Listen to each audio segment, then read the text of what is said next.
but unable. Why? Because the cervical region is not yet ripe, or it is a pillar of the body. You can say pillar is not yet dry. Cement and concrete is not dry. So, slowly, the curve start to change. The convexity going towards the convexity and convexity coming to convexity. And the curve which takes shape, it is called cervical region and known as secondary curve because it is changed from the primary curve. Similarly, when baby start to move, again the lumbar region change and the convexity change. Because now the baby able to hold his body and start to walk. So these two curves, those appear later, called the secondary curve. So we have two primary curve, two secondary curve. The indications, pain, surgical planning, neoplasty, congenital abnormalities, alignment, infection, many indications are there. The clinician sending patient to the radiology department. And many modalities are there like scintigraphy, CT, MRI, but I am confined to X-rays only, which is the conventional method. Though it will not provide the all what clinician need because due to the contrast limitation, we cannot show nerves, their path and their related structures. How much radiation dose the patient receive can be justified with the diagnosis. And disadvantage that no direct visualization of the neural and other non-bony structures, but still economical, available everywhere, and body alignment and disalignment can be seen nicely. A good radiograph should show all the anatomy evaluation like pedicles, intravertebral foramina, spinous process, cortex, level structure, etc. should be visible in the single shot. The quality. Quality means, what is the meaning of quality? Quality means conforming to requirement. What is the requirement of the clinician from the radiograph? That we call the quality. So, film should not be blurred. The exposure should be appropriate. Collimation should be good. And all the region where clinician is interested should be visible. The technical consideration, many variables affect our quality and some variables are dependent upon each other. The good combination is needed. For example, we can put in two broad categories, some geometrical variables, some non-geometrical variables. The geometrical variables are focal spot, distance, source image distance, object image distance, divergence factor, angles, alignment, position of patient, position of the image receptor, etc. And the non-geometrical are applied voltage, applied tube current, exposure duration, applied the grid, type of the grid, factor of the grid, generation, the generators, collimators, beam filtration, body motion, and patient position. First, the MA. Two films are there, one where the image was decreased intentionally and another the MA increased. So, it means the appropriate amount of MA is needed because if higher MA will have more dose to the patient and low means low information will appear in film and film may patient will ask to repeat and patient will receive the double exposure. So, MA should be appropriate. Similarly, the KVP, when KVP is less, penetration is less, means less number of photons reaching to the image receptor, means less information reaching to the image receptor. So KVP should be appropriate, it should penetrate the region where clinician want to see something. Next, aside, source image distance, because that is the one of the main culprit which cause blur motion after the focal spot size. So try to put the source in close contact with the image receptor, so the penumbra should not take place. Next, OID. Objective away from the image receptor, it will produce a large, and which is in our language called Bengali, and Bengali is not a normal thing. Grid ratio, if ratio is higher, more radiation goes to the patient. If your quality is justifying it, you can use higher grid ratio, but where primary demand of the exposure is quite high, we should use grid ratio judiciously. Effect of collimation, no doubt collimation increase is actually used to improve the contrast and to save the part of the body which those are not in interest. So when localized area is needed, like LS junction or junction of the L1 or L2 or L2 or L3 like that, we must use the collimation, though when we are using the collimation, some exposure factor need to be increased, but can be justified. Tube angulation. When tube is angulated with respect to the object, the image appears larger. It is angulated. Therefore, the tube source and receptor should be parallel to each other. Radiation safety, as you know, the principle and the method, it is the duty of the radiographer that he should produce maximum diagnostic value with a reasonable dose.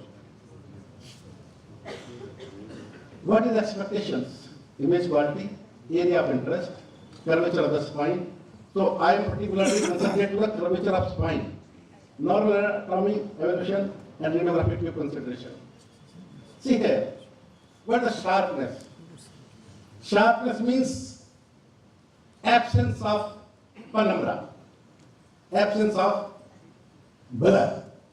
That is called sharpness. And sharpness is one of the most desirable in the radiograph because it provides accurate evaluation of the edges of the object, of an object. Second, the tube angulation. When tube is parallel to the image receptor or object, even though if the area is large, the tube is perpendicular only in the center. When it goes away from the center, it gets angulated automatically because due to the fenestration. So when we are taking the lumbar spine, the upper lumbar and lower lumbar will be exposed by the angulated axillary beam and their size will be larger.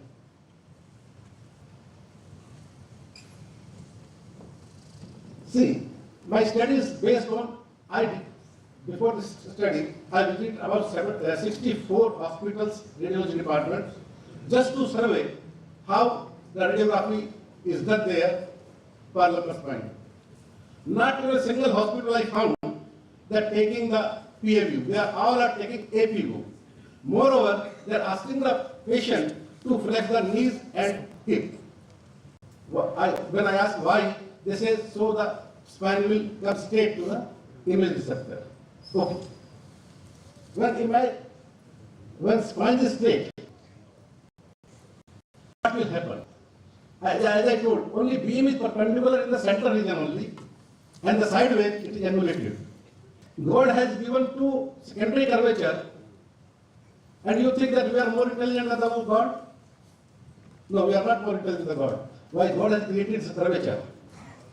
There is some specific function of the curvature, and something happened to this curvature that needs to be present in radiograph. So, when vertebra is exposed with the angulated beam, the beam which will pass from the edge and which will pass sideways from the edge, for some reason, will be penetrated with different amount of thickness of the vertebra, and it will cause some unsharpness. Here you can see there are 5 cups having some radiopaque material and placed on the X-ray tabletop and exposed while tube is in as usual position. The center beam is perpendicular to the center. Now you can see what happened. And when these cups were placed in the shape of vertebra, means they are having a natural curve by the vertebra. And see the opaque material. I don't have the receptor, but I can show you that in the first, towards left side, you can see the material is shifted toward left side and the right side. Only the center cup having in the center.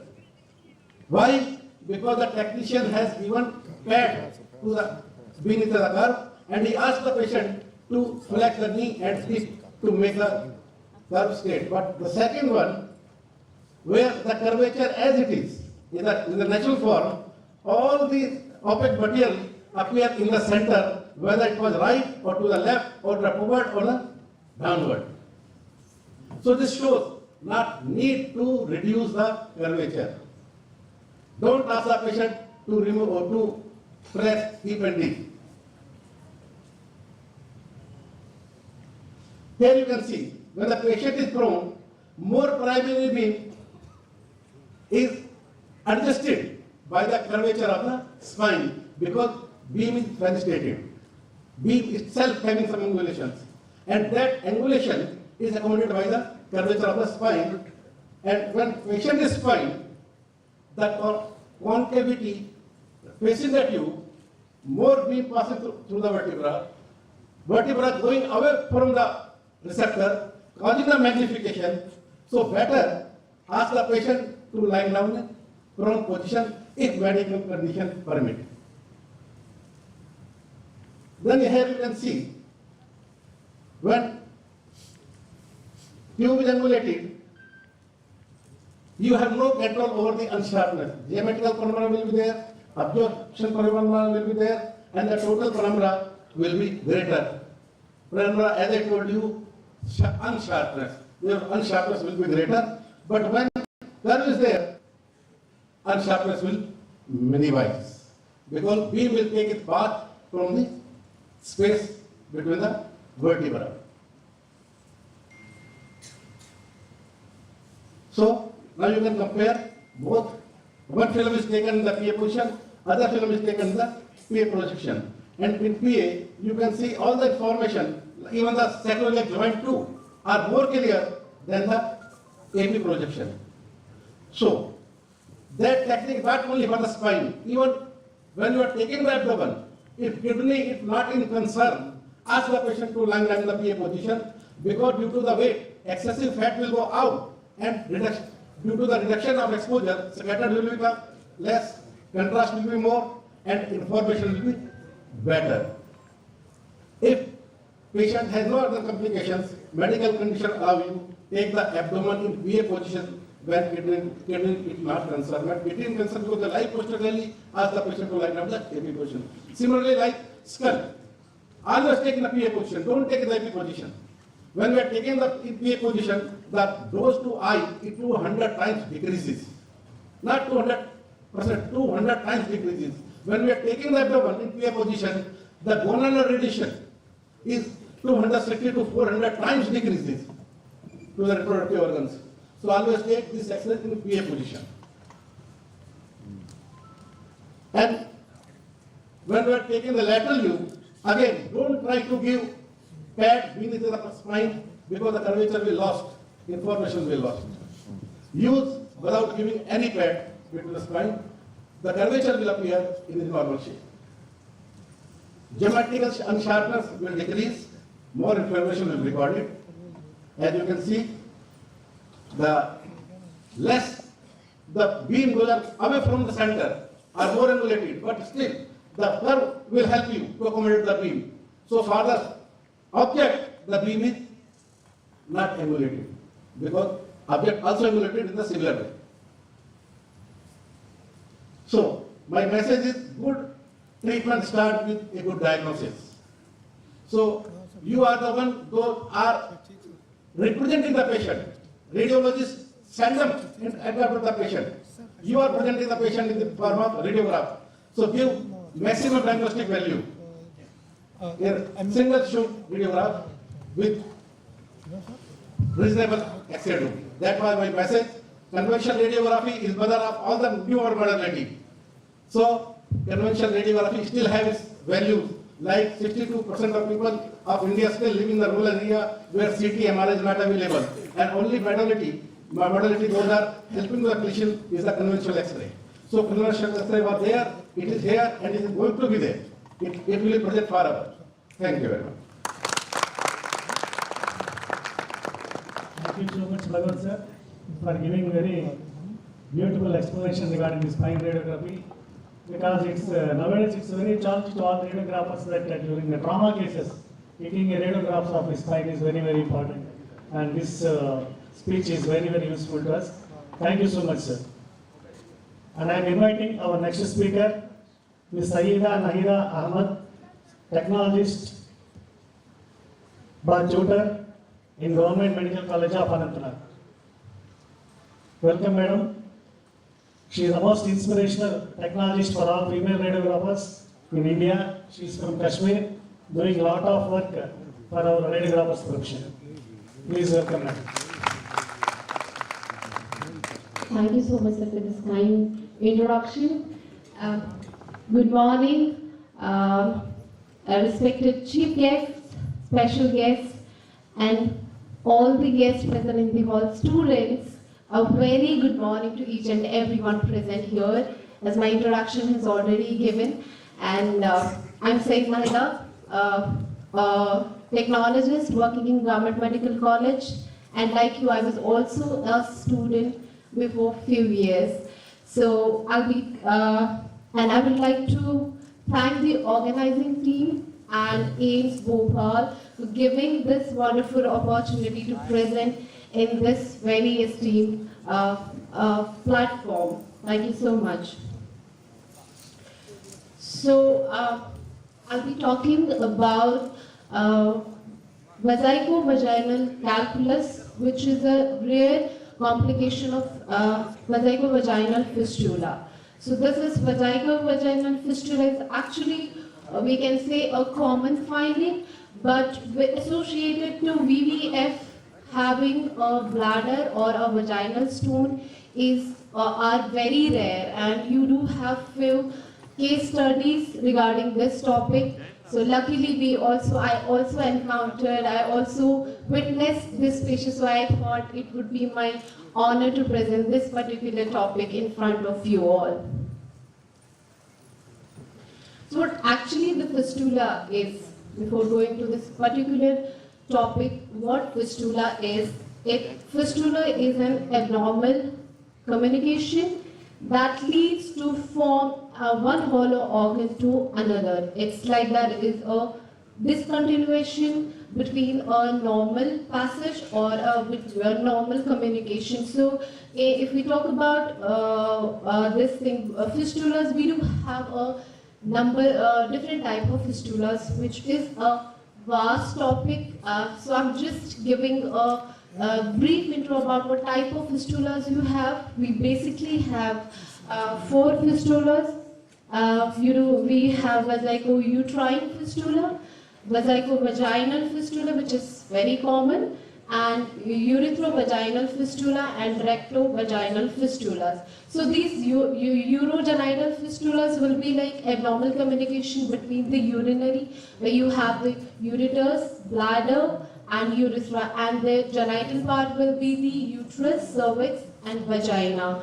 And if you talk about the vagico-vaginal fistula, it is the commonest of all the types. So if you talk about vagico-uterine fistula, it is a fistula between the urinary bladder and the uterus. If I have the pointer, can I get the pointer? I cannot find it here. Can I get the pointer, please?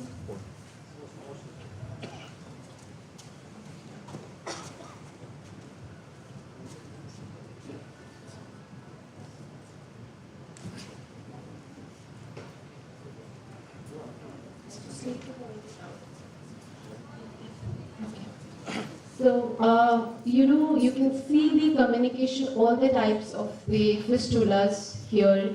Like as I have given the first vagico-uterine fistula, where you can see the abnormal collection between the bladder and the uterus, and then you have the vagico-vaginal fistula, where you can see the abnormal communication between the urinary bladder and the vagina, and then by the name itself you can understand the urethro-vaginal fistula and the recto-vaginal fistula. So these are different types of the fistulas we encounter. And the main topic which is related, which is inclined to my particular presentation, will be the vagico-vaginal fistula, which I already know that this is the commonest fistulas among the 4. So it is an abnormal opening between the bladder and the vagina that results in continuous and unremitting urinary incontinence. So you can see it has to be a normal, a closed structure here, but there is a fistula which has made a communication between the bladder and the vagina. Of course, wherever you have the fistula, you do have the related leakage over there. So this is about the VVF or vesico-vaginal fistulas. And what is the causes or the etiology if VVF occurs? So basically, if we see, we do have the congenital also, but that is rare. You will find rarely the cause of the VVF by congenital. And if you go to the obstetric, there you have the maximum percentage or the maximum contribution to the VVFs. It will be basically by obstetrics, and it could be something that has happened during the surgical procedure. If you see that the 90% of the fistulas are by the obstetric etiology, and the surgical, or you say the most common cause, will be like greater than 75% of gynecological and the pelvic surgeries. And that is the cause of the radiation also, like if a patient is going for any radiation or therapy, so that will also lead to some fistulas. And of course, malignancy is patient is having some malignancy, so that will also have the cause, and some miscellaneous causes also. And the topic I'll be talking about, my case presentation today, is mostly the risk factors that I'm showing you here, which contributes to VVF formation, because the case I'll be presenting later, these are the main causes that has lead. Of course, the first is there, the main causes are also there, but which lead to that patient to this extreme or the rarest condition to bladder and the vagina will be these factors basically, because first is poor socioeconomic status. My case, she has this main condition, and malnutrition, a low literacy rate, early marriage and childbearing, and inadequate obstetric, the knowledge or the cause. Okay? So the presentation, how a patient comes to the department, be it to the gynac or the urology department, because this is something which will have the combination of both the urology and the obstetric department also, or gynec department also. So PVF, if a patient comes, the presentation will be usually with continuous leakage of urine per vagina, which is the classical symptom for fistula. And as I said, that immediate post-op would be, or delayed onset of leakage will be post-pelvic radiation, that is months up years.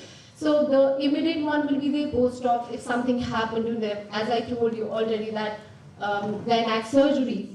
So that could lead to the fistulas, one of the cause. And then leakage after surgical injury from the first post-op day, and obstetrical fistulas, which are like symptoms, will take up to 7 to 14 days to develop.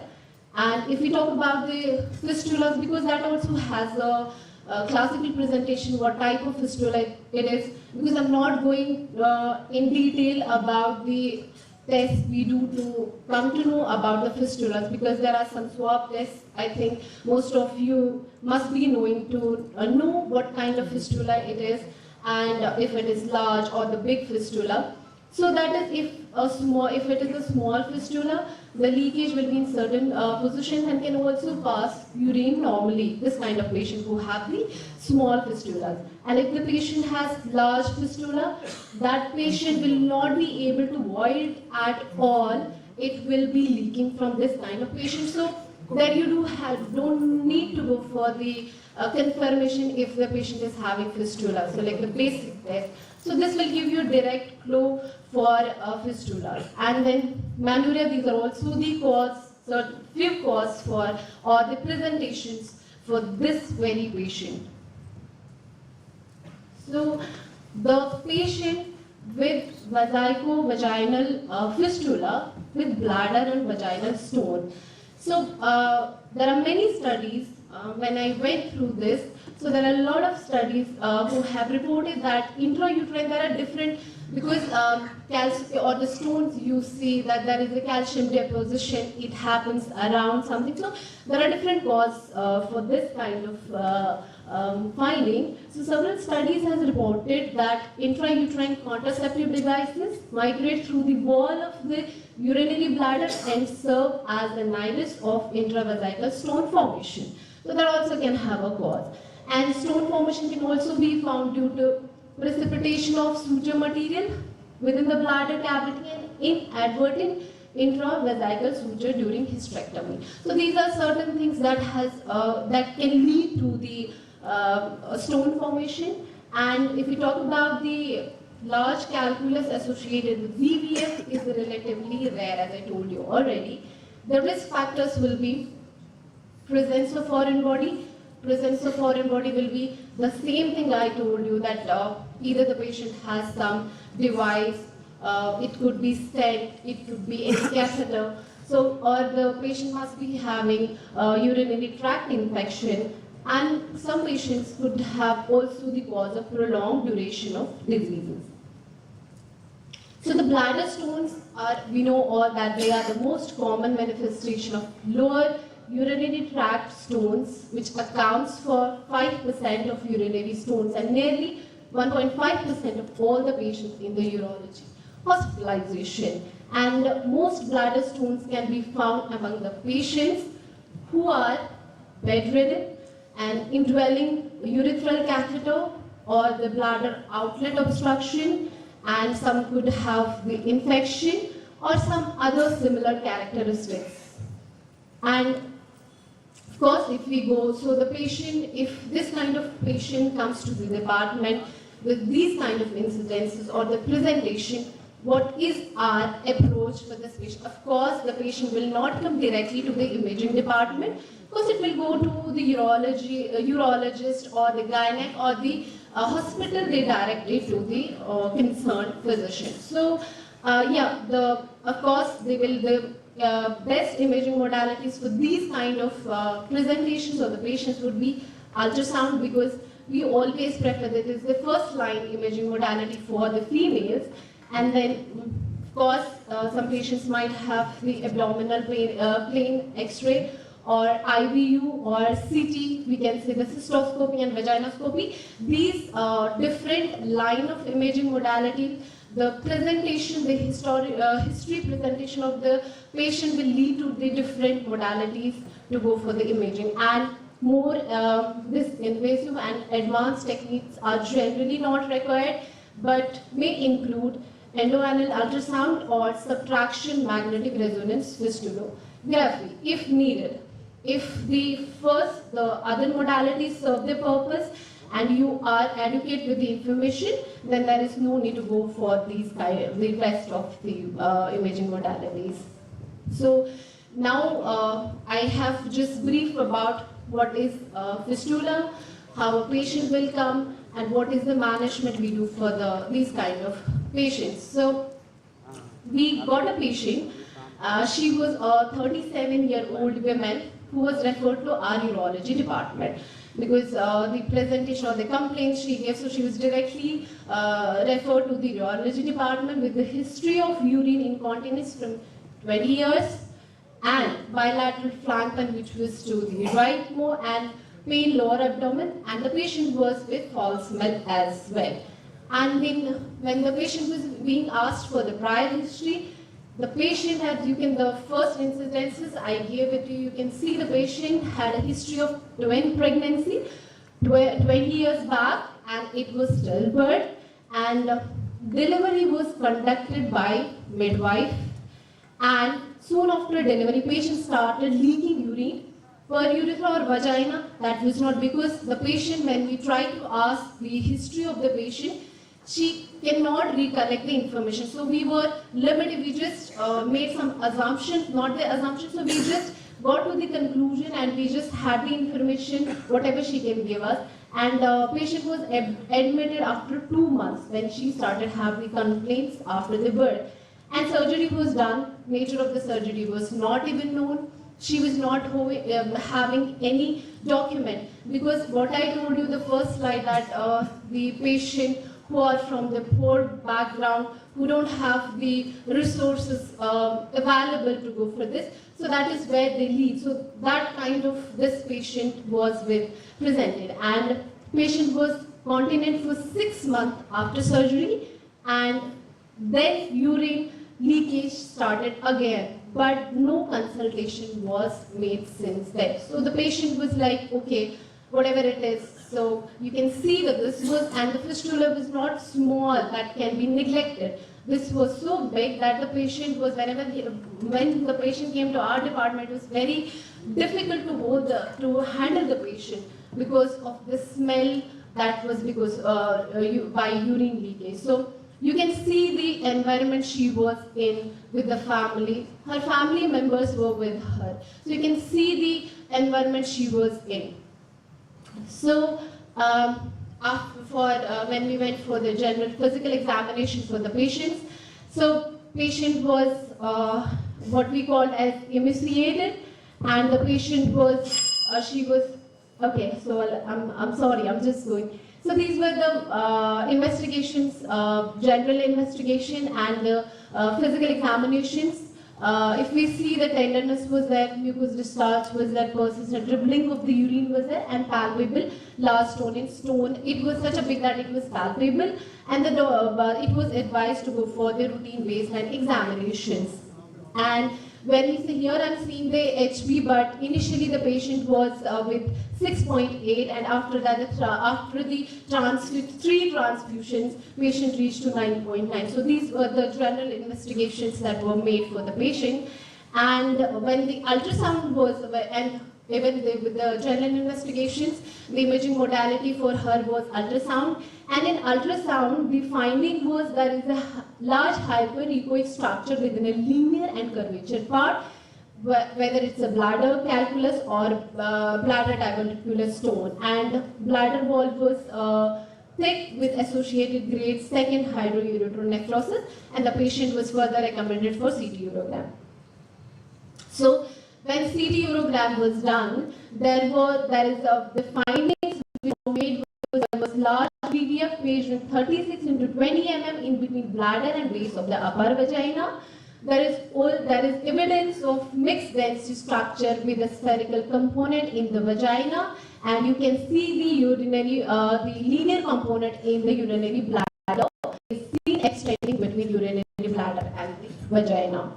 So this was, you can see the density was like calcific density, very bright, and then when we did the, when we went to the post contrast, and it was like right kidney was kind of completely gone. It was like with grade 4th hydroureteral nephrosis with papillary thin cortex, you can see, and no contrast uptake was seen, and non-visualization of excretory phase also. So left kidney was with grade 2nd hydroureteral nephrosis, and the ureter was visualized on the left only. Please visualize.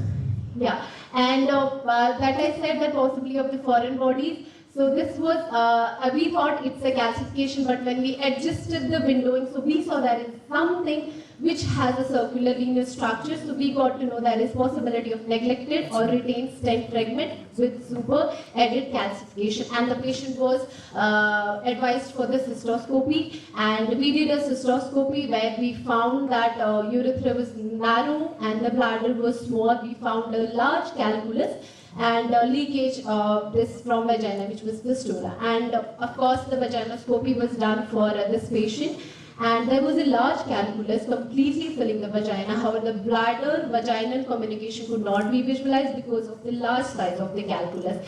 And I just give me 5 minutes, I'll finish it up.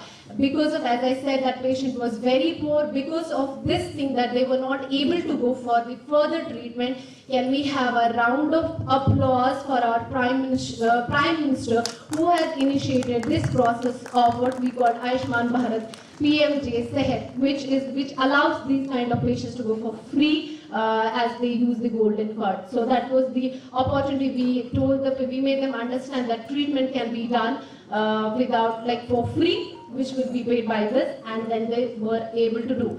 So then the definitive management was done for the patient. So intraoperative findings were like thick-walled urinary bladder containing calculus, and the large calculus, approx 6 centimeter to 4 centimeter in the vagina, and vaginal fistula about 5 into 4 centimeters, both ureteric orifices opening at the edge of the fistula.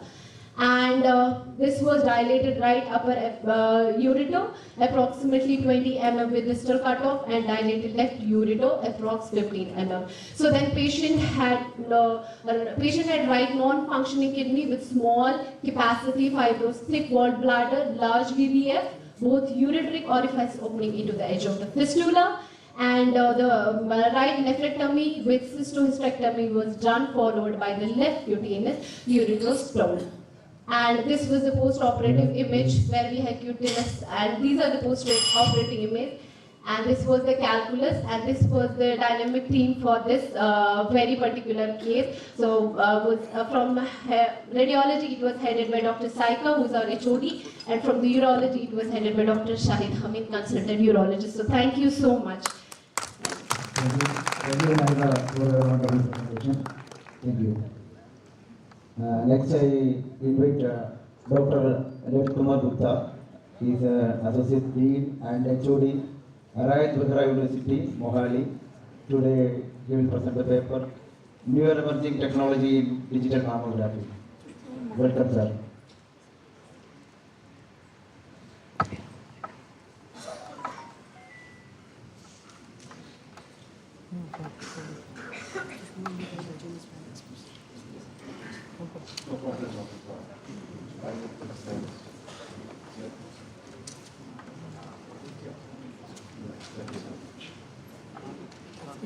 Thank you, Chairperson. You gave me an opportunity to present my topic on emerging technology in mammography. So it is a very different type of topic what we have listened right now, about technique and the clinicals. I will talk about something about emerging technology in mammography. This is my brief introduction that is not required much.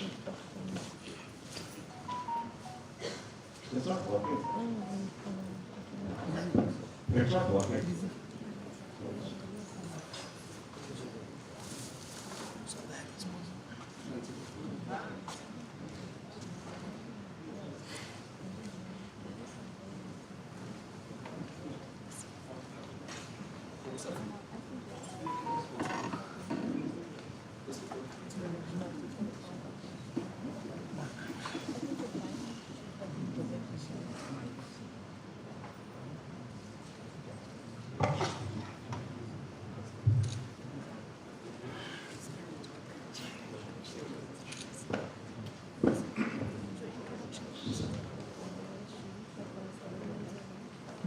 Okay, so myself is a little Gupta. So I present about the new emerging technology in digital mammography. So this one will be contents about the introductions, history, in various sectors, mammography equipment, emerging technology in mammography, and might find with the conclusions.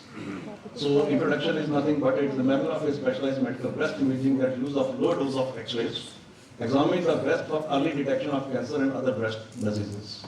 Breast cancer is second leading cause of death from cancers of women across the globe. Early detection leads to more effective treatment and fewer deaths. So these are development histories. 1966, equipment was developed. 69, mammography developed. Commercial mammography model was developed. 77, microfocal spot magnification was there. The routine technologies come in 1990. 1990 is digital mammography was introduced.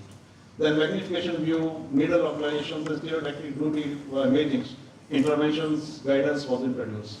The computer diagnosis software and 3D mammography was developed. And the lastly now these days is artificial intelligence is going on. So let's see, have a look towards the imaging receptor technology. Previously it was used as zero mammography, then significant mammography combination comes, then digital detectors comes, then CR comes, then flat panel detector technologies of these days we are using for this. So what was the xenoradiography? Everybody knows about the xenomamography radiography, but it was having some advantage. It was having high resolution, high exposure latitude, edge enhancements, and ability to make visible structures in both the thicker part of the breast and thinner, but it has some disadvantage. The disadvantage was that it was the high cost and low contrast and high exposures latitude was there. Then comes another technology comes out of that comes screen film image receptors. It was having some advantage of that. It was the high resolutions and contrast as compared to xenomamography. Then comes the reasonable exposure latitude, reduction in exposure to the patient, eliminates parallel and cross effects, no absorption of X-ray by the front checkings. But it has some limitations. Limitation overexposure latitude resulting in frequent under and overexposure of the film. Chemical processing was required. Environmental pollution was there. Single copy of film end result is there. And the film must be physical transport. There was no communication about as a digital. So acquisition, display and storage email was not separate. Then come after that, the CR mammographic cassettes. The CR mammographic cassettes having some advantages. That it was having existing X-ray equipment can be used and converted into digital radiography. So single CR system can convert conventional mammography into digital technology. The plate are usual as compared with screen film cassettes have linear response over the wide range of exposure intensities, but it was having some limitations. Limitation was that image vision takes time before the image can be displayed. Time taken, scattering of light within the fast work cause release of track over the greater areas, so it is cause of the loss of special resolutions. Then come to the flat panel technology. Flat panel technology again, it has two types, direct or indirect, but among this, we are using the direct flat panel technology in the mammographies. So this was having some advantage of digital flat panel mammography. It was having the constant image quality over the radiograph, no cassette handling, less radiation dose to the patient as compared to the CR systems, distortion, image free, improved contrast resolution of the entire image. Multiple exact copies can be made whatever is required. It is compatible with teleradiology and computer aided detection can be used and soft copy reporting can be saved faster of the films. And what it is having some limitations. To avoid noisy images, technologists have a tendency to use higher dose than necessary. This is called the dose and exposure creation. Inappropriate image enhancement was mimic disease. The true size measurement of object is difficult even when a scale is included in the film. It has the high cost of the equipment. Careful handling is required due to fragile nature of the most of the detectors. Then come to the mammography equipment. This was the image receptors what we are using now these days. So now mammography equipments, two types that modified general X-ray equipment and dedicated mammography X-ray equipments. So dedicated mammography equipments having a high frequency inverted technology and mammography tube, cones for collimations, support system, compression devices, great image receptors and automatic exposure control and the depth meters. So these are the anode assemblies. If you look towards this mammography equipment, so this mammography tube is totally different than the existing of X-ray machines. It has zero anode angles and in the tube tilting angles because it has to make the parallel of the field coverage. In case it will be the 16-degree anode angles, then you have to be the tube angles 60 degrees, depending on manufacturer to manufacturers. So look towards this a comparison between the general X-ray tube and the mammography X-ray tube.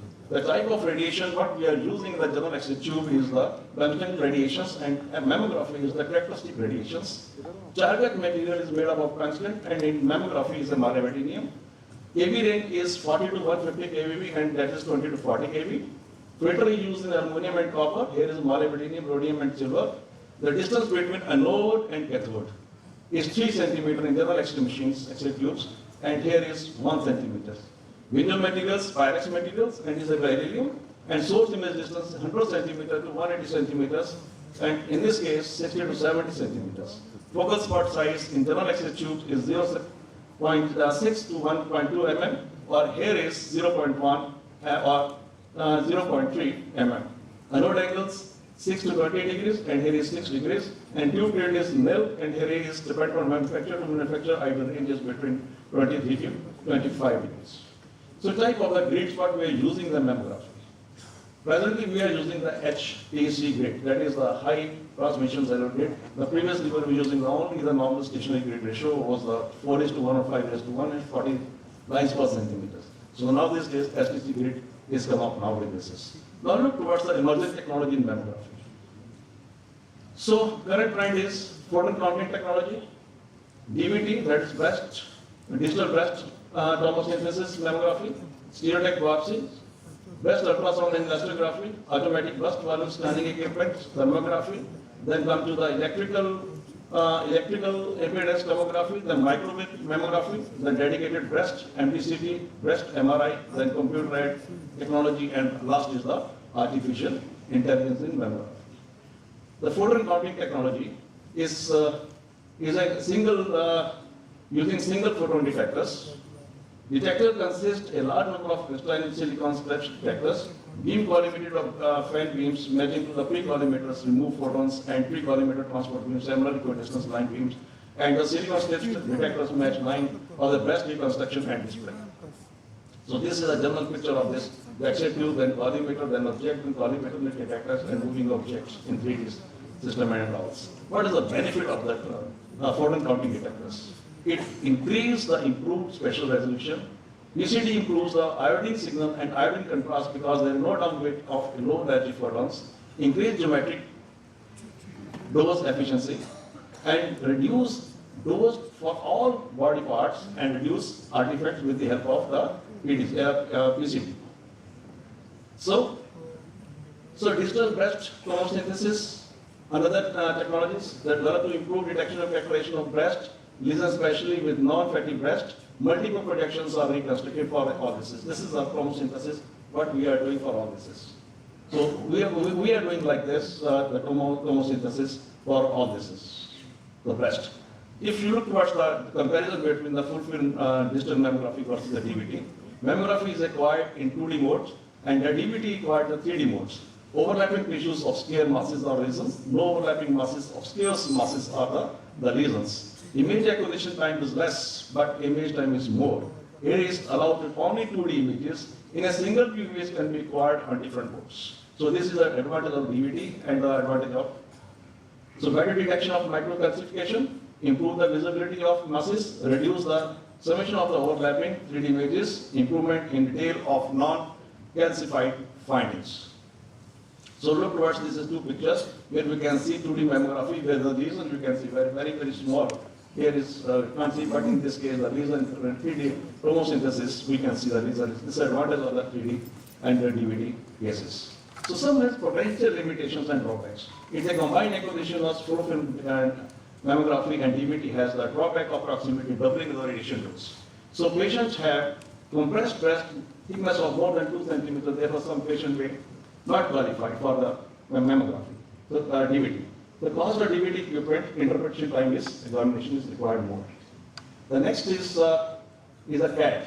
CAD is nothing but the computer-aided detections. The detection of cancer is one stage, highlight suspicious areas, mark clusters of calcification, high sensitivity decrease, false negativity reduce. So then comes to the stereotactic biopsy. The stereotactic biopsy is performed for the suspicious solid mass, microcalcification, distortion in structure and image, breast tissue masses, abnormal tissues and changes. Stereotactic biopsies is also performed when the patient is physically strong, or physicians strongly prefer a non-surgical method for assessing the breast abnormalities. So this type of two type of biopsy, one is a core biopsy, which is having with the prone table biopsy.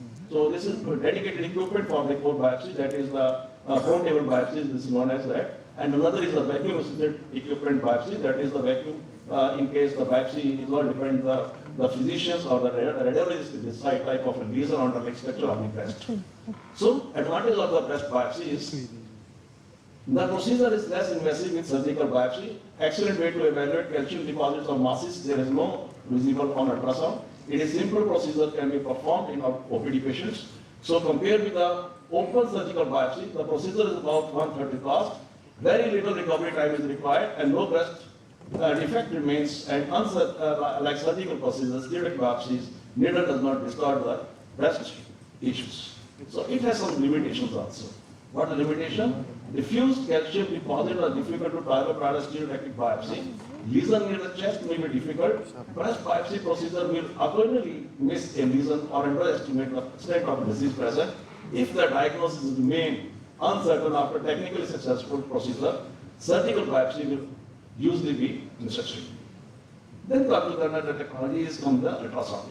So ultrasound, 7.5 megahertz, it is a high frequency ultrasound is used for the evaluation of palpable mass that occurred in the mammography, lymph node status, ruptured silicone breast implant, and abscess. The differentiation between the cyst and solid mass are used for FNC. This is the idea for to do the ultrasound after performing the mammogram. But ultrasound has some limitations also. Ultrasound is not a reliable screening tool for breast, lacks spatial resolution, effectiveness depends largely on the apparatus, false positive or negative results are possible, does not provide as much detail for deeply located breast abnormalities. Ultrasound is also unusable to image microcalcification, difficulty in scanning near nipple, where there is a concentration of ductal tissues. Movement of underlying tissues by pressure can lead to a small lesion can be missed. So what is this? This is another thing is an ultrasound elastography. It is an emerging sonographic image technique which provides information on breast lesion in addition to conventional sonography and therapy. It measures the tissue mechanical properties by monitoring the response of tissue of diagnostic energy. So another technology comes with the help of the ultrasound, that is AVBS, that is the automatic breast volume scanners. AVS used to detect as well as to evaluate the extent of breast cancers, also provide high resolution image of the breast. With 3D data acquisition, breast images can be reconstructed anything. So AVBS 3D images are available for post-processing and review. This is AVS is also attached with the, basically attached with the equipment of ultrasound. So this is the equipment basically, it is attached with the ultrasound. So another technology comes to the thermography. Thermography is non-invasive, painless, radiation-free. So this is another technology. So this is another technology, electrical impedance of the tomography. So this is the microwave mammography. So this is the dedicated of breast CT is there. So this is the dedicated of breast CT. And this is the breast MRI, which having this is another technology comes. It also much use the females where mammography is contraindications for evaluation of the breast implant and complement of mammographies. So this is the basically required in the images of MRI. So lastly, the artificial intelligence of mammography. Advances in deep learning, the quality of artificial intelligence is rapidly improving the breast imaging that is likely to play an important role for mammography and the DVTs and the digital breast tomosynthesis. In all steps from image generations and de-analyzation of risk predictions, cancer detection, ultimately reconstruction of outcome predictions. So the conclusion is, mammography is there for many decades. Relentless research and development has gradually molded into a very potent and safe tool of diagnosis. Modern computer software are helping us to image the breast in a better and safer way. Many newer and safer modalities are supplement mammography. It is still best modality of breast imaging, while mammography using X-ray in certain gold standard for tumor detection in breast cancer. Thank you very much.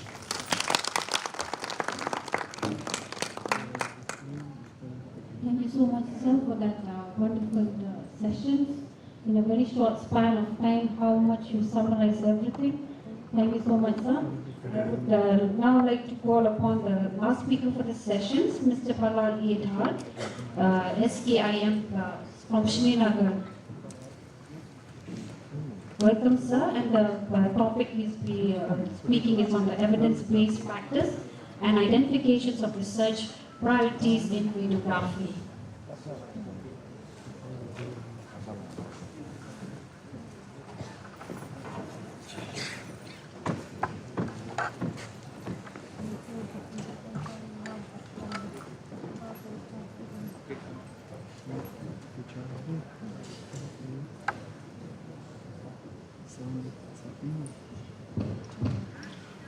Respected dignitaries on the dais and off the dais, national and international, as well as faculties, radiographers, students, a very happy good morning to you all. It's an immense pleasure and honor for me being a part of this prestigious stage today. I thank organizers, NCIRT, for giving me this opportunity for presenting my study. Basically, my study is evidence-based practice and identification of research priorities. And first of all, I will introduce myself. About me.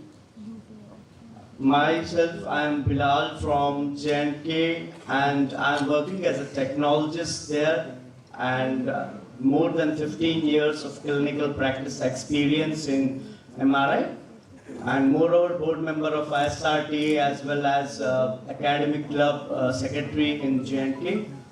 So this is my hospital where I can say not only hospital, this is the research institute where I work. What we have there is, we have postgraduate institute. Our department has capacity of 16 MD seats and 7 PSC seats as well as 2 MSc seats. So now I will present this. My introduction is of this study is that this is the survey that I have conducted to see the interest of radiographers and the knowledge of radiographers in the field of this research and how they are how they are identifying the research, what is the need of research, what is the evidence, what does evidence mean, how they are utilizing the evidence in the practice. So basically, there is the need for the evidence. Why? Because as we all know, evidence-based practice means that if we have a clinical practice and we know what is evidence, what protocol is needed for patient good outcomes, so that this will more give benefit to the patient, this will more take value, this can give more value to the patient. So evidence-based practice is totally demanding and it is need. And in radiography profession, we see maximum people are demotivated. They don't think that evidence-based practice do exist in the field. We have made a survey. I will show you the survey in here. But the thing is that evidence-based practice is needed in the field. And moreover, more radiographers need to take and engage in research and make it a priority. So, next. So, evidence-based practice, as I told you, the thing is, we basically need improved outcomes. And how we can get improved outcomes is by best available clinical evidence, individual clinical practice, as well as patient value expectation. And these all when combined together can give better patient outcomes. So EBP, I can say EBPR, evidence-based practice in radiography, is the foundation to ensuring the clinical decisions are informed to best available research evidence and clinical expertise and patient-centered values. I told you motto of the study is role for active research participants, and we will discuss it in how we can be champion in the best practice. So this I am going to forward aim and objective of the study. Sorry, what is happened?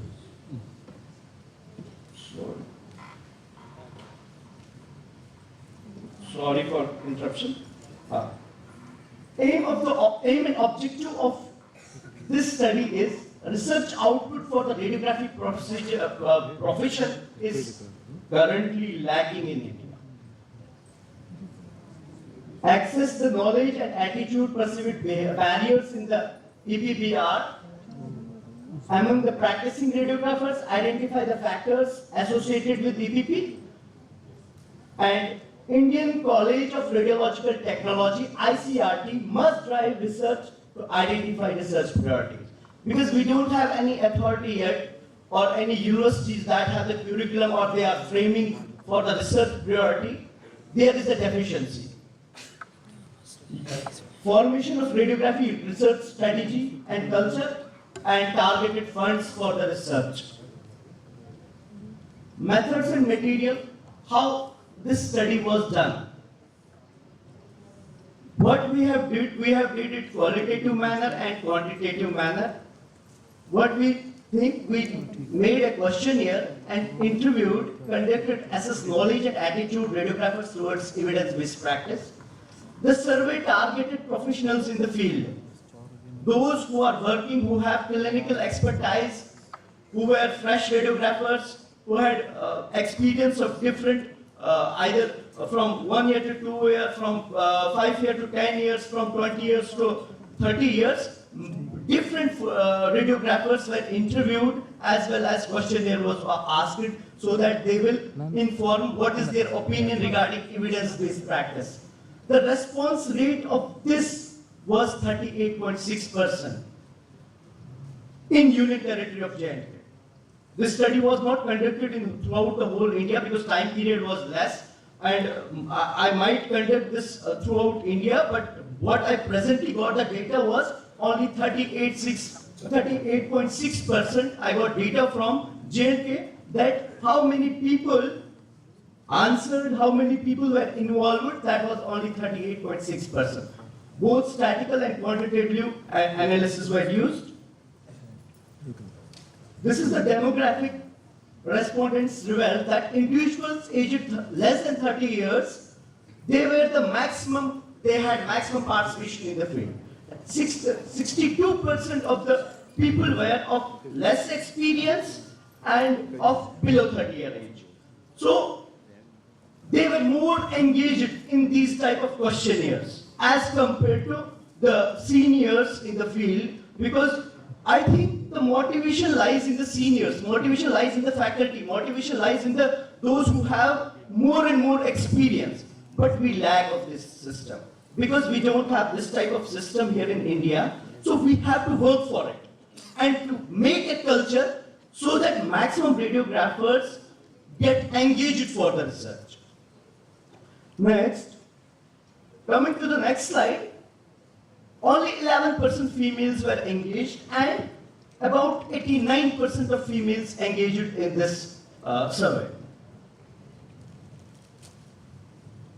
See, now checking the education qualification, when checking education qualification, it was the diploma holders who were 27% who answered and 51.40% were the BSc holders.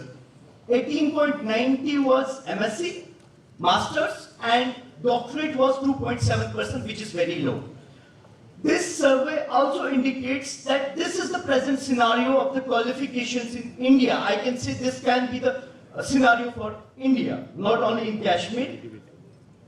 Yes, presently we have maximum BSc holders, and in future, for future studies, maximum radiographers don't go for post-graduation and doctorate. The system, why there is a lack of system? Because what we are teaching in BSc, same studies in MSc and same is in doctorate. There is no curriculum yet that has developed and formed such a strategy that people need or professionals need to get this study, to update their study, to get involved in upper studies. So there is a need for making a proper framework, proper strategy, so that the maximum involvement of radiographers for better education and better research field and better elevation of the profession will be there. Next. Checking the familiarity against this evidence-based practice in radiography. This is the familiarity chart. 32% claims that somehow they were familiar of the study, that there is an evidence-based practice and we should work on, because this gives better patient output. And 29% were somewhat familiar, and mostly very familiar were only 15%. Those who don't know, we are very familiar. What does evidence-based practice mean and how it is applied, how we can make the decision in choosing the technique or in creating the technique that will give better outcome to the patient care. So only 15% were there. Now, judging the radiographers' knowledge on the evidence-based practice, whether is this for clinical decision making, strongly agree that this is need.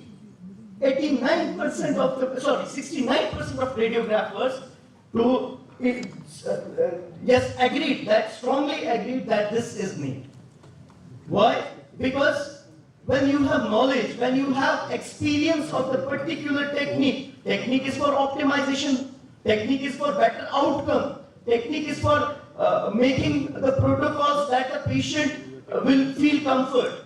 So, about 69% feel that for clinical decision making, clinical based evidence is totally needed in radiography.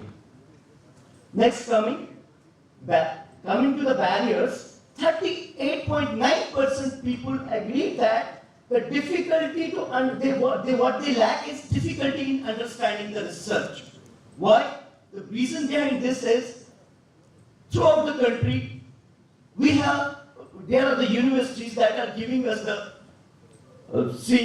you have a dissertation project, you have to work on this thesis project, but the basic thing is we don't have the knowledge of thesis, we don't have the knowledge of the research, how it can be done. The thing is we have to make the thinking how it can be done. First of all, we need that we should be taught how research is done. When our mind will be trained for the research, definitely we are going to have this experience and do better, and we will betterly understand the research. So, and maximum people, what they feel is heavy workload in the work. Yes, India is a very large country, population density is very large, and we all know our hospitals, how much workload we have. In a government, I will talk about the government hospitals. Here, government hospitals are very overcrowded. We don't get time to have a cup of tea or have this dinner or lunch. Why? Because we are overcrowded, we are overcrowded with patients, stress work is there, and shortage of staff is also, I can say, because of also shortage of staff. So, where can we get the time for these type of things? Because research needs time, research needs resources. So, lack of resources is also there. Regarding the decision making factors, image acquisition technique, 33.3% agreed patient condition influence their decision. Yes, of course.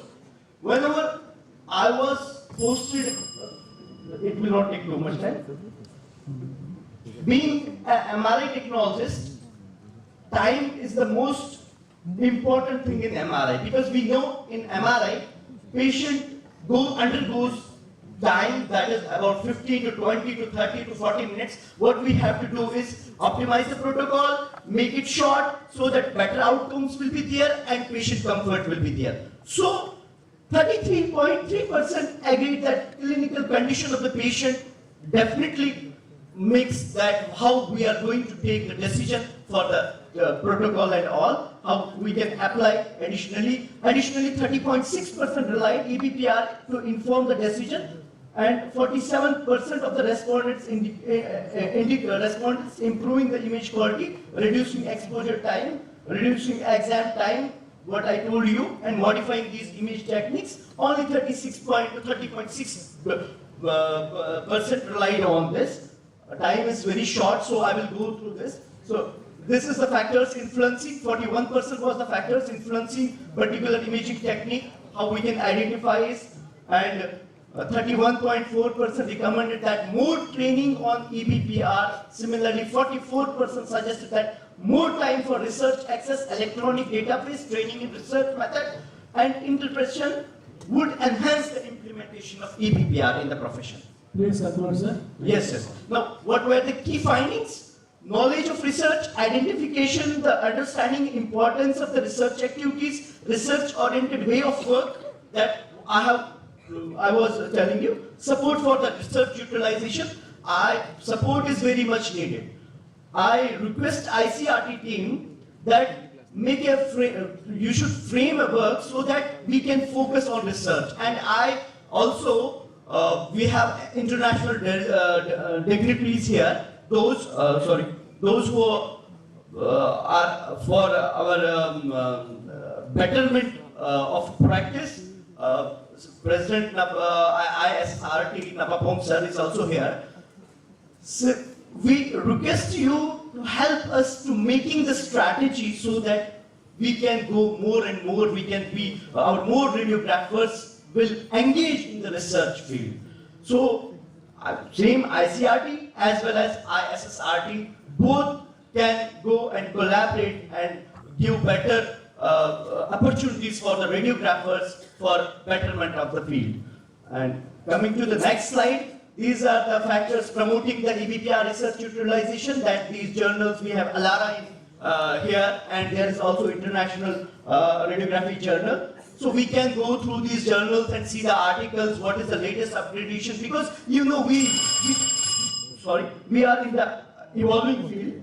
So discussion, we have undergone this, I don't need now this. So conclusion is evidence-based practice in radiography holds immense potential to enhance the quality of patient care, and in radiography overall the studies suggest EBP is not yet well established in the radiography, and there is a need for the concerned effort to outcome, identify barriers and promote its adoption. This can be achieved through implementation strategies such as providing more training, encouraging supporting radiographers participation, and making research finding accessible.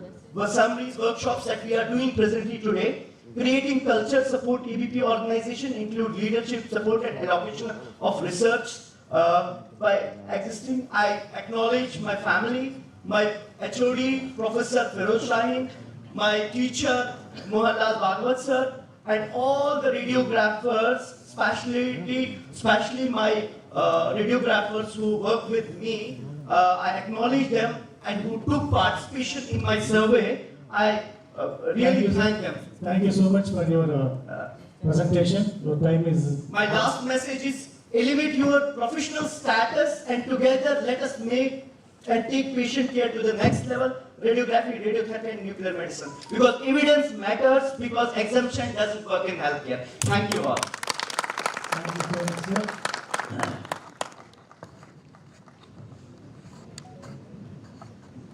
I think that this is the time for discussion. All speakers are here. If you have any queries or doubt, you can ask. We are already running late. Please. Only one or two questions.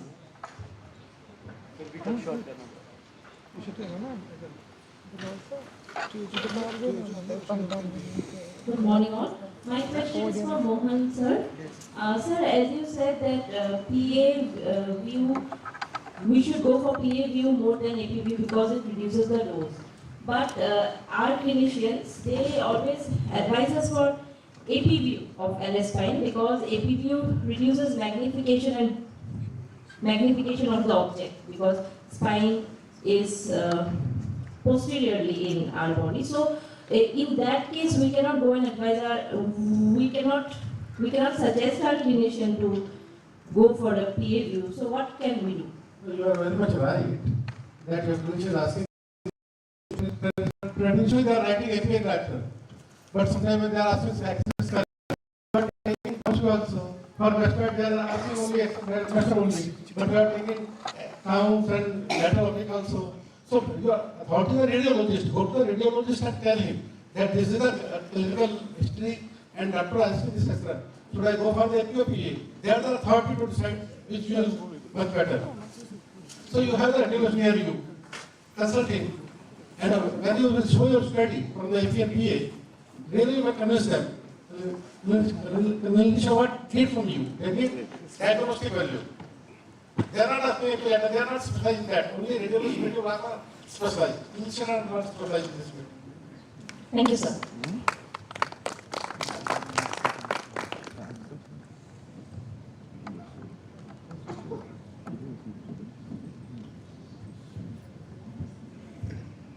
My question is to Bilal, sir. So how did you go about setting the knowledge score for the respondents? Sorry? How did you go about setting the knowledge score from the respondents of the questionnaire? Yeah. What we did is, we conducted a survey. Survey that was a questionnaire asking the radiographers about the knowledge and attitude. Survey was done on WhatsApp, it was done on social media. And not only this, we interviewed radiographers in Valley, J&K. It was near about 136 radiographers were interviewed, in which 56 were interested in that. Maximum people are not interested because radiography field is very demotivated field. So basically why I choose this topic is so that you people will feel motivated that we can elevate our profession, how we can go. Maximum people are demotivated. That is why I choose this topic. And see, the time period was very less. I was not about to have this presentation. I was not aware of it, but ISRT called me that you are invited speaker, and I just conducted a survey that was on questionnaire basis. This survey will go on. I will make this survey across India, and we will have this paper published internationally and nationally. So this information is for all of you, because we don't have the information how we can go for the research. This is just to ignite you, how we can do the research and how we can make ourselves more engaged in the research. Thank you very much.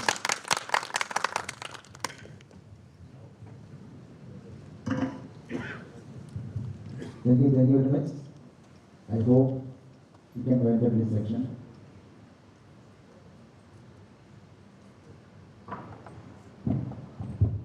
There is a small announcement.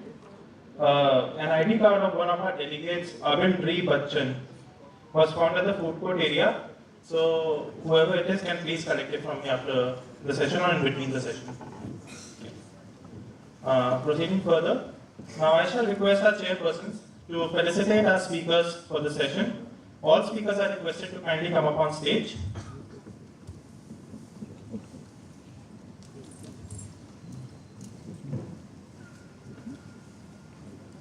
Please, round of applause for the speakers.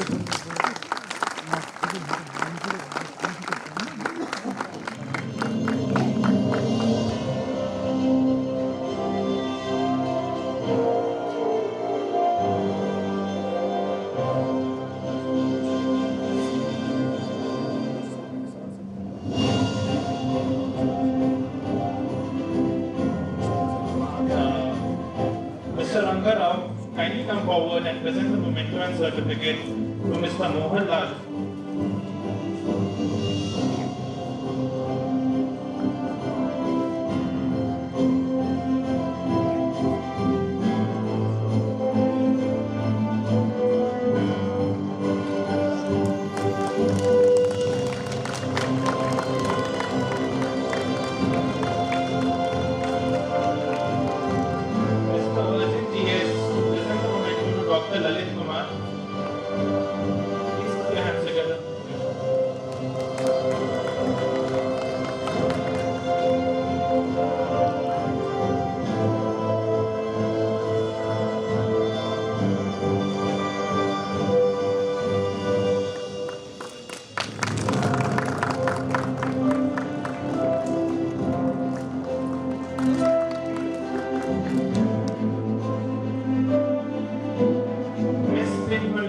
To present the certificate to Dr. Said Naila Ahmed.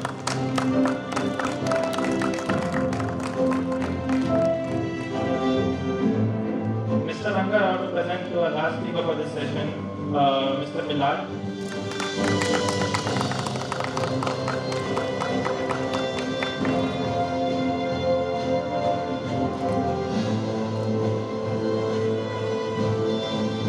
Thank you everyone. I would request our chairpersons to please remain on stage.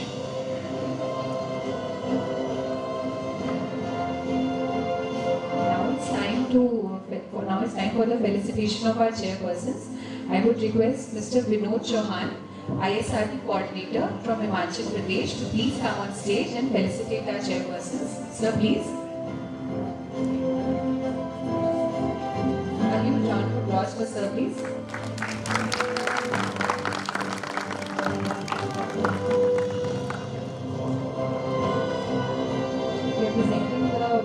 We are presenting the memento like to hand the certificate to Mr. Rangarao.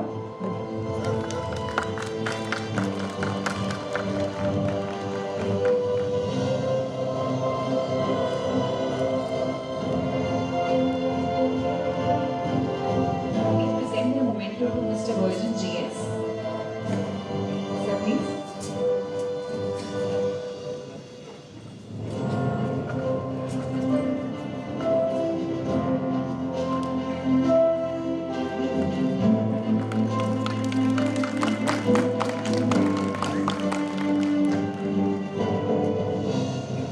Now we shall present the memento to Ms. Lindo.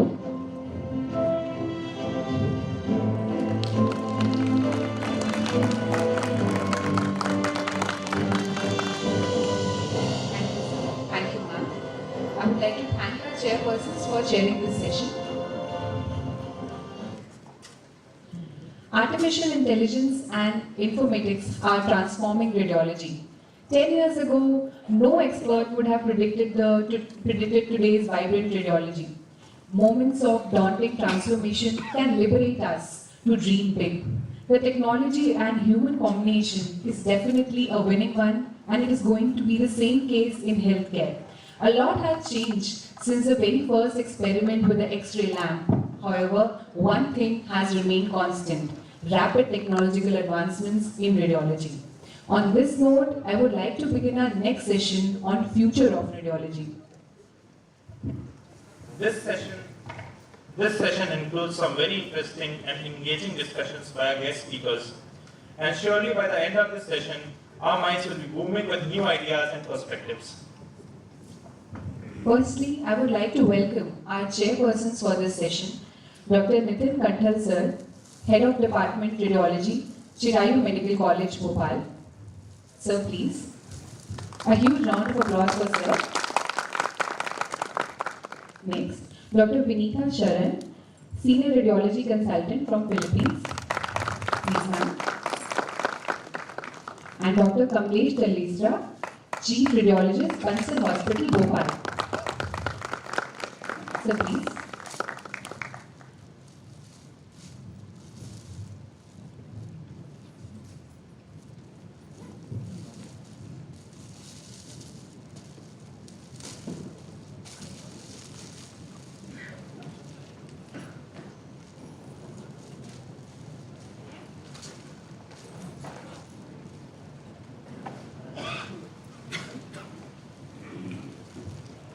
Now I would invite our speakers for this session to the dais and request our chairpersons to introduce them.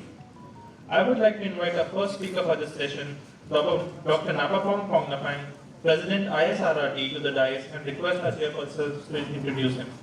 He will be speaking on role of dose management software in enhancing quality and safety in radiological practice.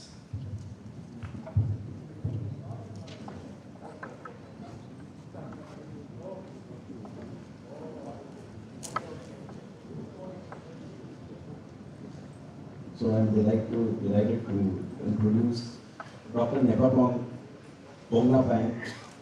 He is presently Assistant Professor in the Department of Radiology at Mahidol University in Thailand.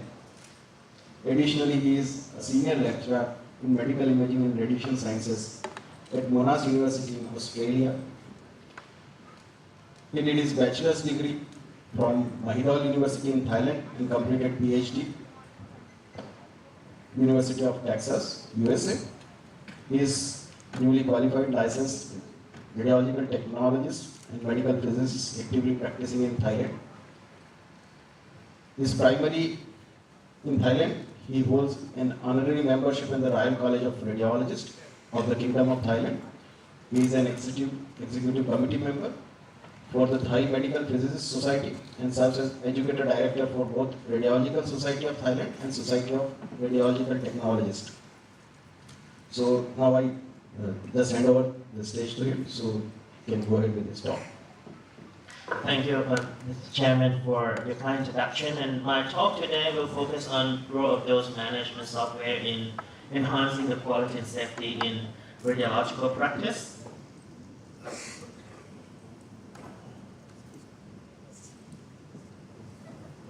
This is my disclosure.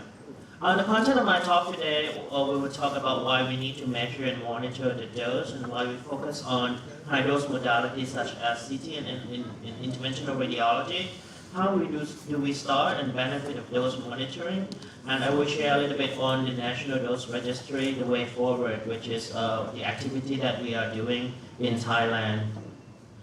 Dose tracking software kind of started back in 2012, back in the IAM meeting. We issued a joint position statement on patient dose exposure tracking. I represent the ISRT at that time together with the representative from radiologists and the physicist. To monitor the dose, there are two key requirements. The first one is regulatory requirement, which mainly in Europe. And back in this part of the world, in Asia, we mainly do dose management based on the accreditation requirement, which is the joint JCI, Joint Commission International, and the Joint Commission. Other requirements are based on liability and public relations, research, QA, awareness, patient safety, and sometimes we need to do individual patient cumulative dose record. The new Joint Commission requirement, the Joint Commission, the main one is in the US, and the international version is Joint Commission International, the JCI, which many hospitals in Asia, we are doing this Joint Commission. The requirement are based on the restructuring of their radiation safety initiative because current practice around several points. One of them is we need to review the CT protocol, and we need to develop incident management policy and procedures, and we need to procure new technology in terms of dose software to track and monitor the radiation dose. This is for the US version. For international version, the JCI, they mainly require you to know the maximum dose that you expose to your patient. So basically, sign that you may not be prepared for the Joint Commission audit is your lack of organization of the Radiation Safety Committee, or the radiology can be performed by non-registered technologists. And if you are not able to track your patient dose, you may have the problem with your Joint Commission. And on top of that, include outdated and substandard CT protocol and no policy procedure regarding radiation dose tracking or incidence management. The requirement on CT dose monitoring and report basically from the American College of Radiology. The ACR, they have the dose index registry. This one you need to apply to be part of the program, and part of this program is that you need to have the dose record. On top of that, the new Joint Commission requirement back in 2019, they include the fluoroscopy on top of the CT requirement. Why CT dose report is important?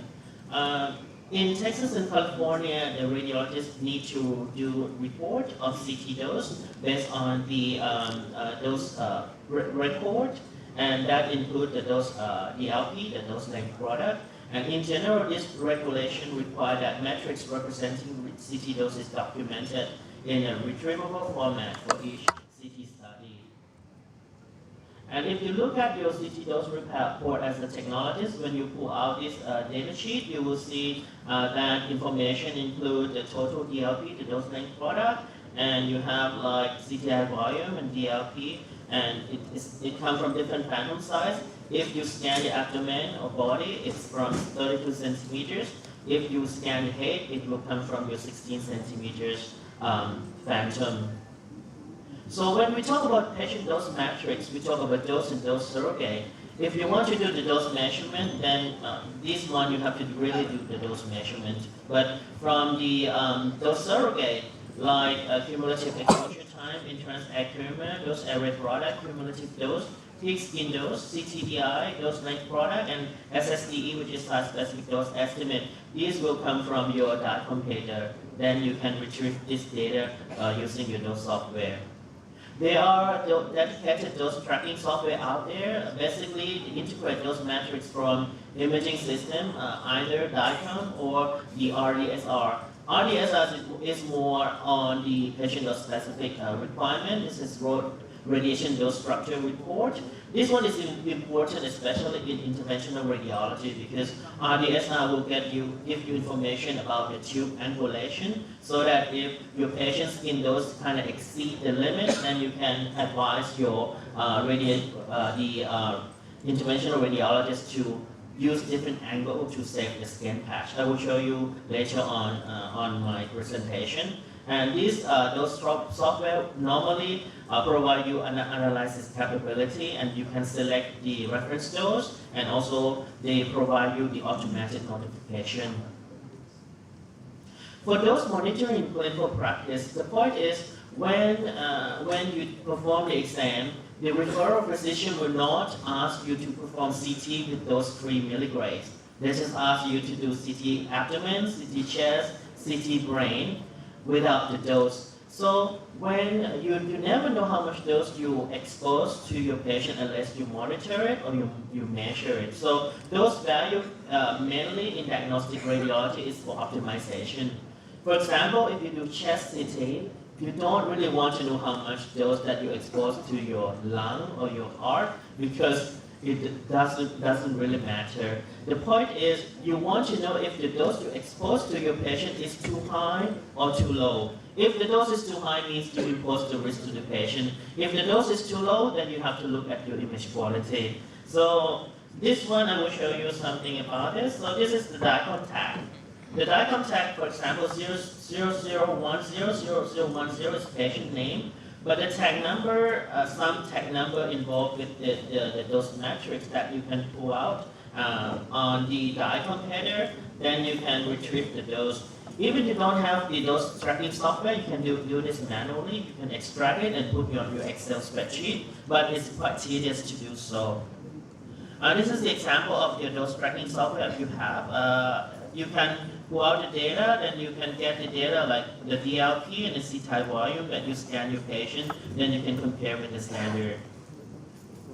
You can select your diagnostic reference level, the DRL. Basically, you can use your own data. Basically, if you want to compare your dose data from your hospital with the DRL, which is the national or international DRL, you need to use your P50, which is the median that would represent better your patient population. Here are some examples that you have for the dose distribution, like effective dose, TI volume, DLP, or even AIIMS dose that you can extract from either the DICOM or the RDSR. The organ dose, mainly we do this for research purpose, except in case you have the pregnant woman. When you accidentally expose the pregnant woman, then you want to know the fetus dose. What you look for is the dose to the fetus, which is the uterus dose here. Then you can kind of estimate the fetus dose from the software. Interventional radiology is a bit different from imaging, because on top of the stochastic risk that you want to quantify the dose, you need to look also with the skin reaction, which is determines the effect.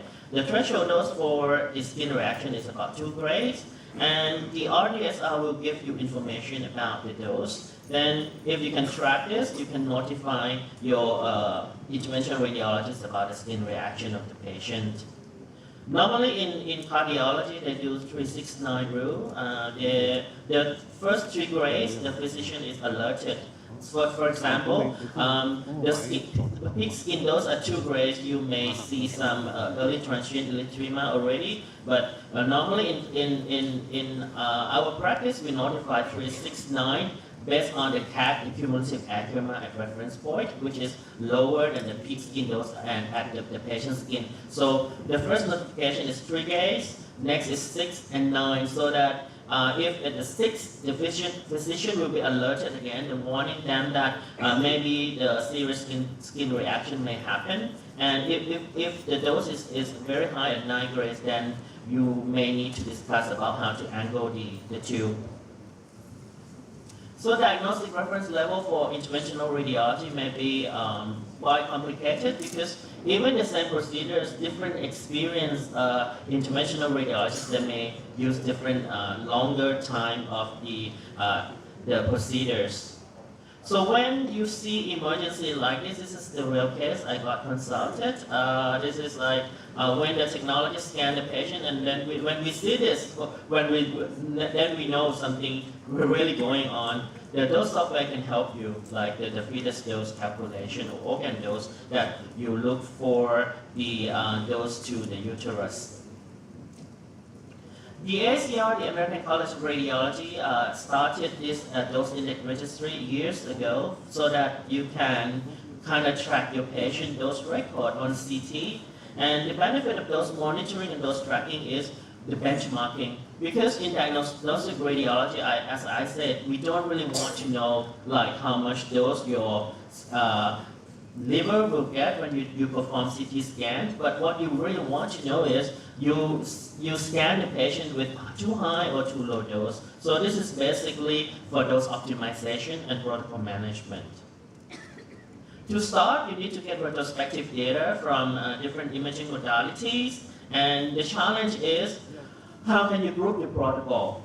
Like, for example, CT brain, a lot of us scan from vertex down to skull base, but in some practice, you scan down all the way to C2. Then if you want to compare, if you scan down to C2, you cannot compare with the skull base scan. So what you need to do is you have to compare apple to apple or banana to banana. That's why we need to group the protocol. When we first implement this dose management software in my hospital, we found that CT protocol alone, we have like 600 protocol. So it's very, very challenging for us to perform the comparison purpose. So what we need to know is like how can we group the protocol so that we can do the comparison. So the goal of the dose management software, as I said, this is mainly for dose optimization. What we are doing in Thailand now, we implement the National Dose Index Registry, the DAR. Thailand is the second country in Asia to implement such program after Japan. What we do is we have the data warehouse at our nuclear regulatory agency in Bangkok, and then we link the data from the feeding sites from all across the country so that we can do the comparison and benchmarking. What are the purpose of this DIR program? What we want is we want to provide national data to regional facilities, and these data we can use the data to set up for the diagnostic reference level. And what the hospital can get benefit from this program is we provide the benchmarking every quarter to the hospital so that they can compare those data with the national data. The plan, the first phase we implemented 2 years ago. Due to the COVID, we delayed a little bit. We received the funding from IAEA, roughly 300,000 euros as the first grant. And we collect the data for CT only. This is pretty normal. In the US, they also start with CT, but now they expand to other modalities. In Japan, now they do CT first also. The first phase that we did was that we have 13 sites that we feed the CT dose data to our national data center in Bangkok. Thailand has 13 health districts. We are a middle-sized country. Of course, we are much smaller than India. Our population is only 70 million. Well, it's not that small, but still, compared to billion population that you have in India, we are much, much smaller. We have 13 health districts, and we distribute these feeding sites to the big referral hospital first from each of the health district. And we have existing 5 current sites that they already have this dose management software, mainly in the teaching hospital in Bangkok. So what we need to do first is we need to standardize CT protocol. As I said, we need to compare apple to apple, banana to banana. So we had a big meeting with different hospitals across the country to kind of standardize our CT protocol. Our approach is we use RSNA, the Radiological Society of North America. They have that like system.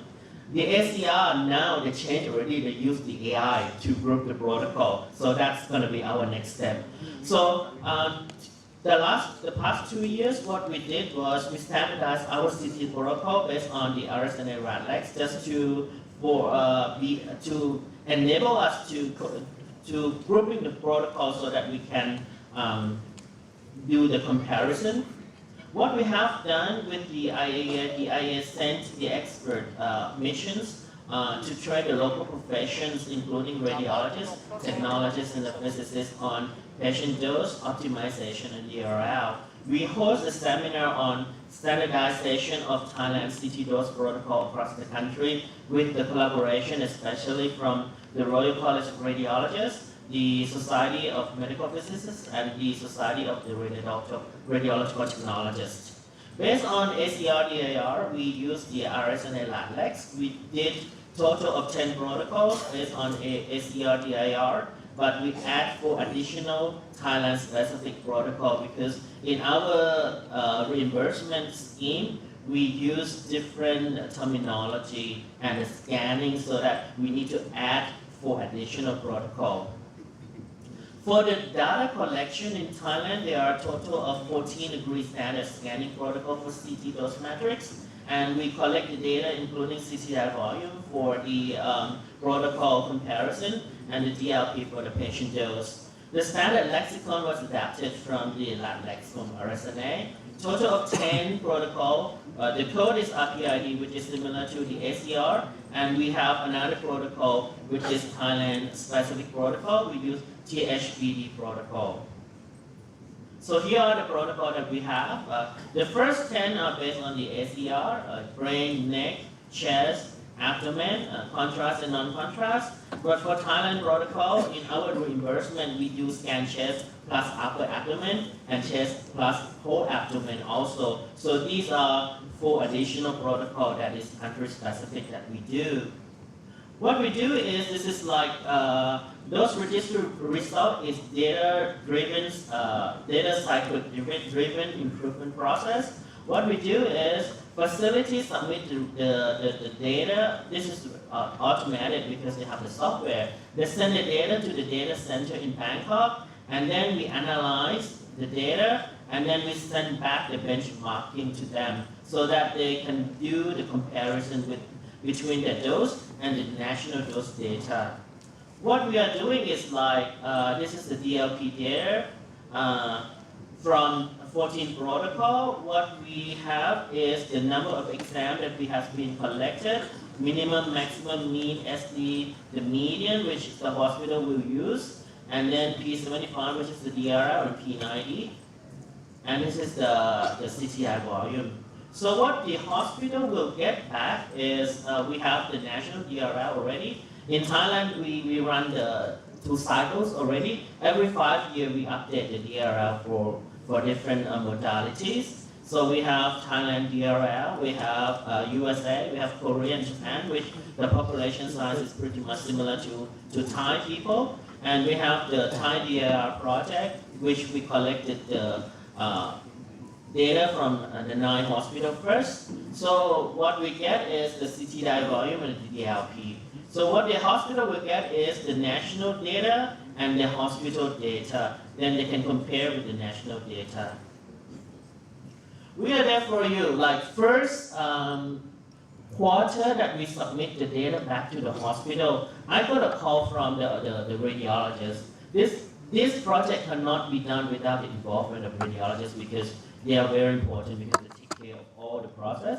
And technologists are very important people too because we are out there to take a look at the dose data. So what we found was that in one hospital, the dose is more than double compared to the national data. So what we did was, with the collaboration among the 3 main professions, the radiologists, the physicists, and the technologists, we went to the hospital to kind of take a look at that scanning protocol and kind of look at that dose. And I also have another hat as a medical physicist, so I use the phantom model from the ACR, the American College of Radiologists.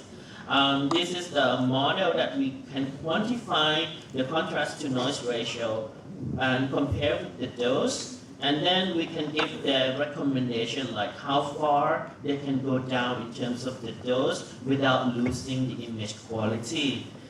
This is pretty much what we can do in terms of optimization. And the radiologists and the technologists will sit down together and look at the protocol And the radiologist will also look at the image quality, if he or she is happy with image quality or not. Keep in mind that the contrast to noise ratio is good for conventional technique of reconstruction, which is either filter back projection or iterative reconstruction. But with the AI deep learning reconstruction, at the moment that you may have in your scanners, contrast to noise ratio alone may not be a good matrix to quantify the dose, the image quality versus the dose, because AI can create the image that the noise pattern may not look similar compared to conventional methods. So we have to come up with another image quality matrix that is suitable for the AI.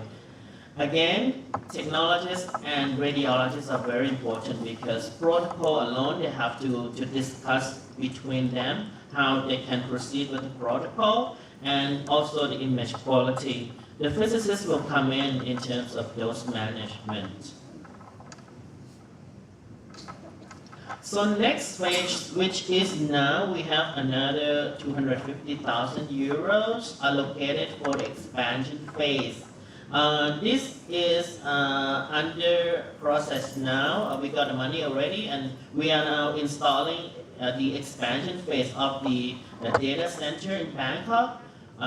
This expansion phase, we can handle 2 million exams per year. That means we can get data from more hospitals across the country. In Thailand now, we have about 1,000 CT scanners, which is very good because even in the community hospital, we have CT now. And the healthcare service in Thailand is totally free. You don't have to pay. So people can get access to this. But the challenge is that our government hospital, a lot of time they don't have the budget to buy their own equipment. So what we are doing is we have the private and public collaboration. The investor will go in to install the CT scan in the hospital, and they split the income with the hospital. So what we are doing now with the College of Radiologists and our Technologies and Physics Society, we went to talk with the Minister of Health so that they can set the rules and regulations so that the dose management software is integrated in part of the requirement. If you look at the cost of the CT scan alone and compare with the dose management software, it is peanuts, you know. Like if the investor can also include this dose management software, and then somehow we can collect the data and feed the data to our data center, then we can manage the quality of the practice on top of other requirements. Like our requirement is like a certain quality of CT scanner, the quality of the report, we have to do the feedback, we have to do the second reading, like the spot check, and we require that you need to have the licensed technologist to scan the CT. And that's the requirement that we are working on. If we success on this, the dose index registry project in Thailand will be very successful because all 1,000 CT scans will send the data to the data center so that we can collect the data and give the feedback to different hospitals about the dose. I think more important thing is the knowledge of the technologists, because we don't really have the physicists around in all the hospitals, so technologists has to take care of this. That's why we have a lot of seminars through our national society to the technologists throughout Thailand to understand about the radiation dose and image quality, how can you optimize the protocol, and how can you optimize the dose, and things like that. And I think this is very, very important. On top of a good protocol, good image quality, the dose will be another indicators to show the quality of our work.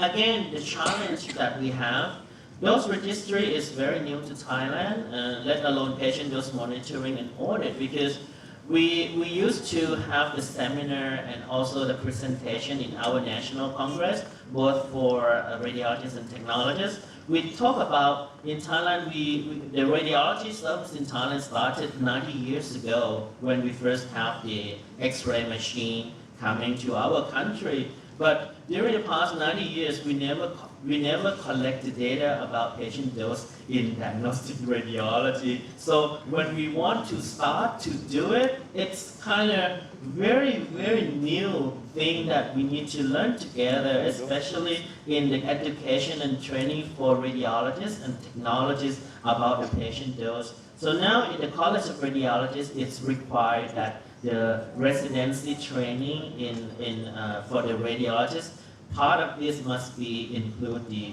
patient dose, and in the exit exam, in the oral exam, one question will be from the physicists and technologists about the patient dose collection and interpretation. So encouraging the facility to participate is based on willingness, but now since 70% of the scanner belong to the public sector, if the Minister of Health kind of have the regulation, then we can manage this. So currently we do not have law or accreditation to start with in Thailand, but soon we will have it. So I hope by next 2 years we will be able to achieve this. So in summary, dose monitoring is a tool for optimization, and DRL should only be used as quality improvement tool. This is not dose limit. We know that we don't have dose limit in imaging, but optimization must be there after justification. Dose registry help facilitate the development of diagnostic reference level and provide benchmarking. And dose reporting and optimization has led to lower patient exposure. This has been proved everywhere, especially in my country, in all the meetings for the radiologists, the physicists, and the technologists. We dedicated one section on this patient dose so that the awareness will be there. So that's all for my presentation today, and thank you so much for your attention.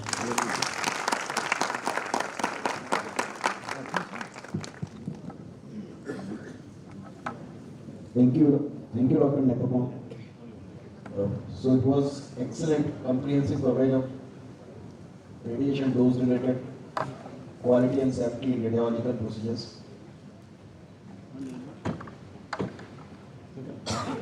Good morning.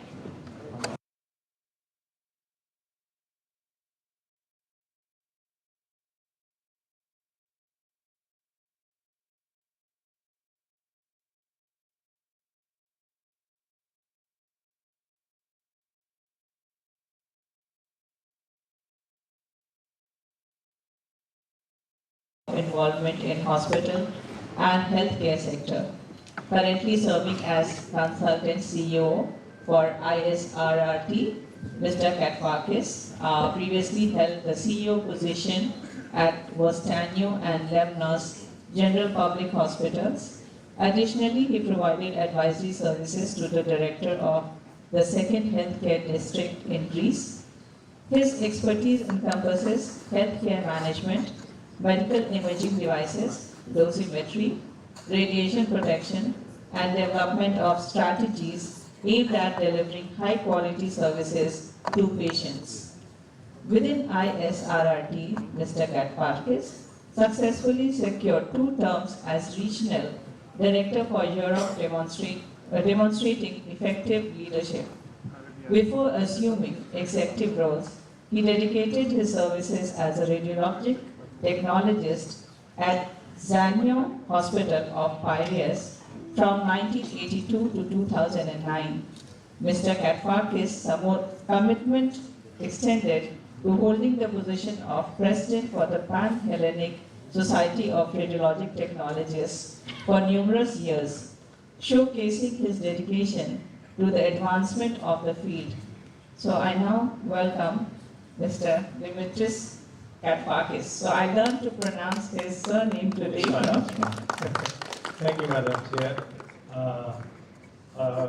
Honorable President of the ISRT, Honorable President of the ISRRT, honorable participants of this National Conference of the Indian Society, I want to thank the Indian Society of Radiographers and Technologists who honored me to participate in this very important Congress and to discuss on the radiographers' best practices. In next few minutes, I will update you all, but probably you know better than me. But anyway, I will make an update on the current best practices for the radiography profession.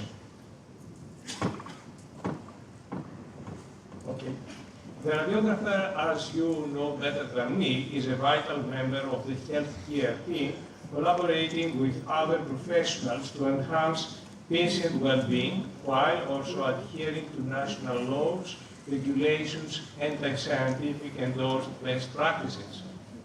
Radiographers have a pivotal role in establishing a safety culture in the field of medical imaging, which encompasses shared values, beliefs, attitudes, and behaviors that prioritize safety in a professional setting.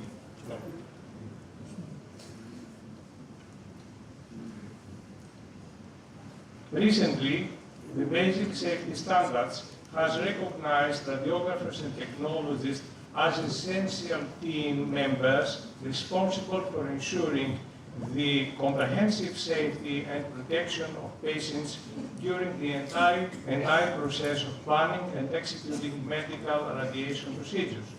In essence, radiographers serve as the crucial link between the technology and the patient.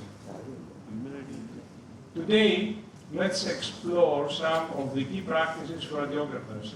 The radiography profession is founded on three crucial principles on radiation protection, serving as the foundation of their everyday responsibilities: justification, optimization, and dose limitation.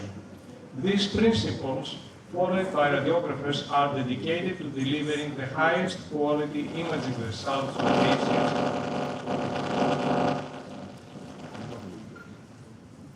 to patients within a setting that values human dignity and empathy. A concise way to encapsulate justification is through the adage, do the right examination first. The justification process was predominantly associated with the referring physician and the radiologist. While the connection remains vital, the justification process has evolved to encompass a more comprehensive, multidisciplinary approach. In the contemporary medical landscape, radiographers play a pivotal role in the justification process. They frequently serve as the initial point of contact for the patient, working in conjunction with the referral source to ensure the precise match between the patient and the appropriate referral. Drawing upon their wealth, knowledge, expertise, and experience, radiographers often have the capability to assess whether the recommended examination is likely to address the patient's clinical concerns, especially in cases where a radiologist is not readily available.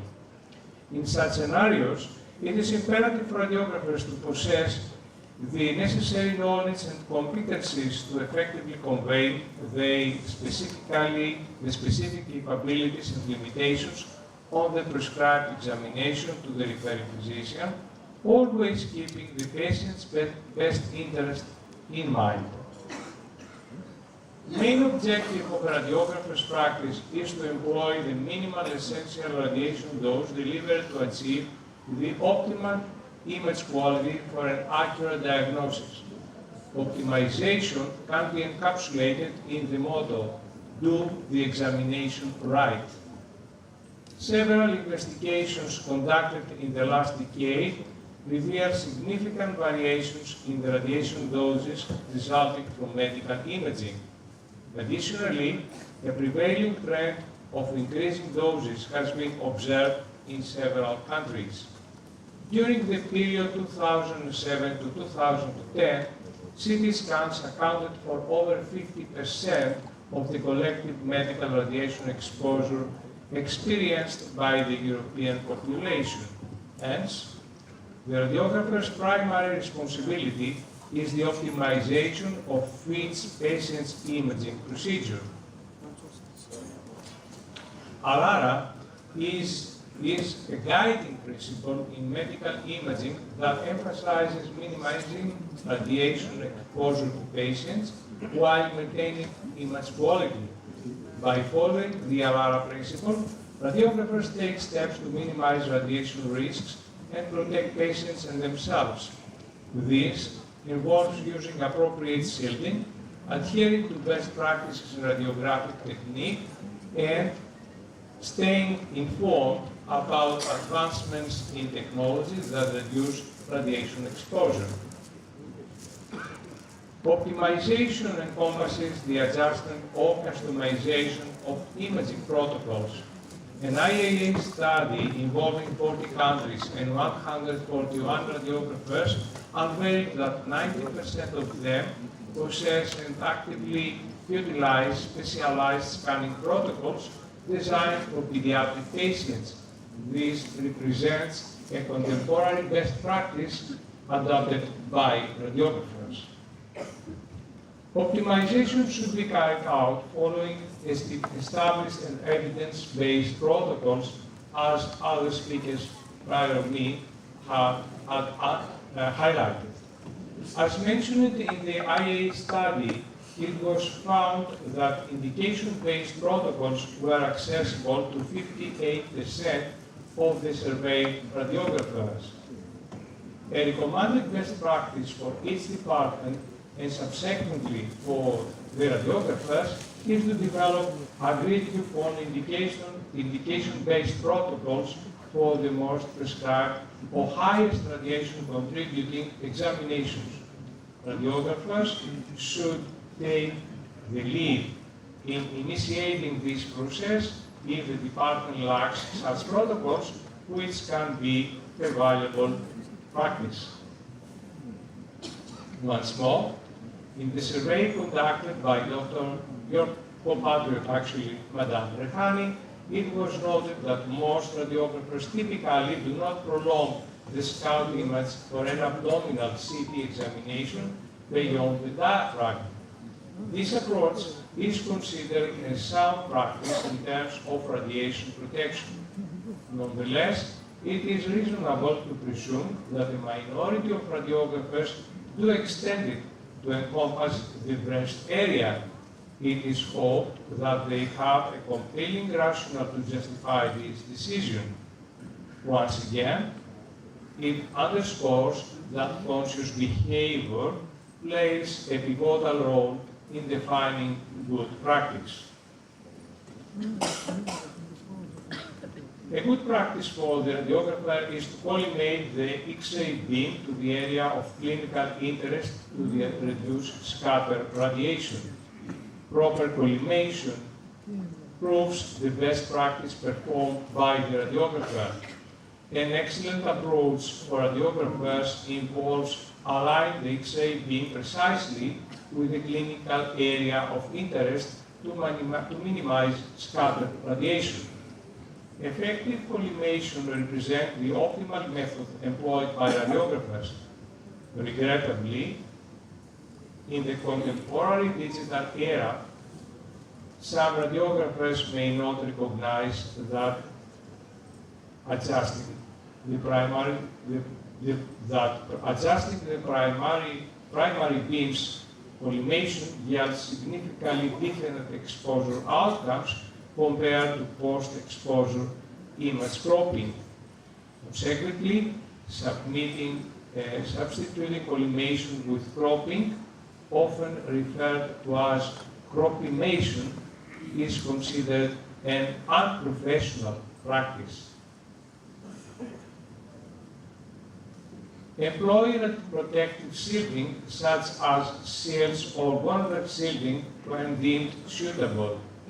Over the past 6 to 10 years, an ongoing debate has centered on whether shielding in various scenarios provides a net benefit or instead contributes to the patient's radiation exposure.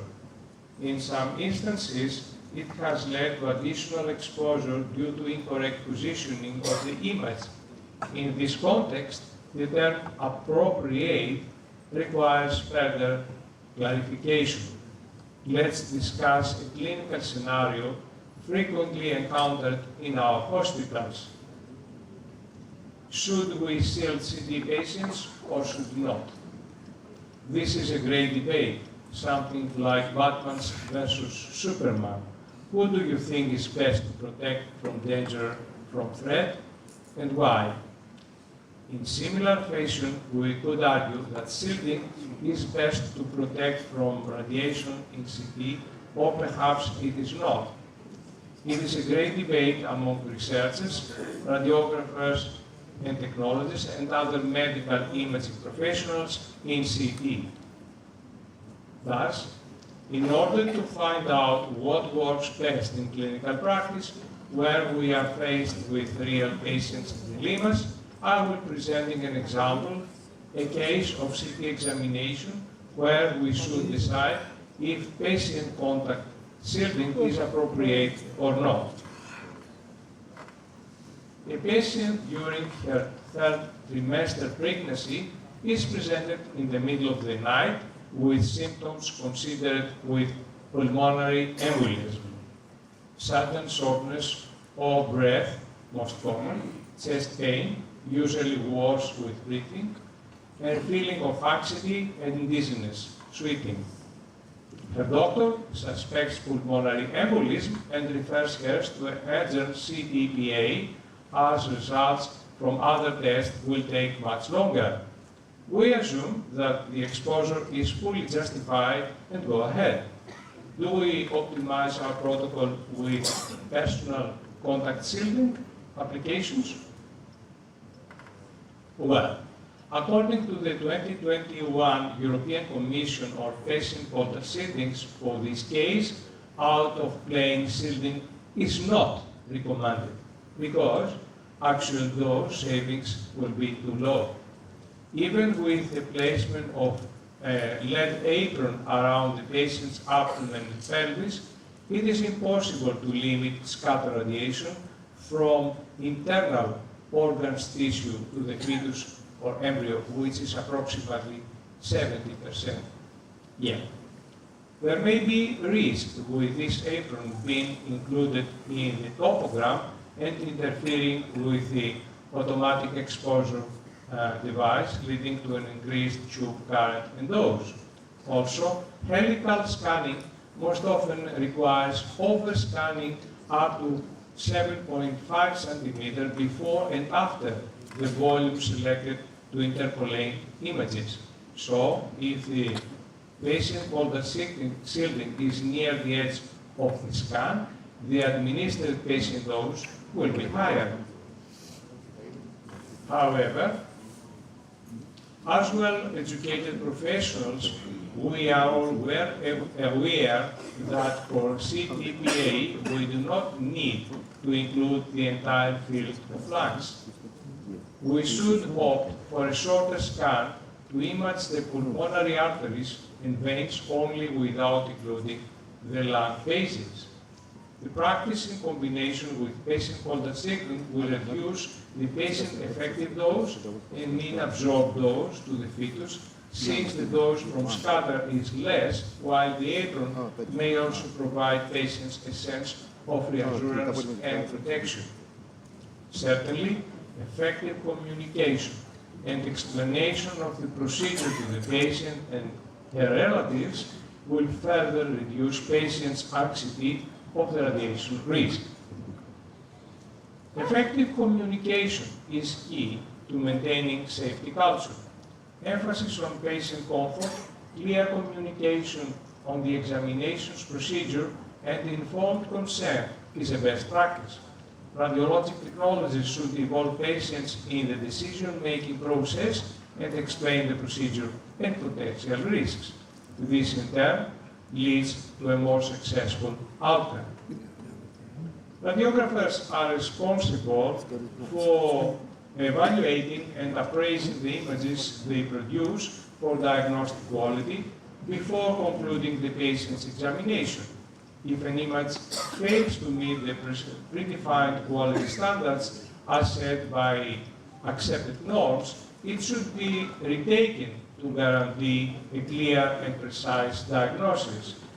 The analysis of rejected images should be carried out at regular intervals within the department with the continuous aim of maintaining the lowest possible rate. Histograms generated from the resulting image are valuable sources of information regarding the proper utilization of exposure factors and, as a result, the level of exposure administered to patient.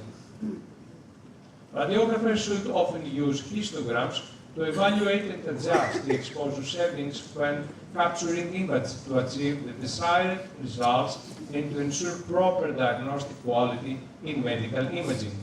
When a radiographer reviews the histogram of the captured image, they can engage in self-assessment of the practice, thereby ensuring the delivery of high-quality care. Radiographers play an important role in the quality functioning of the department. They also should regularly perform quality control tests assigned to their level of knowledge and expertise following acceptable quality control protocols. The recently published International Atomic Energy Agency's Handbook of Basic Quality Control Tests for radiology technology is a valuable guide to that. Within this very important document, there are segments outlining the necessary guidelines for regular quality control tests applicable to computer radiography, digital radiography, mammography, computer tomography, and for the use of film screens where they are still in use. These tests are categorized based on whether they are intended to be conducted by radiographers or medical physicists. I encourage you, those of you who have not yet accessed this resource, to download it for free from the IAIA's website and utilize it as a valuable tool in your daily departmental operations. The COVID-19 pandemic underscored the pivotal position of radiographers as frontline healthcare professionals, as affirmed in a WHO document. Radiographers play a critical role in infection control, encompassing vital practices such as maintaining hand hygiene and utilizing personal protective equipment to curtail the transmission of infections within healthcare environments. Adhering to the infection control guidelines outlined by the hospital or institution is considered a best practice. Reporting of safety incidents and near misses.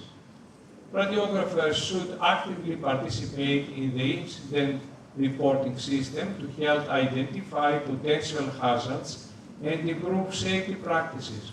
Reporting systems obviously should be based in a non-blame culture environment. A non-blame culture is characterized by a focus on learning, involvement, and accountability rather than blame and punishment.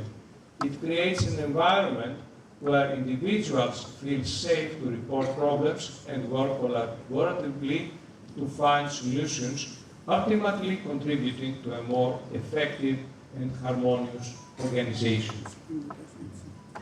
Teamwork. Collaborate effectively with referring physicians and other members of the healthcare team to provide accurate and timely diagnostic information consists of a good practice. Effective teamwork can lead to numerous benefits, including increased productivity, improved creativity, enhanced problem solving, better decision making, increased job satisfaction, and a sense of belonging and colleagueship among team members. Radiography profession must adhere to strict regulatory and licensing requirements. Maintaining compliance with these regulations can be challenging, as non-compliance can result in legal and professional consequences. Best practice is to accurately document patient information, examination details, and radiation exposure in the patient's records, and ensuring data privacy and security in compliance with health information regulation. Radiographers must engage in ongoing professional development and continuing education to stay current with the latest practice and technologies. Radiographers should lead by example, demonstrating a commitment to safety culture in their actions and interactions with others. This can influence the behavior and attitudes of colleagues and students. By promoting a strong and sustained safety culture, radiographers can contribute to the well-being of patients, their colleagues, and themselves while maintaining the highest standards of safety in medical imaging practices. Thank you.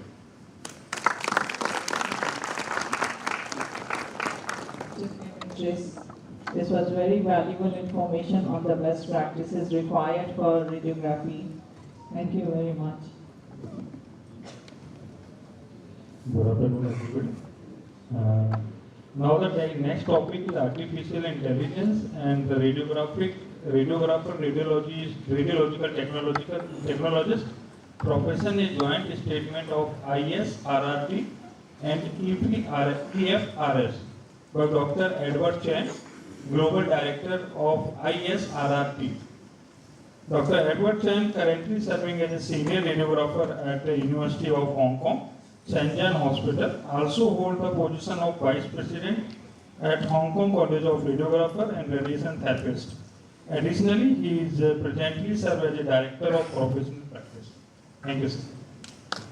Thank you, Chairperson, for the introduction, and also thank you, ISRT, inviting me, allow me to be here to share the information from the ISRT. Today, I'm going to talk about one of the statements from the ISRT, and this is, I also recommend you a chance to go to our website to check our position statement. This is a very good guideline or maybe some reference for you to develop your your career, also your profession in your hospital or even the local in India. So today I'm going to talk about one of the documents from the position statement. It's artificial intelligence and the radiological technology profession. This is a joint statement of the ISRT and the EFRS.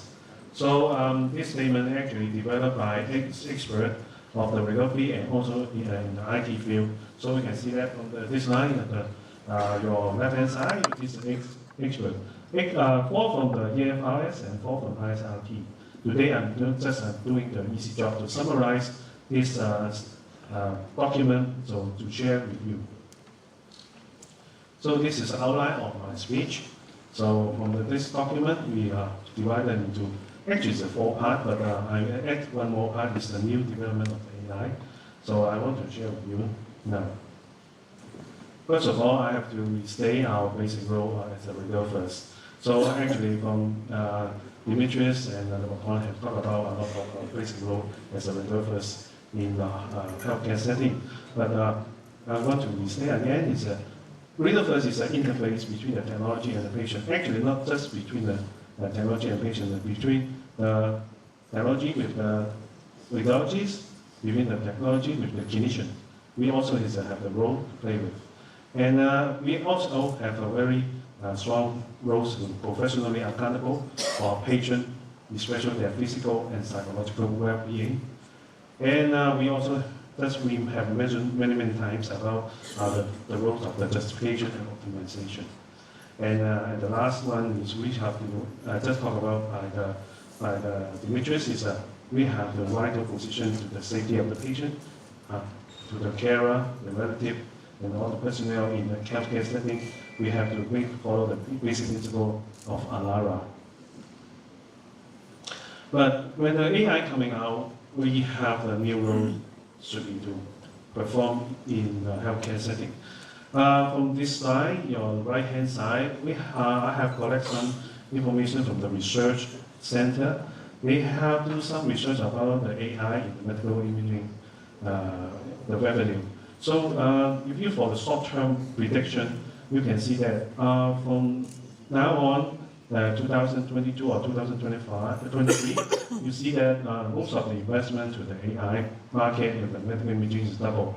If you have a long-term prediction until 10 years later, then the investment will be many times, 10 times or 20 times of the investment. That means the AI is actually happening to each of us. So even today I have read the program, we have several topics talk about AI today.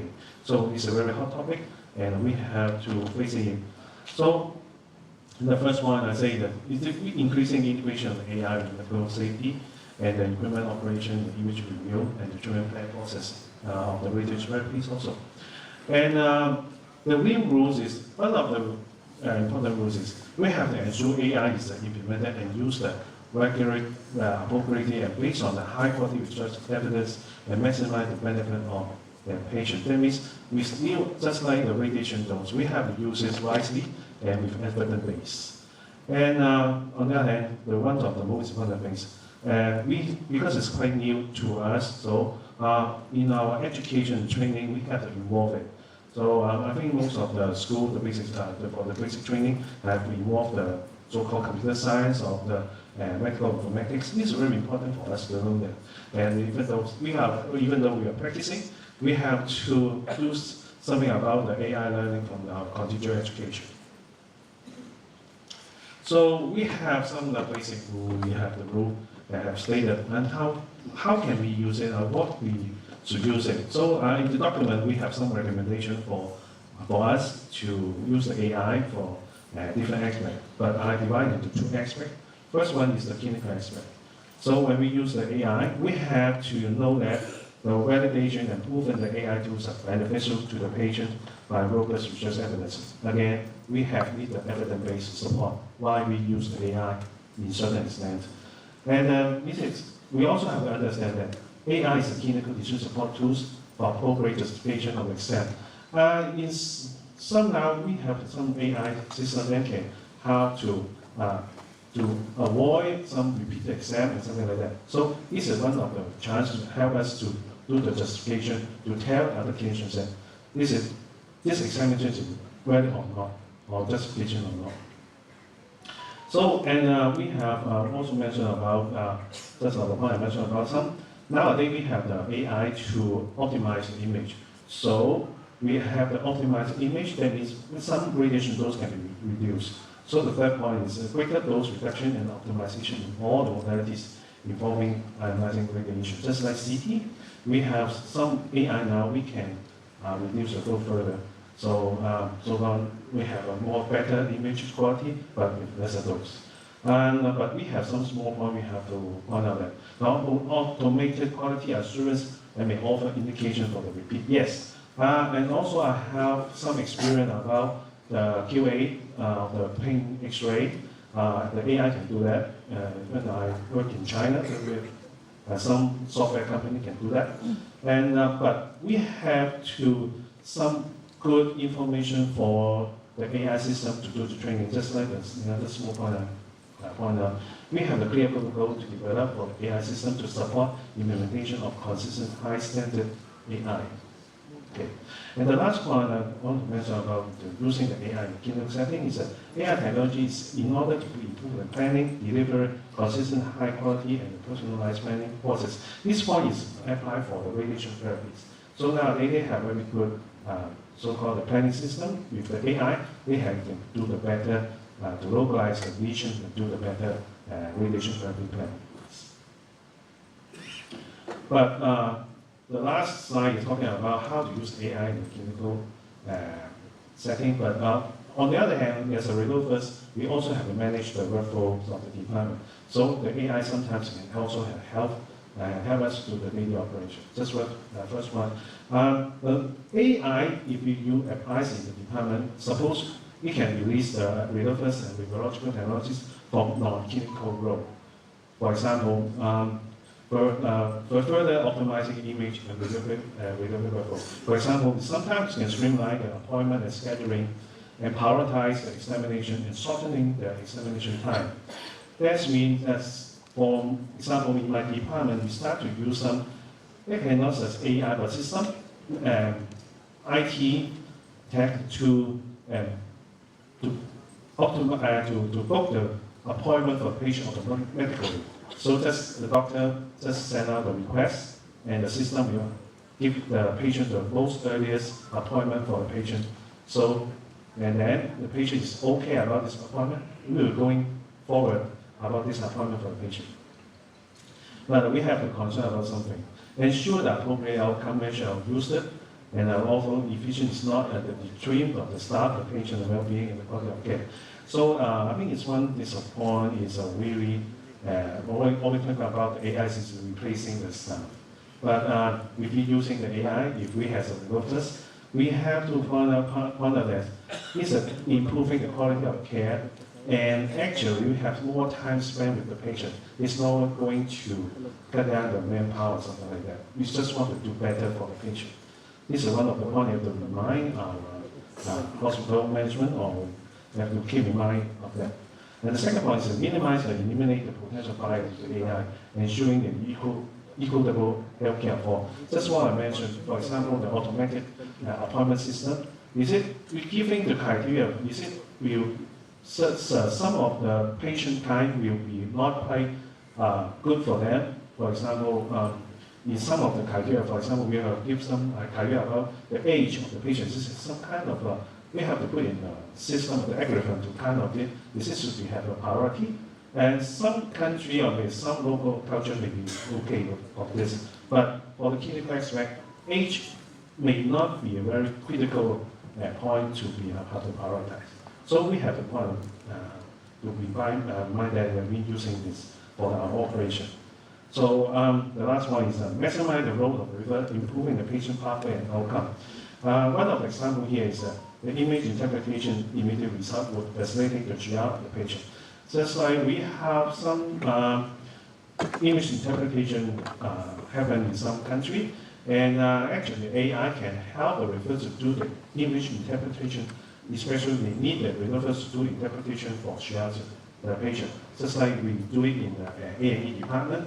So in the old days, we have a very serious training, or maybe we have some very experienced referrer to do it, but with the AI support, sometimes we have many research also about that. With the AI support, even a little bit quite young or maybe not quite experienced, he can do the well performance as a very experienced staff.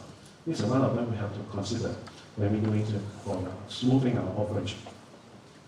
Okay, so we know what we can use or what we should do for the AI, but we have to understand more about what AI is going on. When I go to RSNA around 2014 and 15, they talking about our AI research, and at that moment, most of the time they will just say AI is a black box. Even though we talk about especially they describe the algorithm, it's a black box. Just input something and then come up something, and we just try to verify is it the result is good for us. But at this moment, we have understand more about the AI, and we have more products. So we have to understand what is going on. First point is ensure all the research in the AI system is conducted in an ethical way. So if we going to use the AI, we have to understand, even though we want to develop the AI in a department, we have to understand the whole process is an ethical way. Such like we have to inform the patient about given the data set for the system. Do we need the ethical approval or even inform the consent for the patient to join this kind of AI research? And as a result, first we should take the chance to involve the piloting research of the algorithm prior to clinical implementation. That means if we have some collaboration with the radiologists, physicists to develop an AI system, even the IT guy. So we have tried to learn more and join this, so we can understand the algorithm. And the third point is that we have to understand the algorithm arrive at decision and probably error within this decision. And so when we join this kind of development, or even we going to test the AI system, we have to understand, we have asked the engineer what is the decision or maybe the algorithm come from. And sometimes if you identify some error, we have to voice out. Okay. And then as a radiographer, we also have to maintain and develop a core skill and the competencies to act as a sense check the AI support clinical decision. This is very important. AI is a tools. Tools can become error, even instrumentation we have error. So we have to kind of check with each other. Sometimes we cannot totally rely on AI. Yeah. Actually, it's happened in my department. Nowadays, my radiologists quite rely on the AI.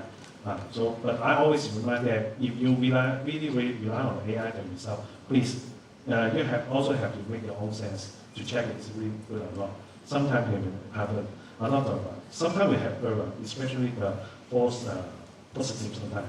Okay, and then we ensure the radiographic education program are regularly reviewed to support the development of the appropriate skill within the profession. This we going back again, just no matter how we are practicing now or we are going in the young age and we're going to start the training of the radiography, we have to input this kind of knowledge to them and remind them what's going on with AI. And on the other hand, if we really join the program or research, we have to demonstrate the leadership to support, test, deliver the safety system to work, and safely implementation in practice. Yes, as a radiographer, sometimes you're going to join as a manager of the department and also maybe responsible for the IT or AI system.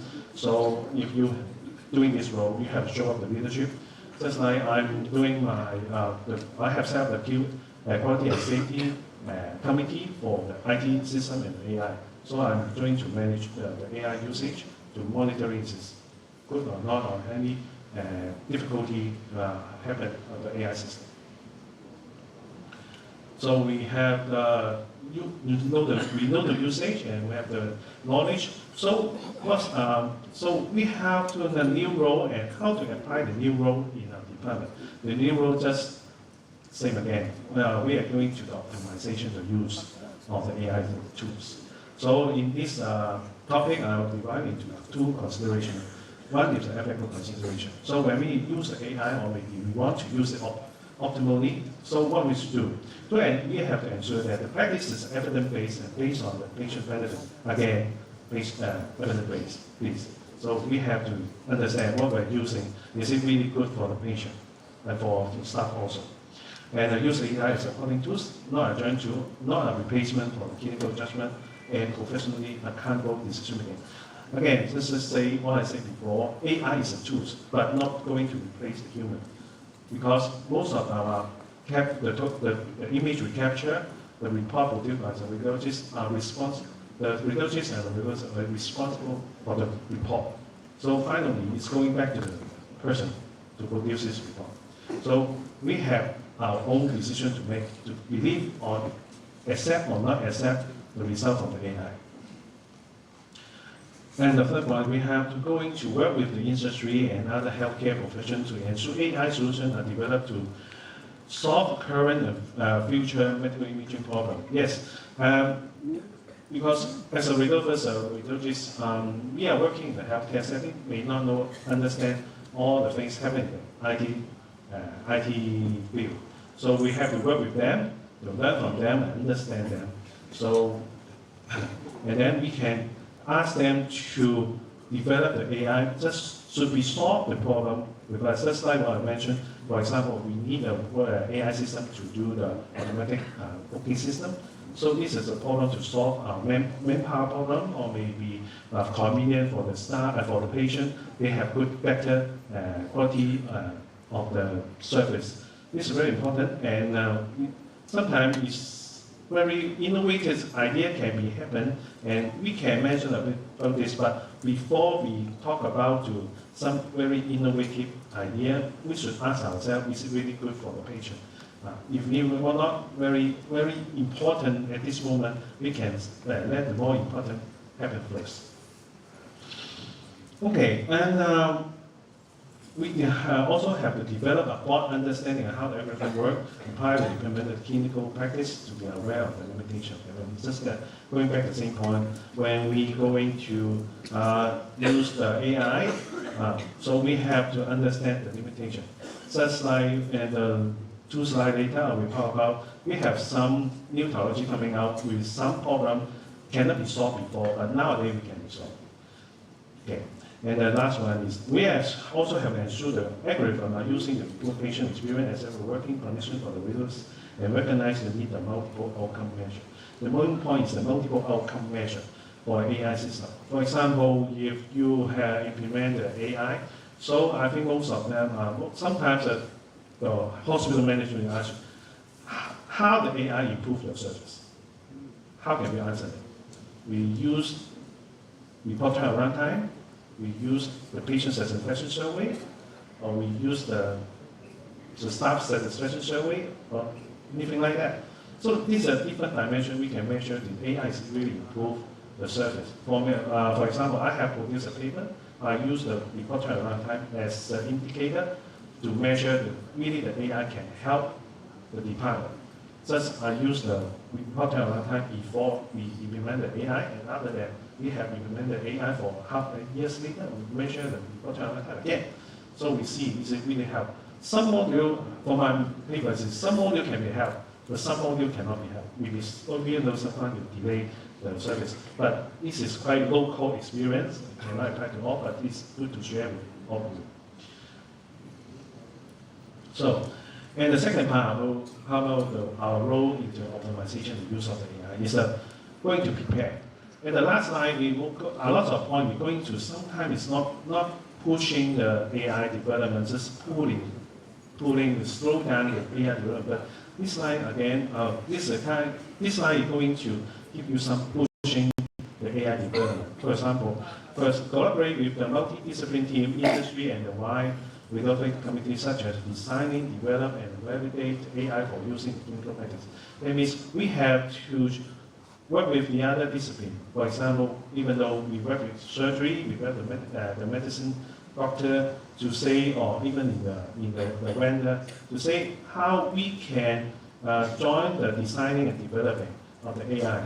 So in this kind of activity, we can understand more and we can tell the vendor what we need. This is very important, and this is pushing the AI development. And the second one, support the adapt the legalization in each country to maximize the benefit of AI to patients and deliver. So if have some legal problem, most of the time the legislation is quite slower than the development of the technology. So we have to tell the government, so we have to answer them to, we have some kind of new technology coming out, we can help the patient, please look at it. And the third point is working with the national and international level with policy making, ensure the investment and all the AI research focus on the scope of the practice between the imaging and the radiotherapy service. The same again, if we have some resource allocation, we have to ask the government or even your hospital management say, oh, can we, the vendor, can you please invest the resources for the medical imaging AI service? Especially some problems happen now, but we think the AI can help. And the last one, we ensure the investment development of existing future work through funded professional development. And that is talking about, we talk about is existing workforce and the future workforce. That means the existing recruiters and the future recruiters, the student recruiters. So we have the training, we have good resources to let them to understand what's AI technology. These 4 points going to push development of AI. Okay, this one's a slide as I edited by myself. Actually, it's some kind of experience after I go through the RSNA this year. And I think most of us know the ChatGPT very well. And you try the ChatGPT, if you have raise your hand. Anyone try ChatGPT? Oh, quite a lot. Yes, good. Yeah. So in this time in RSNA, I see a lot of people talking about using the ChatGPT to reformat the report. Because in the radiologist service, we have in the RSNA, even many radiology societies were quite struggling about how to produce a structured report. But nowadays, most of the time, the reports still writing on their own style. But nowadays, we have AI, simply can do it well, quite well. just thing like I mentioned about the RSNA, we try to use the AI to standardize the protocol. Yes. And one of the things that more concerned about as a manager of the radiographers in the department is some research also using the ChatGPT to deliver information to our patient. I see one of the papers is going to informed consent. So I think some of you have used the chatbot from some apps. You can talk with the chatbot. So seems to be have a real person or some kind, but you understand it's a robot partner talking with you. But if you have the ChatGPT, seems to be more attractive because the old technology of the chatbots sometimes not all the answer can give you. They are quite restricted. Some standard question they can answer you. But with the GPT help, they seem to be quite like a human being. But one of the problem, even the research also found out that, is that the GPT give the good answer to the patient, especially use the open GPT, open AI, because they collect the information from the internet or something else. And sometimes the information may be very correct compared with our better knowledge, or maybe compared with some kind of local department policy. So if we want to develop this kind of technology, yes, we can, but we have to think about this, just like we're following these documents talk about. So this is some illustration how to use this document and when we apply it. Okay, the conclusion. Okay,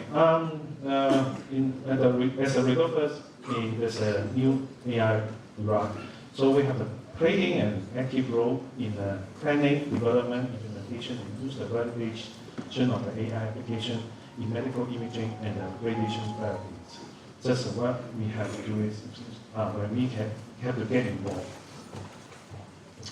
And the second one, we all think the needs of the technology to be targeted to the most pressing medical problems. So we use the AI. So is it very necessary and suitable to solve the problem? We use on the most important point. The third one, optimizing optimal integration of the AI into medical safety, clinical imaging, and radiation therapy is very important.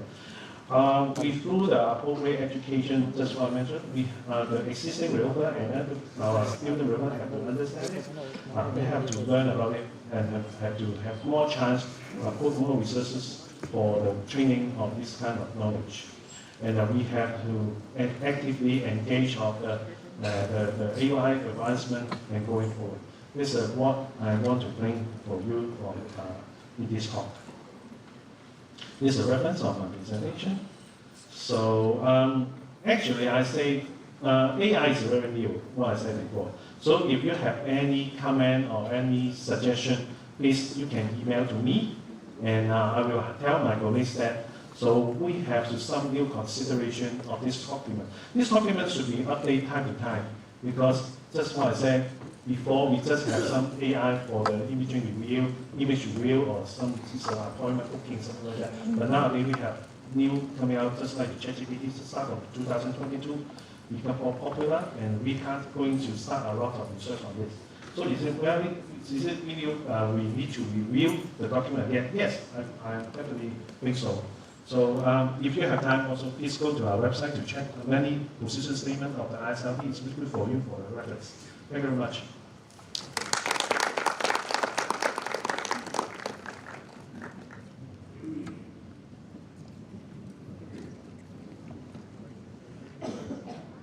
Hello.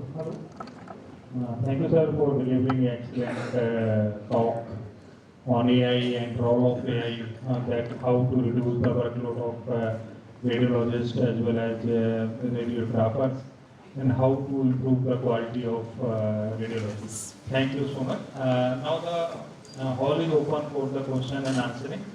If you have any question and discussion, we can start now.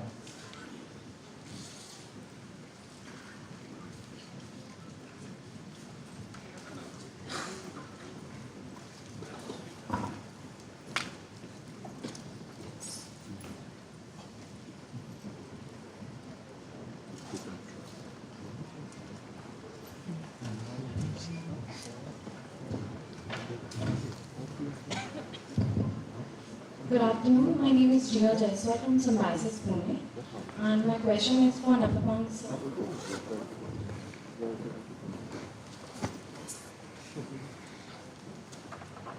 So what exactly are dose surrogates?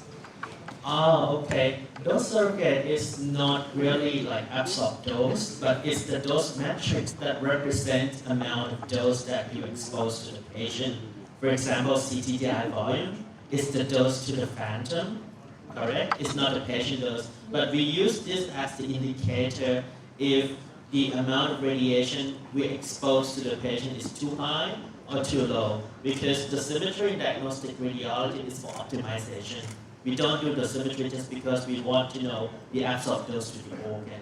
So those are dose surrogate. And these kind of dose metrics are normally available in the DICOM header or the RDSR, the radiation dose structure report. So we can either extract it manually to the Excel spreadsheet, or the dose software can extract this with the analysis capability for us.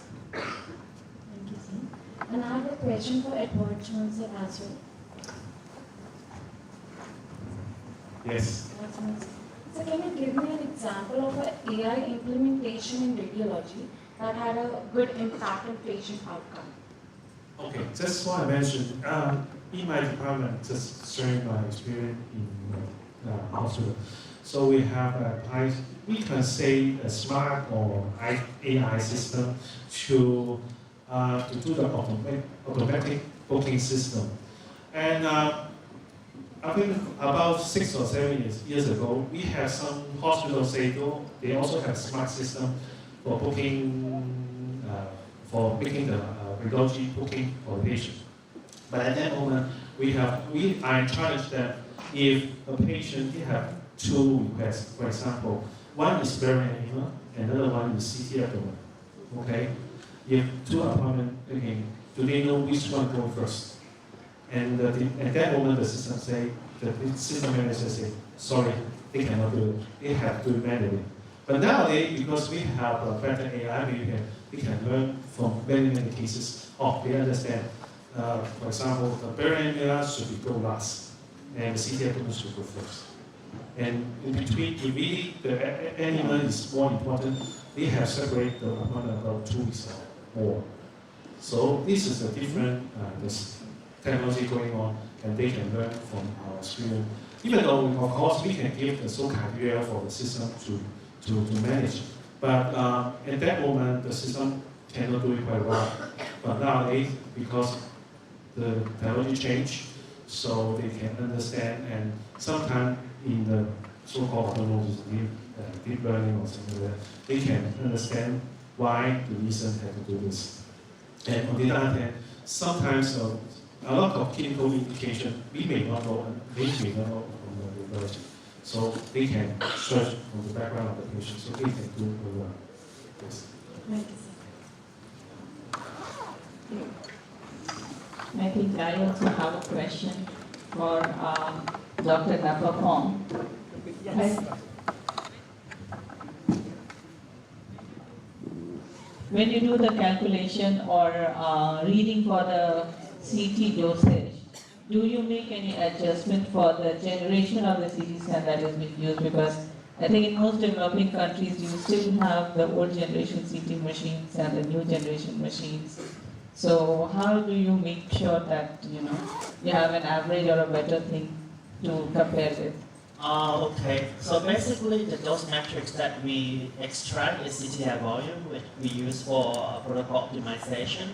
In general, if we calculate these for DRLs, it's kind of average out, because in terms of statistics, the volume of data is quite a lot, so we don't have to worry about variation of the scanners and things like that. But keep in mind that DRL is not dose limit. If you use the old scanner and your dose is high, it doesn't mean that you are bad practice. So it means you can adjust and see if your dose can achieve at the level that is achievable. If not, it's still okay. If your scan has no option like deep learning based or the iterative reconstruction and things like that, your dose is definitely higher than the newer generation CT scanners. But interesting data from my country is that we have two surveys. One is the measurement from the Ministry of Health physicists going out to do the survey. So those data come from like variety of the scanners. And another survey is from the medical school where they have high-end CT scanner. So when we compare the dose, the high-end scanner definitely has much lower dose. So it's for the practitioner to keep in mind how can you achieve the optimization. It's not only by looking at the dose, you have to look at the clinical indications also, and also the scanners that you have. But in general, if you have the idea of dose that you expose to the patient, that's the starting point for optimization. So my question for Nabukam sir. Sir, as you tell you in your presentation, at the country level, at the city, you calculate your radiation dose, CTDI volume and TLP. So, is the on the same machine or different? Because the DLP and CTDI volume is maybe varies according to your vendor to vendor and slice to slice as well. Just like 120 slice CT and 64 slice CT. So, have you given that type of comparison? Basically, CTDI volume is calculated by phantom size. If its head scan is 16 centimeters. So have you done a comparative study with the whatever the data taken for the patients? Just only phantom study? Yeah, that's why the dose for diagnostic radiology is just for optimization. Yes. So in general, like if you want to have patient-specific dose, then you use SXDE. That's going to be like size-specific dose estimate that correct for the patient's real size. And then it's going to be the next step that we do for optimization. It's not the accurate method to measure the radiation dose. The size-specific dose estimation is the next step for that. Yes, that's why I say dosimetry in radiology is for optimization purpose. And even when we, as a physicist, when we go out to check the accuracy of the CTI dose data from the console, we do real measurement using ion chamber and phantom, and the variation acceptable limit is 20%. So dosimetry in radiology variation can be 20% in compared to radiation oncology, which is 1 or 3%. So the idea of dosimetry, as I said, is for optimization. So if your dose data, say CTI volume for brain, the DR is 60, then if in general, when you compare the DRL, you don't use data from a single patient. Because DRL is not mean for single patient, you have to use the data that represent the patient from your hospital. That means you need to collect the data and calculate the P50, which is the median. So when you compare the DRL, you compare the median data of your population from the standard size population. Like in Thailand, we use 60 kilogram plus minus 15. That means myself, I'm not standard Thai. If my dose is higher, it's okay. Things like that. So to compare the dose with the DRL, like national or other country DRL, you use your hospital data, which is P50 instead of P75. So you use your median data for collecting from. So have you compared with the ICE as well? ICE, International Electronic Commission, they're also giving the dose ranges. Well, for the standard way to do the DRL is based on ICRP 135. There are details of what you do in terms of comparison. So basically you need to compare apple to apple. We can't compare Thai data to Indian data because we have different size. And most European data, their weight is based on 70 kilograms, which we cannot compare. So that's why when we send out the dose benchmarking to our hospital in my country, we also send the data from Japan and Korea because the size of the population is quite comparable. Last question, I think. My question is to Dr. Edward. So when we talk of AI in medical practice, so radiology is the branch which is going to be affected first. So there is a concern regarding, quite a concern regarding losing the jobs. So everybody talk about that when it comes to AI, losing the jobs. So what is your message for the technologists, budding technologists? Because with time, definitely the things like just doing scanning, protocol setting, doing filming, post-processing, these things will be taken up by the AI. With a single click, these things will be done. So, how you see it at the job perspective? Second thing, what the message you want to give to technologists, what skills, soft skills that you focus on, that they become relevant, they become more precious in the era of AI. Thank you for your question. Your question guiding me to give you a very good example is one of the AI cannot be replaced, human touch. Okay, patient care. Okay, so just echo the last question one of the lady asked me. So AI actually can enhance our productivity. Just like before, one more example, say before we're going to do the coronary CT, we have to do the 3D reconstruction, so we take a lot of time to outline the field vessel. But now with AI, very fast, just 5 minutes, 10 minutes, okay, it's everything. Before, when I young, I have to do 45 minutes to outline all the vessel.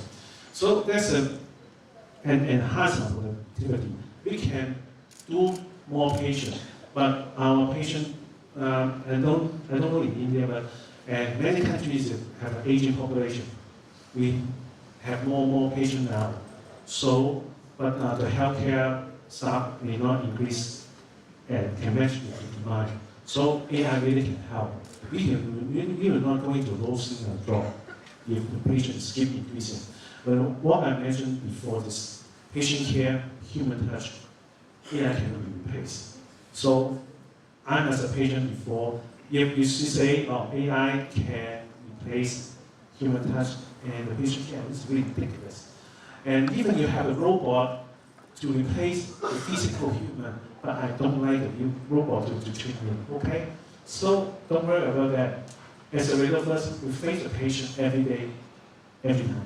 So patient care, human touch is what the patient wants most. Just even my wife is a nurse, she always talking about the TLC. What is TLC? Tender loving care. The AI robot cannot give TLC. Okay, thank you. I would like to add one point. Your answer to your questions. AI can never replace a human brain for sure. When we talk of AI, we have 3 types of AI applications. One is just diagnosing whether it is normal or abnormal. This is utilized for the screening protocols, which is going to cut short the time frame of identifying patients who are to be referred to higher centers. The next stage of AI application is when you know this is abnormal, then whether this abnormality fits into what domain. That's the next step of AI.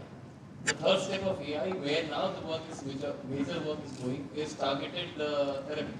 We talk of nano robots, we talk of targeted therapy where AI is trying to play a major role in precision targeting.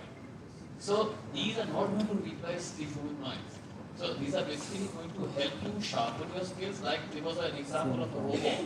Now orthopedic robotic system is what? It just tells you the alignment, the precision, where the cut is to be made and how the bones are to be aligned. But the working of the robot is in the hands of the man who is operating on the system. So I don't see any reason why there should be a scare of losing manpower. Rather, you are going to be the masters of the AI field. So probably it's going to be more challenging for you, more demanding that your presence is needed to run the AI applications. So my message is don't be scared of AI. Take it as a new advancement, like a new MR sequence coming your way. Try to master that sequence and then project AI as a domain of radiology, as a domain of radiological technologies.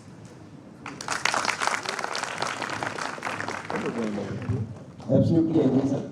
So, the important thing is, yeah, AI will help in the workflow. So numbers required might be reduced a bit.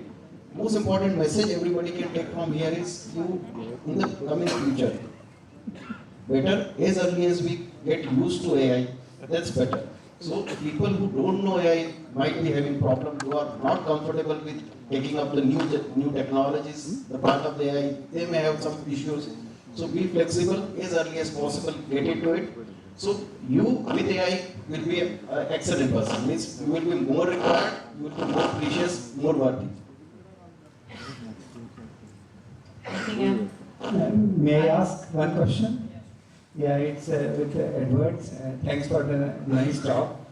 Just one thing I want to know, that how to address the potential biases by seeing the AI in picture. Oh, it's hard to tell the impact of the AI in the future. But what I mentioned just, I'm not quite can predict what will going on because AI is very new things and very lot to change. You know, a lot of if from the movie or something like that, the AI can be very interesting things. I don't know, but for now on, from our document, we have to place the principle how we look at the AI development. So, from my point of view is AI is going to help us to do better patient care, and we can take care of more patients with limited manpower at this moment.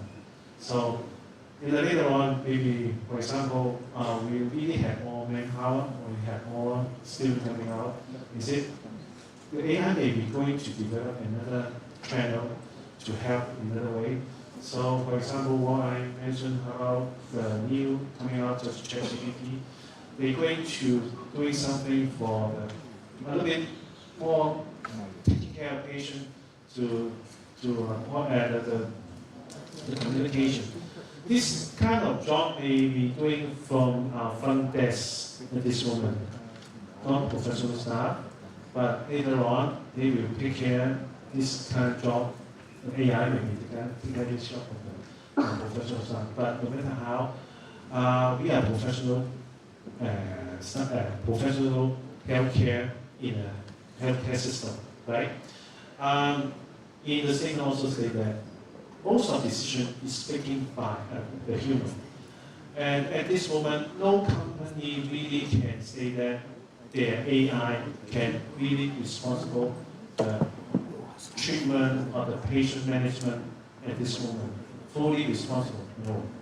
So no matter how the report, the care of the process of the doing the examination, the responsible, even though no matter how we're coming back to the radiographers and radiologists, right?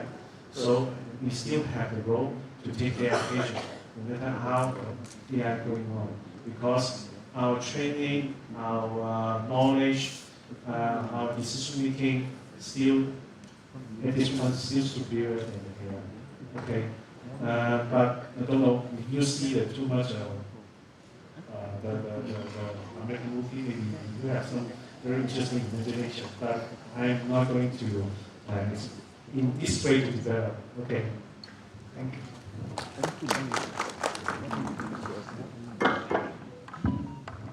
Thank you, ladies and gentlemen, for this hearty discussion. Now I shall request our chairpersons to please felicitate our seniors, our speakers for this session. I would request our guest speakers of this session to please come on stage. A huge round of applause for the speakers of this session, please.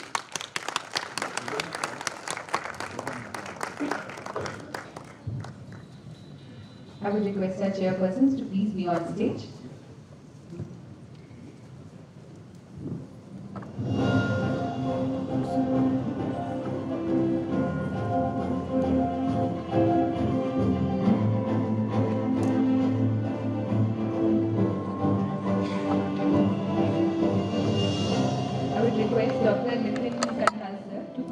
Present the memento and certificate to Dr. Napapong Annapong, sir.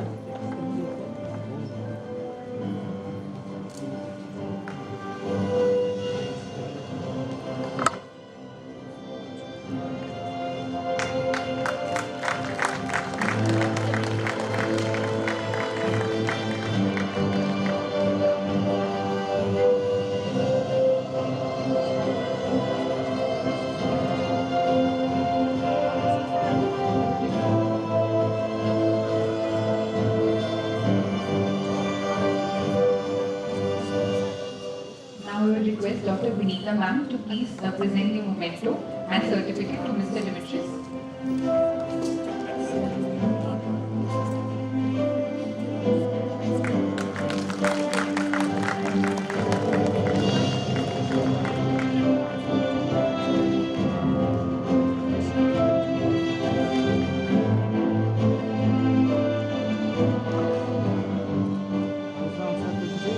I would request Dr. Kamlesh sir to please present the memento and certificate to Mr. Edward Chan.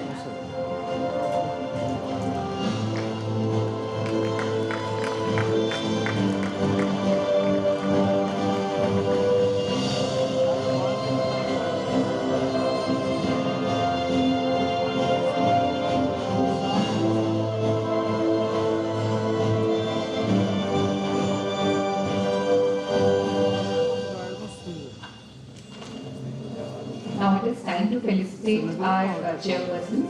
I would like to call upon Dr. Rajesh Malik sir, Professor and Head of Department of Radio Diagnosis and Imaging, AIIMS Bhopal, and the organizing chairperson for this conference, to please join us on stage and felicitate our chairpersons.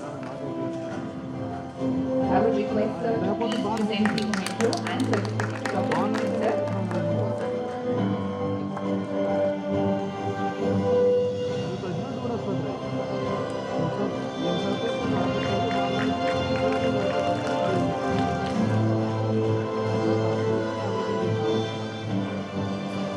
Request sir to please present the memento and the certificate to Vinita ma'am.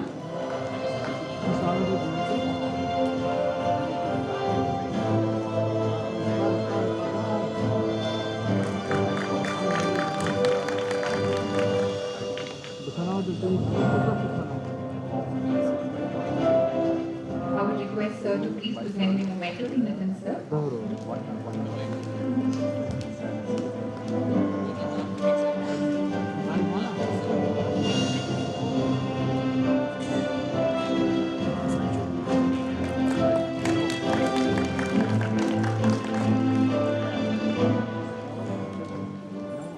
Thank you, sir. I would thank all the chairpersons for chairing the session. Over the past 30 years, technological development of CT have contributed to success of CT in many clinical applications such as trauma, oncology, cardiac imaging, and stroke. Advanced CT technologies like helical spiral data acquisition, multi-slice CT, wide cone CT, dual source CT, spectral CT and photon counting CT have and will continue to demand more advanced technological developments. These technologies will continue to improve CT performance in terms of isotropic volume coverage, improved temporal resolution and material differentiation and characterization capabilities.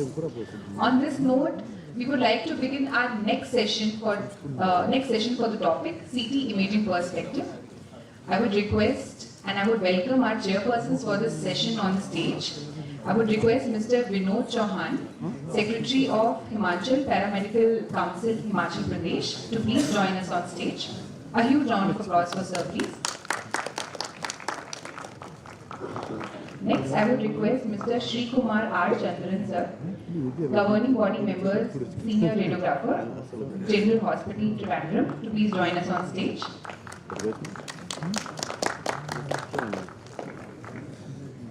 I would request our first speaker for this session, Professor Paneer Selvam sir, from Sri Ramachandran Medical College and Research Institute, Chennai, to the dais, and request our chairpersons to please introduce sir. Sir will be speaking on instrumentation of photon counting detector system and overview. Sir, please.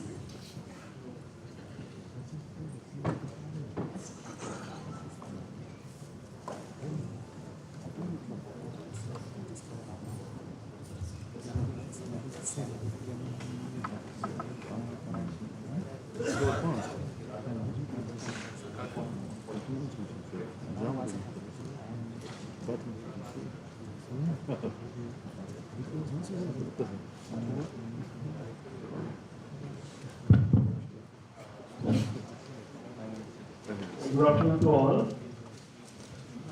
Now, I am inviting Professor P. Selvam, who is our renowned faculty, is presenting instrumentation of photon counting detector system. Please.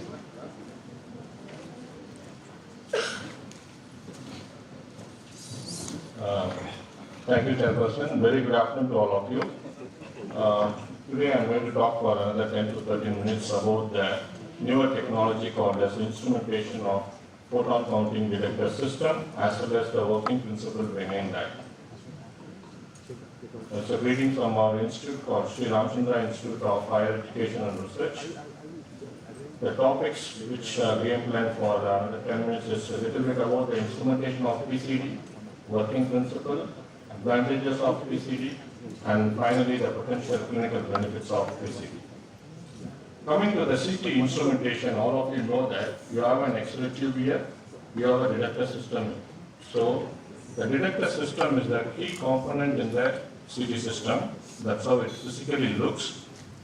When you look into the function of the detector, what actually the detector does, it converts the X-ray transmission data into an electrical signal. So that is the key function of this piece, is what you call the detector system. DAS is the data acquisition system, which converts the digital electrical signal into a digital form, which is going to be the input for the reconstruction system. All of you know that the computer does the reconstruction system, which needs the digital data. So the electrical data has to be converted into a digital data, which is done by analog to digital converter. Now, coming to the types of detector in CT, what actually we have now and what do you mean by photon counting detector CT? What we have now is called as energy integrating detector. Let us see a couple of information about that, then we can go to photon counting detector CT. This photon counting detector CT can measure each individual X-ray photon that passes through the patient body, which is not possible at present. What actually we have is an integrated system. Collectively it collects the data. But here it can measure each individual X-ray photon. This is opposed to the current technique. Current technique is called as energy integrating detector technique, where it uses detectors to measure the total energy of the X-ray in the beam. That is, cumulatively it measures. By counting each individual X-ray photon in PCD, more detailed information about the patient can be obtained, which is used to create high resolution images at minimal dose, spectral information, that is the added information we get, and improved contrast with lower noise. These are all going to be the very important advantage. Finally, I will discuss about that. Let us understand the instrumentation of EID system, what we have now, energy integrated detector system. This has a scintillator which uses gadolinium oxysulfide. When X-ray strikes the scintillator, light flashes are produced, which we call it as scintillation. Hence the material is called as scintillator. So now, when the light flashes produced, this strikes the photodiode. Can you see the photodiode here? So when it strikes the photodiode, these light flashes are converted into electrical signal. That is going to become the CT signal ultimately. This electrical current, whatever produced, is going to be integrated over the measured timing. That is the reason it is called an energy-weighted cumulative signal. During a particular process of time, it is going to collect total data, and it is going to be called as cumulative data, basically. So technically, we call that integrated. In the mathematics, you would have studied, and integrated means cumulatively we collect the data. So that is called as energy integrated detector system. This, as I said, with this EID detector, the photon, when it hit the detector, as I said, at the same time are added up, which we call it as integrated, to create the signal which is going to generate the CT image. Problem with this process provides no specific information about the energy level of the individual X-ray photon. That is the drawback in the system. So coming to the photon counting detector system, it is a new energy resolving X-ray detector which is used to count the number of incoming photons and also used to quantify the photon energy. This technology results, as I said, in higher contrast to noise ratio, improved spatial resolution, and optimized spectral imaging when compared to the conventional EID system. What is the instrumentation and principle behind that? We use a detector which is made up of cadmium telluride, which is a semiconductor. When X-ray strikes this semiconductor, it converts into an electron-hole pair. There is a negative and positive charge is produced. We call it as electron-hole pair. The number of pairs what is going to be produced here, that is going to be proportional to the incident X-ray energy. This electrical field, whatever produced, causes the fast drift of charges towards the anode pixel, because this is the cathode, this is the anode. So the negative charge will attract towards the anode, positive will be attracted towards the cathode. That is called as fast drifted of charges towards the pixel, anode pixel. When it comes at rich here, this electron induces a short charge pulses when approaching the anode. Now we call this as energy selective counter signals. That is individually, since there is no light component. Please remember, in EID, X-rays are converted into light components and light is converted into electrical signal. But here, X-rays are converted directly into electrical signal. So that is the speciality of that. So we are able to individually count the energy of the individual X-ray photon. That is the speciality of this. So to put in a nutshell, photon hitting the detector, as I said, it can be counted individually, creating more accurate signal to generate the image, and the energy level of each photon can be quantified, producing a high quality spectral information. Spectral information means the energy, individual energy can be specified. But what are the challenges in this is, normally you know that the silicon material what we use has number of advantages including the purity, abundance and broad manufacturing infrastructure. But the main challenge is used with the silicon is, this detector material is a low atomic number material.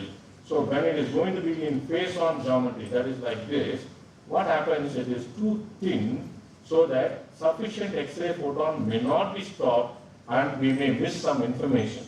So instead of the face-on geometry, we can have the detector vertical, which is named as edge-on detector. This edge-on detector, what happens, it is deep enough so the X-ray photon will be not missed. That is the reason it is called as deep silicon technology. So when you have a comparison, this is the face-on geometry, this is the edge-on geometry. In the photon counting detector system, they prefer this edge-on geometry so the individual X-ray photon will not be missed. That's about the instrumentation and working principle. But what about the advantage of this PCD? There are four major advantages. One is called as smaller detector pixel, elimination of electronic noise, intrinsic spectral sensitivity, and equal contribution of low energy quanta. I'll explain you one by one. The first advantage, as I said, smaller detector pixel. In PCD, I can make it to a smaller pixel, which is not possible in the energy integrating detector. Why? Because when X-ray strikes here, light photons are produced. Whatever light produced here should not go to the other pixel. So we have a septa in between. Can you see the septa? This septa, what happens, it will be like a dead area. When the X-ray hits that septa area, it will not be counted. So when I make a more small pixel like this, more dead space will be created and I will be losing more data. That is the reason in EID detector, we cannot have a smaller pixelated thing, but when you have a photon counting detector, you can have it a smaller. Because of smaller detector pixel, what is the advantage? You have a great spatial resolution. For dear students, what is spatial resolution? It's the ability of the system to distinguish to nearby object as a separate entity. So that is going to be an advantage feature as far as PCD is concerned. That is the first advantage. Coming to the second advantage, elimination of the electronic noise. When you collect the data, because X-rays are converted directly into a what happened in the electrical signal. But in case of a EID, light is also produced. Then only electrical signal. So what happened? A lot of low noise will be there. That will be a problem for us. When you look into the EID, all the noise also will be collected in the data. But in case of a PCD, I have an option. I can keep a threshold value. Okay, what are the low energy? Below 20 or 25? I don't want, because that is going to create a noise for me. That I can filter it because there is no light component, only electrical component. I can do an electronic filtering. So that is a great advantage. I am able to eliminate the electronic noise. See, you see the image, because of the elimination of electronic noise, I am able to achieve a better quality image. See there, you see the CT sinus image of this one as well as the PCD technology, a wonderful spatial resolution you are able to get it. Even the dose, if you see, this is going to be 0.12 millisievert means it is going to be a 0.0063. So drastic reduction in the dose is also there. Then Coming to the other elimination of electronic noise, same thing which I am going to explain in the spectral graph. When you look into the spectral graph, you have a different energy ranges are going to be produced. So my idea is I have to remove this one. So as I said in the previous slide, I keep a counting threshold. Below this, discard it. Above this, take care of it. That's all. Now, with the help of this, as I told you, I'm able to get a very good image quality. The third advantage is intrinsic spectral sensitivity. I can do an energy binning. What do you mean by binning? If you go to the hospital, you know that the hospital waste management, if you look, they have a segregation of waste. For example, plastic, infected plastic separately, non-infected, like a tissue or a cotton separately. And you have a normal food waste or paper waste, needle separately. So at the source level itself, you are segregating the biomedical waste. Similarly, you can also segregate the data, total energy data, in terms of low energy. For example, up to 50 kV. As I shown here, can you see here? I can have up to 25 separately, 25, 30, 50 to 75, like that. I can segregate the data in terms of energy. That is called as energy binning. Binning means isolating the data based on energy concept. So this energy binning can be done, which in turn increases the intrinsic spectral sensitivity. That you should understand. Have a look here. I can have 0 to 20, 20 to 40, 40 to 60, 60 to 80. Like that I can do a binning. By setting more than one threshold, the registered photons can be sorted into several energy bins like this, normally from 2 to 8, on the basis of energy range. So that is the third advantage. The fourth advantage is you get a equal contribution of low energy content. What happens in EID is the low energy component are going to be down weighted. That is, we will not give much importance to the low energy component. But here, the equal contribution of the low energy X-rays also is taken care of. Because of that, you know, I think all of you know the basics. Photoelectric effect you would have studied, it is going to be inversely proportional to energy Q. As the energy is going to be less, photoelectric effect will be more. So here, since I give the weightage to the low energy also, can you see the PCD? Even the low energy I am going to give a weightage. But in case of EID, I am not going to give equal weightage. Because of that, photoelectric effect is going to be predominant, hence my image contrast is going to be optimum. Because of that, when I give a contrast media like iodine, the iodine contrast to noise ratio is going to be improved. Because of that, I also can reduce the contrast volume. So you see how many advantages are there. So that is going to be the main feature as far as the equal contribution of low energy quanta is concerned. So finally, as I said, improved iodine contrast ratio, EID, you make an underweighting of the signal. But in PCD, you give weightage even to the low energy component, hence it improves the contrast to noise ratio. Finally, to put in a conclusion, before that one more point, the detector also can be organized in a different way. Just an info for you, awareness for you. Macro means I can make it like this 4x4 pixel, each one may be 0.5 mm of pixel size. Then one more thing is ultra high resolution where these four I can combine so that my each pixel may be 0.25 mm. This of course the manufacturing issue, we are not going to deal directly, but I am giving an idea for you how the detector pixels can be manipulated and designed according to the requirement. We have different modes, normal mode, ultra high resolution mode. Only thing is how they design the detector varies. Finally, coming to the nutshell, the clinical benefits of PCD, optimum image contrast, as I said, because of the dominant of the photoelectric effect, increased iodine contrast to noise ratio, contrast media volume can be reduced, high spatial resolution, which I told initially, simultaneous multi-energy acquisition is possible. Ultimately, everything leads to a component called as radiation dose reduction. Potential benefit of PCD is it provides clinician more what you call detailed image about the blood vessels, vascular pathologies and malignant changes at early stages. As a result, PCD has the potential to significantly increase the image performance for oncology, cardiology, neurology and many other clinical CT applications. To put as a summary, I told you that these are the 4 advantages of the PCD, high spatial resolution. What is the advantage of that? What is the main key point of high spatial resolution? Wonderful temporal bone imaging, MSK, lung imaging are possible. Because of simultaneous multi-energy appreciation, I have a material decomposition, I can do it. That is a specialty, like how the dual energy X-ray tube does. Similarly, energy binning can be done. When I do energy binning, I have a low radiation dose examination, imaging the larger patient. All those going to be a key feature for me. And as I said, I'm going to give a uniform photon rating in PCD. Because of that, I get a contrast enhanced CT. I am going to get a good information in that.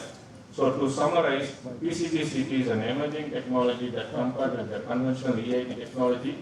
You know what is the multiple advantage? Owing to its unique principle, actually the principle itself is totally different. It is unique when compared to the other technology. Especially it is dose efficient, high spatial resolution, and finally take-home message is the energy discrimination ability is wonderful in PCB technology.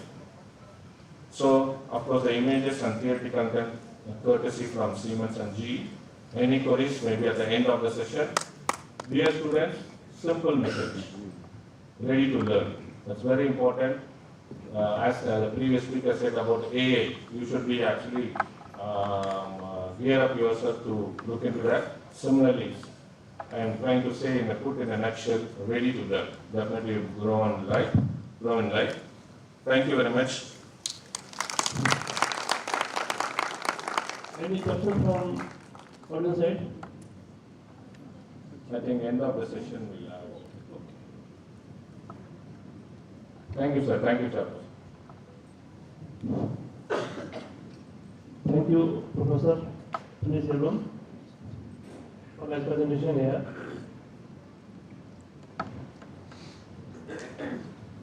The next presentation is about artificial intelligence for radiation dose optimization in CT. This is by Mr. Sachkumar Shetty, who is an assistant professor from NITT University, Bangalore, and he is one of the active leader of ISRT, and he is the newly elected National Program Coordinator of ICRT. Welcome, sir. Good afternoon to each one of you. Okay. So today I'm just going to explain about artificial intelligence, reducing radiation dose in CT. Very few steps are included, very basics, like that, since the students' populations are more here. So I think there is a lot of talk about AI since morning. So, artificial intelligence is taken a big role nowadays, especially in medical imaging. So, you know that since beginning, there are a lot of steps taken initially, when how we used to feed, how we used to make that. There was a lot of discussion. Then we started learning about what is machine learning. The machine learning is a kind of subfold, we can say, or sub-category of the artificial intelligence, where we feel all the information, data, whatever required, that machine should be learned initially, right? So now, example, we want to learn something about brain imaging. So we feed that, example, if there's a normal study or abnormal study, we feed into the steps. That's a machine learning. Maybe lack of images, we will add it. Maybe abnormal or normal images.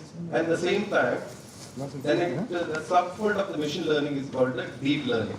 There again, we need to categorize. Maybe particularly we have to concentrate on particular area. So that's a simple word, is a deep learning. Okay. So there are a lot of applications that's taken place in artificial intelligence. You can see that maybe pathology, maybe you want to do something accurately, segment areas of pathologies or organs, or something you want to do, make the diagnosis of it. Maybe you want to label. I think there are a lot of imaging you might have seen. When I taken just a CT, the label comes automatically rib 1, rib 2, rib 3 in accordance. So that's also possible with that. And we want to see the anatomy. We want to see the noise, reduce the noise in the images. Then there are a lot of reconstruction techniques that are adopted this with the help of artificial intelligence. So what is taking place? As I mentioned, first usually we will put the input images, maybe the thousand of lakh of images to read, to learn by the machine learning. Then you can see that later this extraction will be taking place, where in the deep learning. In a deep learning, they'll classify. It is with the particular diagnosis, maybe normal or abnormal, it will be taken place. Then will be given as a label. So that's at the end of the process. It means at the end, user, when we are going to use, that we will be taken benefit at the end of the labeling. So these are the different adaptation that is possible by reducing radiation dose. Even by patient positioning also we can reduce the radiation dose. By scan positioning we can reduce the radiation dose. So these are the steps. See in our example patient when come to department.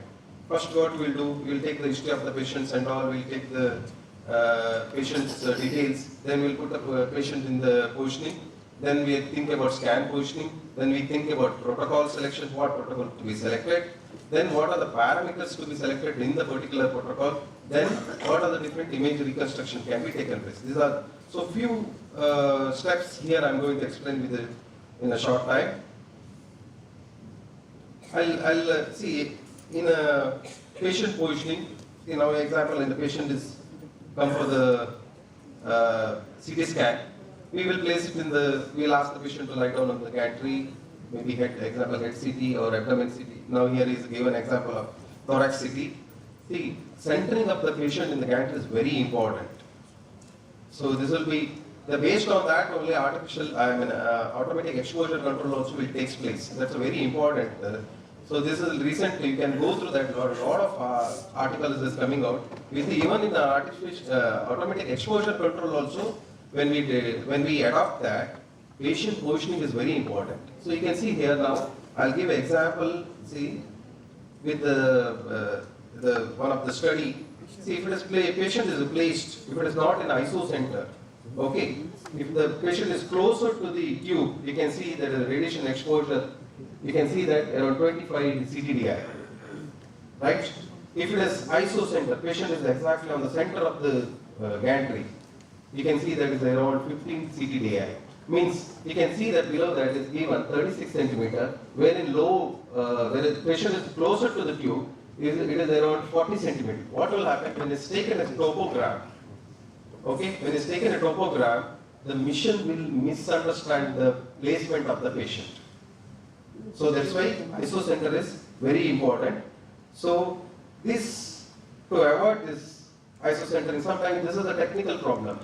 Someone, a skilled person, if it is not adapted that the skill when patient is positioning, that might be the problem. So that is overcome by the artificial intelligence, where the camera, you can see that camera is placed, 3D camera is placed on the top of the gantry or fixed to the floor.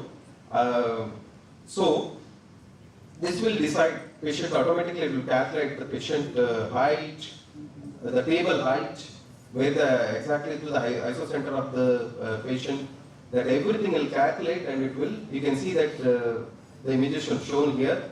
See here example for the thorax CT. Now lateral, we will tell that mid-axillary line, right? Coronal mid-axillary line or mid-axillary line. It should be isocentered to the gantry of the CT. So that's very important. You can see here. Once it has become, then absolutely fine. Whatever protocol you select, automatic exposure control or whatever, it will take or it will exposure properly. If it is patient is not isocenter, even with using automatic exposure control, radiation will change. So whatever the exposure to the patient will vary. That's what I mean. So similarly, there are a lot of other opportunities also there. You can by using this camera by automatically artificial intelligence will select that patient to the isocenter. Even you can see that image C here. With this also you can make the changes of it. So this is the one article I am attaching to here. You can see that the patient with the manually positioning by the technologist. You can see there is a radiation exposure. You can take an example of DLP itself.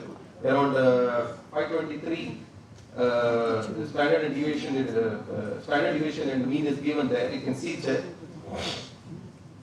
So when we are using artificial intelligence with the positioning, you can see there is a radiation dose is reduced to the patient. So with this, because this is presently available, with that only I'm showing it to you. The same time, scan positioning also is very important. Now you see that, see if someone properly don't know the anatomy of the, once is a scan topogram it is taken, we don't know from where to where it's supposed to be included. That most of the time it happened. I visited many of the centers. I seen that, for example, wanted to take the abdomen CT. So at the level of somewhere D11 or D12 areas, you can be started with the, after seeing the topogram, maybe 1 or 2 centimeter above starting location, ending location at the end of the simple view. So, but what will happen when this technologist covers, he will cover it from the lower border of the heart or somewhere at the level of D10 or D9, he will start. So that can be avoided by the scan positioning, which is having an artificial intelligence. If you use the automatically, it will, if it is cardiac CT example, or something particular area has to be taken, it automatically takes place and it will decide, okay, this area to this area has to be covered. So this is another technique. Okay, by scan positioning, properly scan positioning, this can be reduced. At the same time, protocol selection, here I not added much about protocol selection.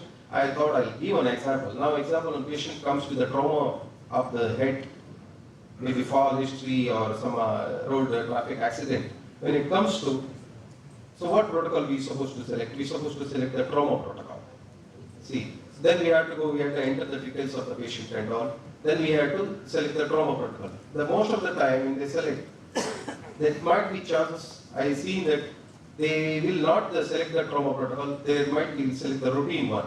The one thing, usually if you use EOC might be, or else if you go back and you can check in your CT monitor, the trauma protocol and the routine protocol will have the different radiation exposure, right?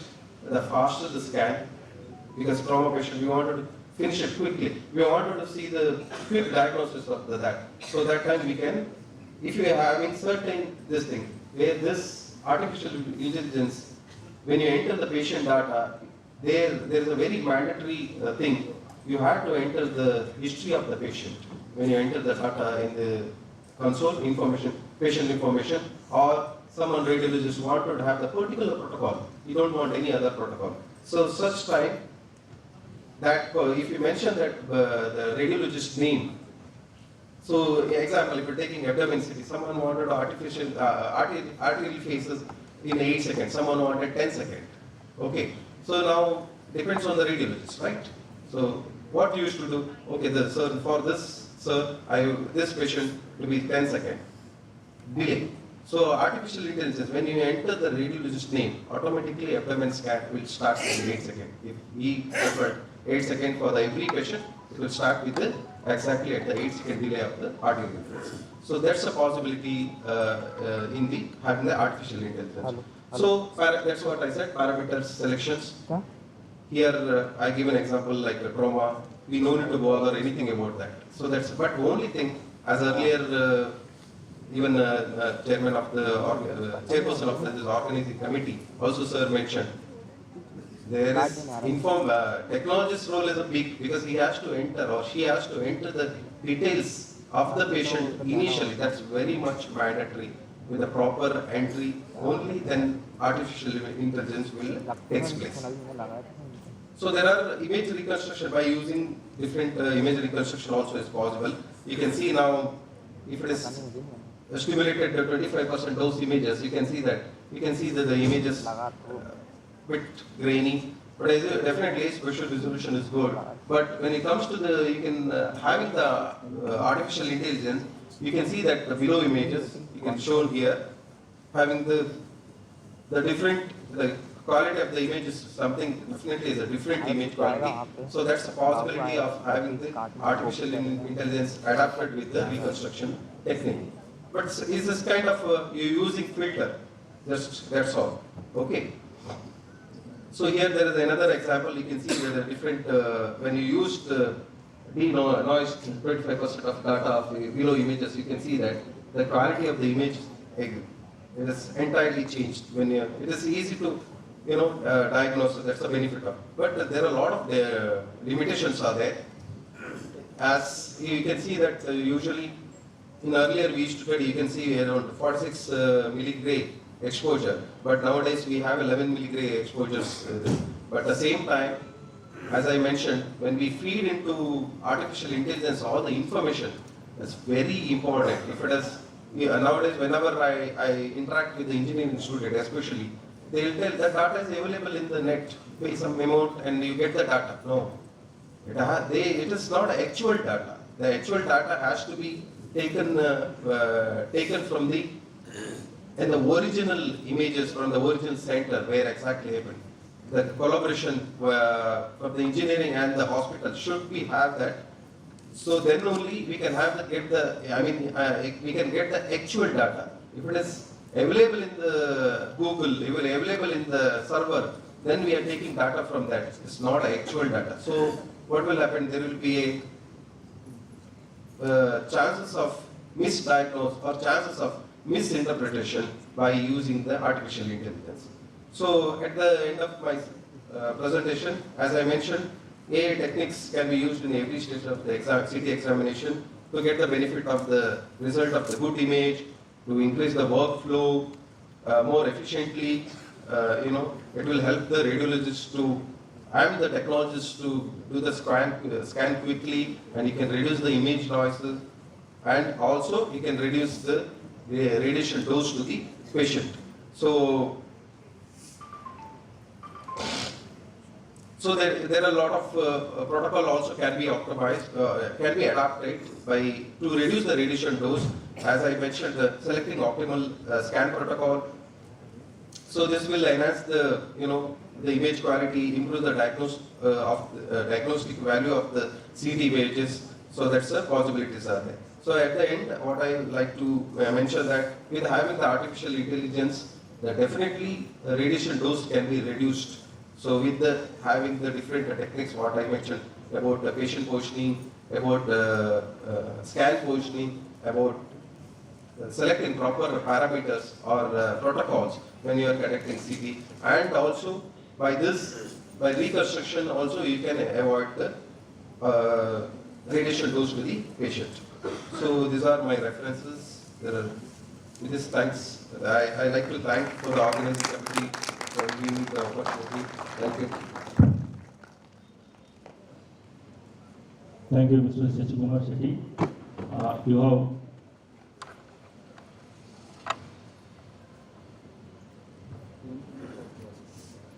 Thank you for your excellent presentation. You have beautifully explained about the how can we reduce the radiation loss by using the artificial intelligence.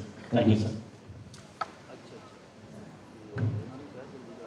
Now, I am inviting our third and last speaker of the session, Dr. Madhur Sharma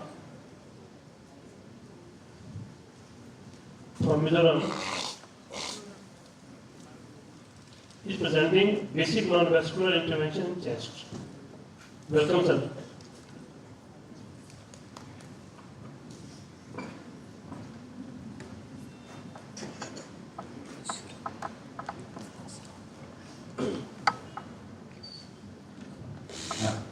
Thank you for having me here. So it's almost quite a lot of you must be hungry. I'll not keep you not stand too much in between you and lunch. So since morning, we've been having a lot of talk of artificial intelligence and what are the new things coming in and so on and so forth. What I'm going to do in the next, say about 10-12 minutes is actually go back to some of the basic practices which AI is not going to replace come what may. Okay? But before I start, this is just a glimpse of the NCISRT we had in ISO a few years back.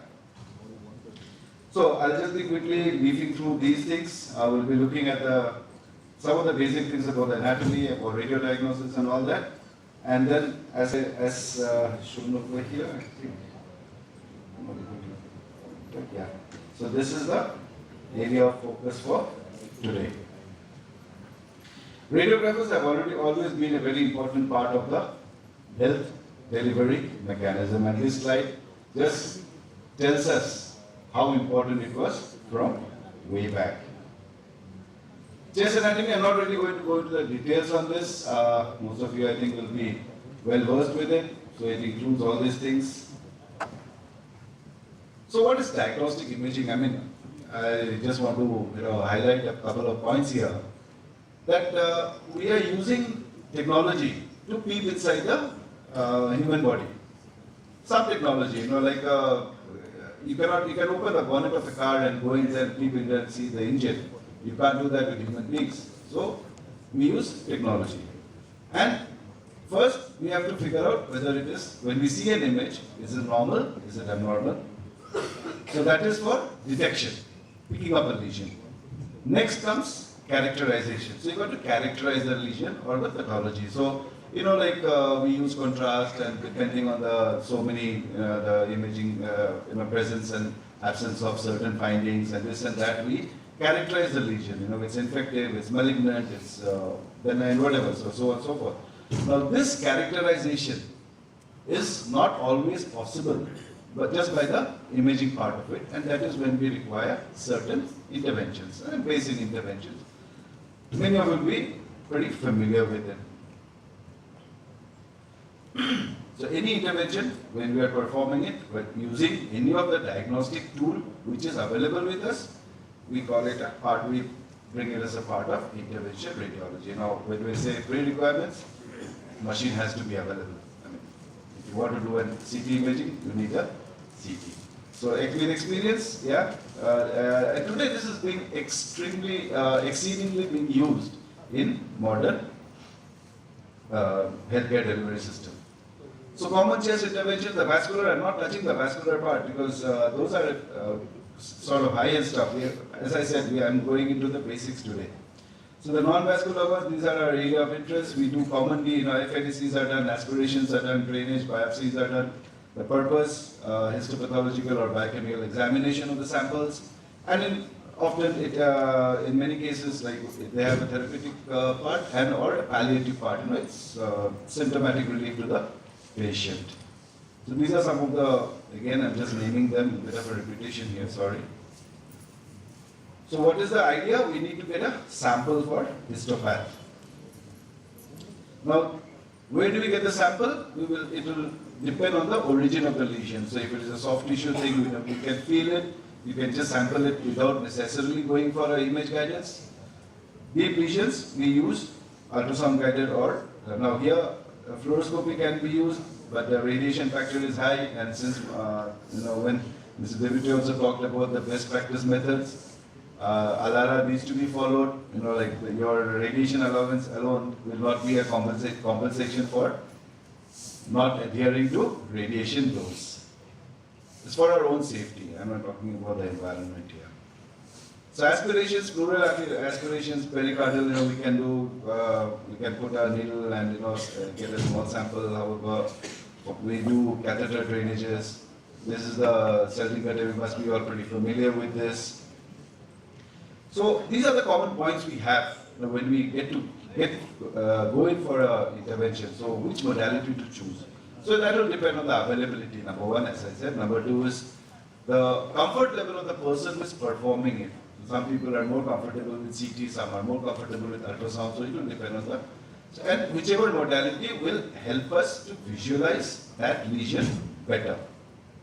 And in certain things, of course, nowadays with many of the machines, a lot of things are inbuilt, which we use. So these are the things we have discussed so far. We have talked about the brief anatomy, we have talked about the common non-vascular interventions. Now we go into the important part, that is what is the role and responsibilities of a radiation technologist in this. So this is just a one I picked up in WhatsApp long time back. So this just to bring home the point of importance of machine maintenance. So we kind of classify this, this is not exactly a classification, this is how I like to put it, like, like pre-procedure, intra and post-procedure and all that. And what are the things you need to do? So there are certain prerequisites which will depend on a case-to-case basis. They also differ from institution to institution depending on what are the things which are available there. This is something which I always like to hammer in to people where I have an opportunity to say that we should always remember that we are just not treating the disease, we are actually treating the patient. So the way you handle the patient is going to be different for the same condition. I mean, even if you're talking of a pleural effusion, if the patient cannot sit down, you got to make him lie down so that all the patient comfort level. There are so many things which we got to take into account. We need to have a fair idea of what is the expected outcome of it and what are some complications of it. We need to have a fair idea. Of course, how to manage them and all isn't exactly your role, but you need to have a fair idea on that. So these are some of the pre-procedure things. Now here, what I particularly like to focus is on that we need to know what is the clinical history of the thing before we actually do the procedure.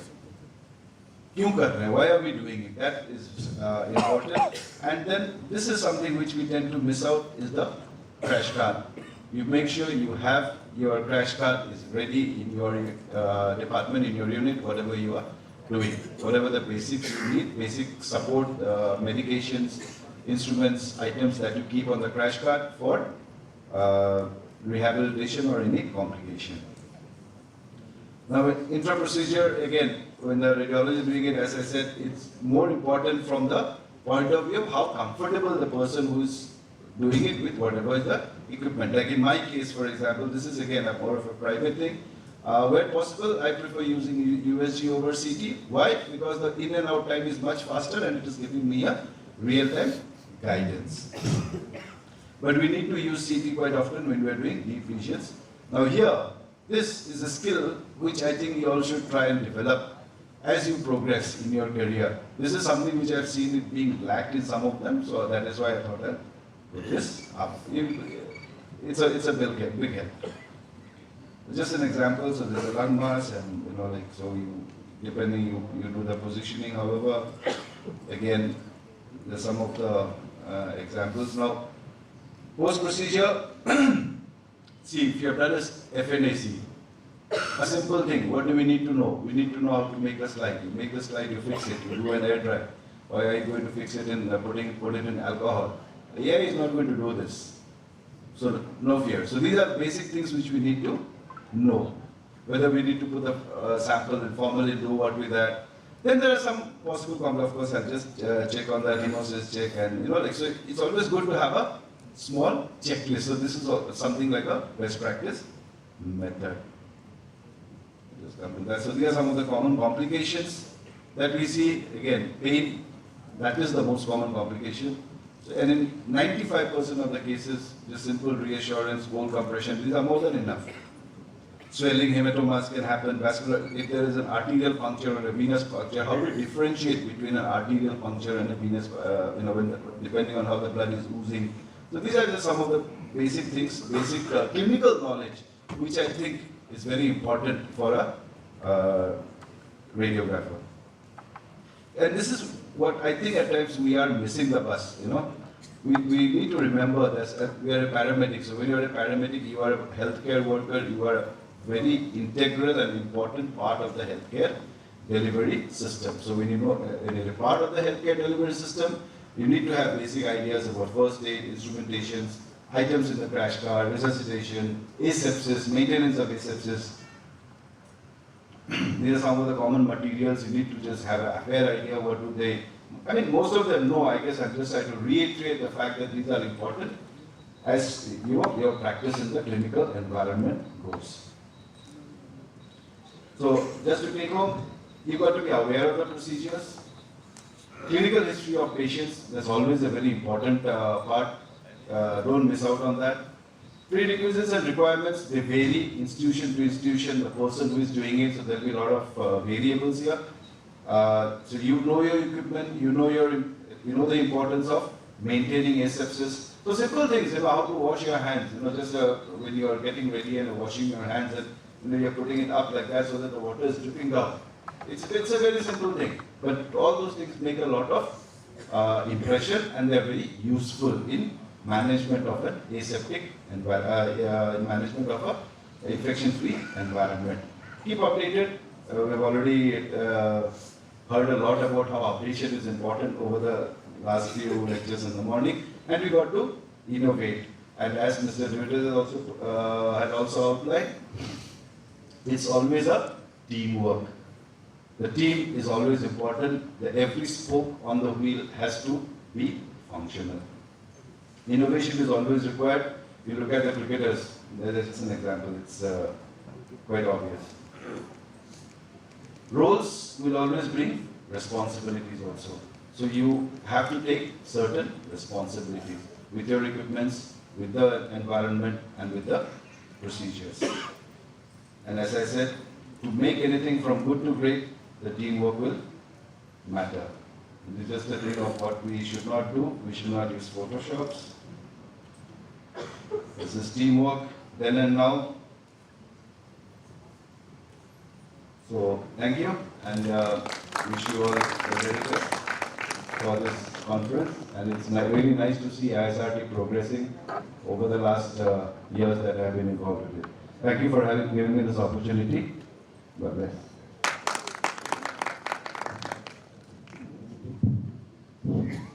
Thank you, sir, for that presentation.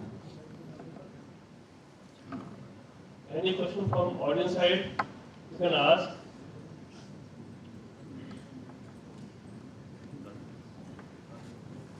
I think it's lunchtime, so everybody wants to go for lunch, I guess. No question? No question, please. Okay, thank you, sir. Thank you. No question.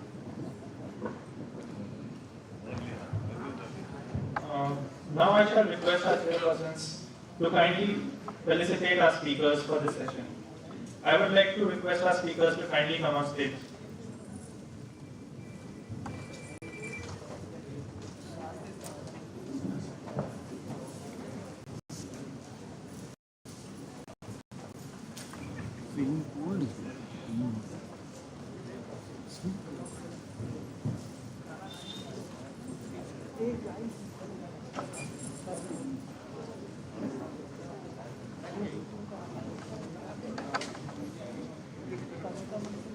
Now I shall request Mr. Vinod Chauhan to kindly come forward and present the memento and certificate to Professor Manish Selvan.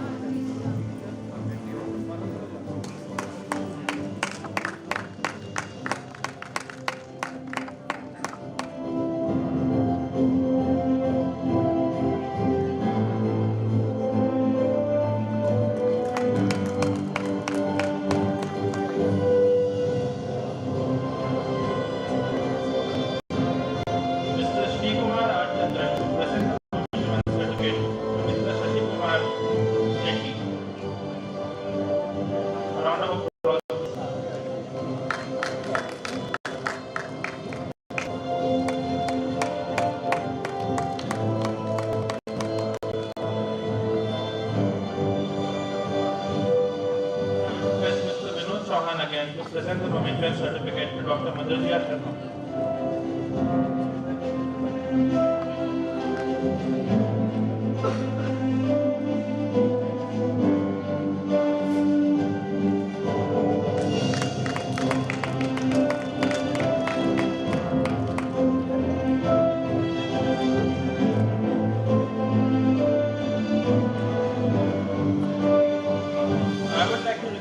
Dr. Radha Saravagi Gupta, Additional Professor of Radio Diagnosis and Chairperson of the Scientific Committee, to kindly come on the stage and felicitate our chairpersons.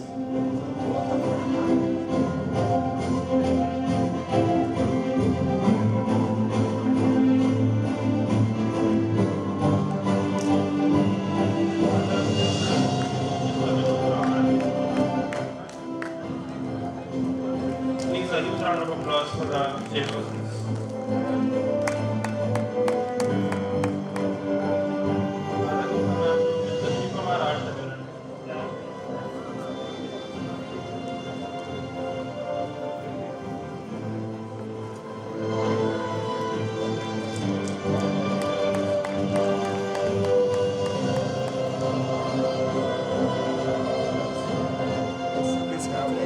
like to thank our chairpersons for chairing this session. Thank you, sir. All e-posters presenters are requested to be present at the e-poster gallery. Now we are concluding our third session, and everyone is requested to assemble in the hall sharply by 2:30 p.m. Thank you.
Photo ma'am के साथ speaker के साथ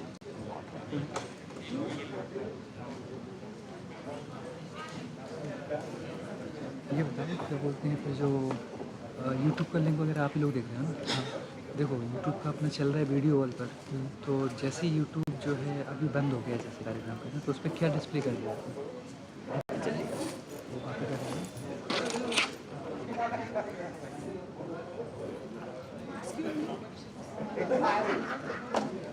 Ma'am, you bought that car?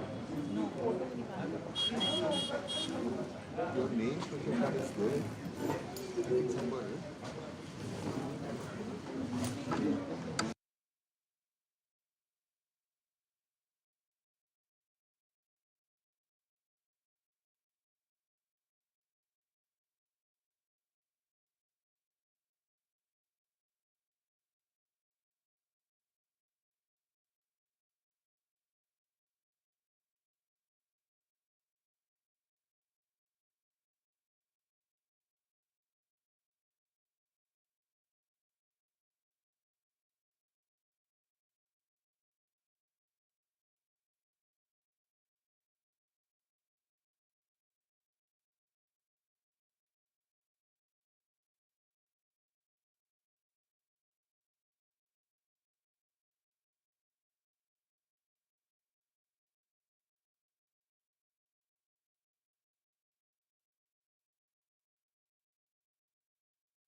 Yeah,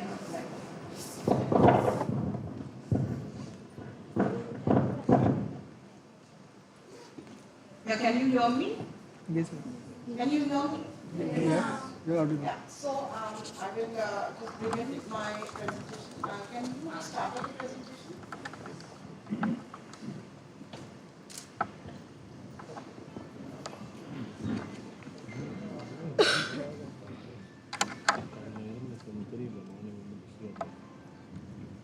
Yeah, so I'm going to talk on navigating regulation and skilling and training, especially in the radiology technology space. So this is my brief profile. Here important is I'm on various academic committees now in various universities and the academic council. This is our beautiful university. It's a Bison Institute of Health Sciences. It is nestled in the beautiful verdant hills of Pune and Lavik. Let me begin by a quote by Guru Rabindranath Tagore.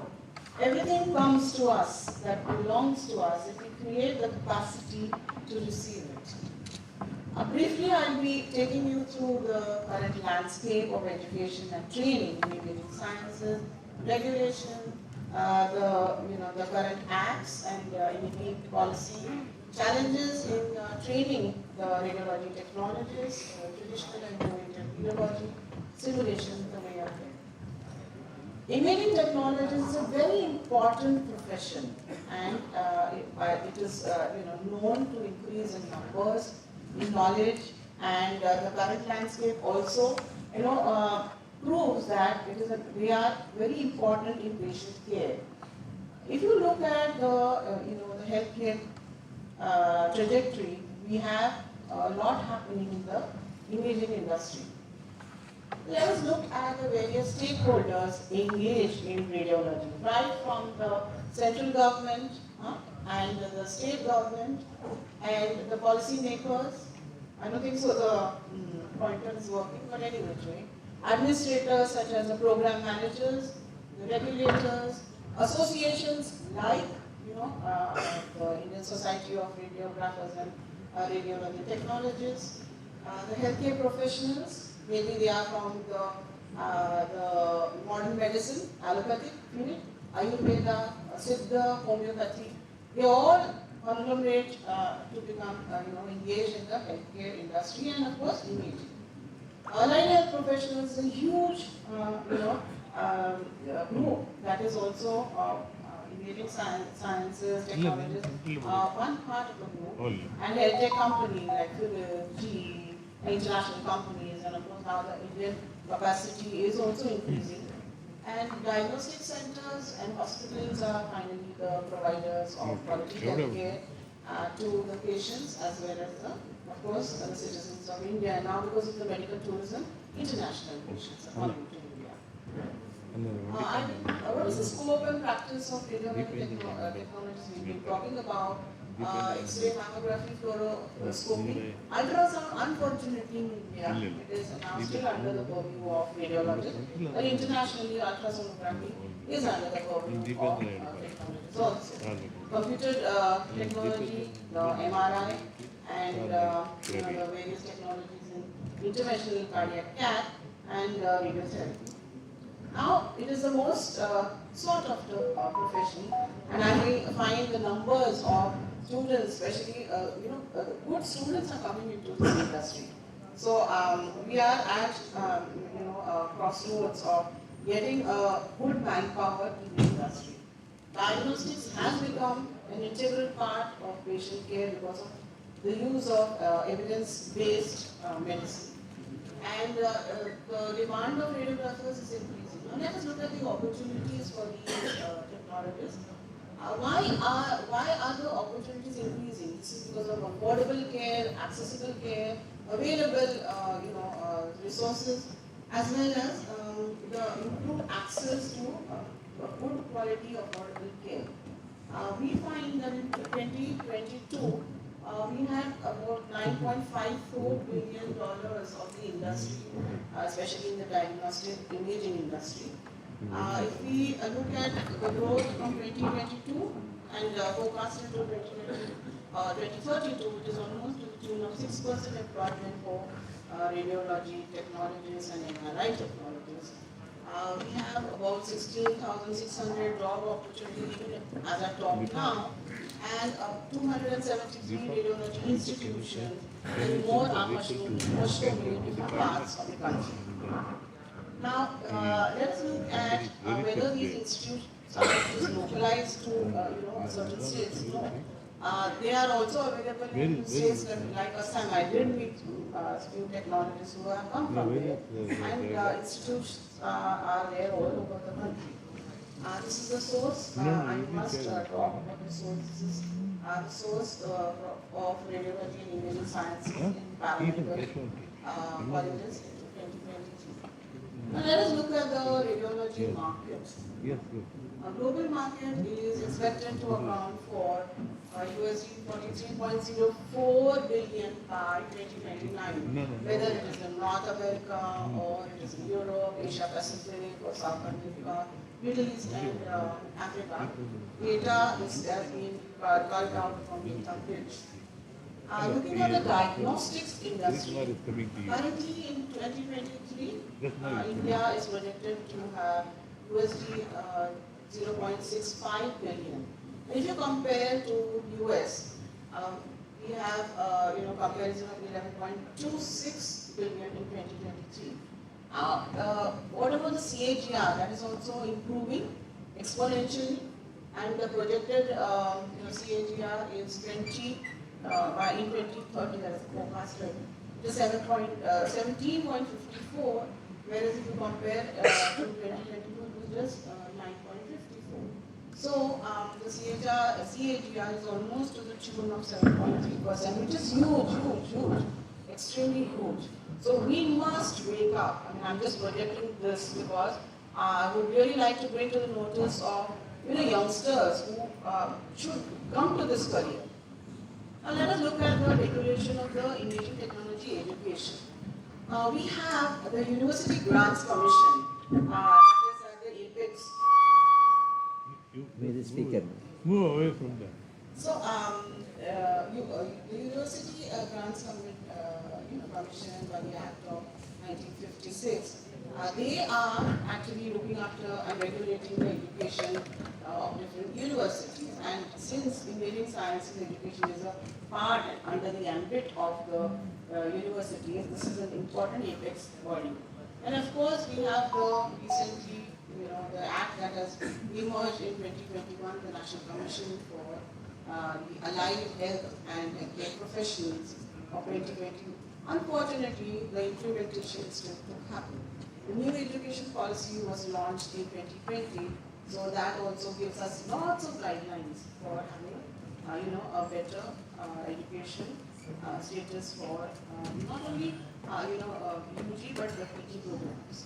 And of course, the paramedical council. Now, I've been asked by many of our students who go abroad that, do you have a council? So yes, we do have a paramedical council, but it is not really many actors in registrations is very woefully lacking. Let us look at the challenges in skilling of the radiology technologists. We do have a lack of standardized curriculum. Though it is available in bits and pieces, universities are trying to do their best. I also sit at the board of studying in the academic council, where we all bring academicians also from the industry, we do bring them in and try to organize and reorganize continuously the curriculum, because with the technology changing so much, what is happening is that the curriculum needs to be upgraded. Public universities, they have constraints on changing the curriculum once in 3 years. By the time the student starts taking off in the 3rd year, all the technologies that he is taught is obsolete. So standardization and continuous evolution of the curriculum is extremely important. National guidelines are not available, right? Now, even if the NEP and the NCA Act, they have tried to give us guidelines, implementation is not happening. And as I speak just now, with AI coming in, the ML and DL coming in, what is happening is that so much of advances are there that the curriculum is again, it goes retro. Now coming to the training facilities, do we really have adequate training facilities? Some of the centers, some of the hospitals, they may have the best of imaging equipment, but in public sector, because of the lack of funds, we are really not able to have the best of equipment.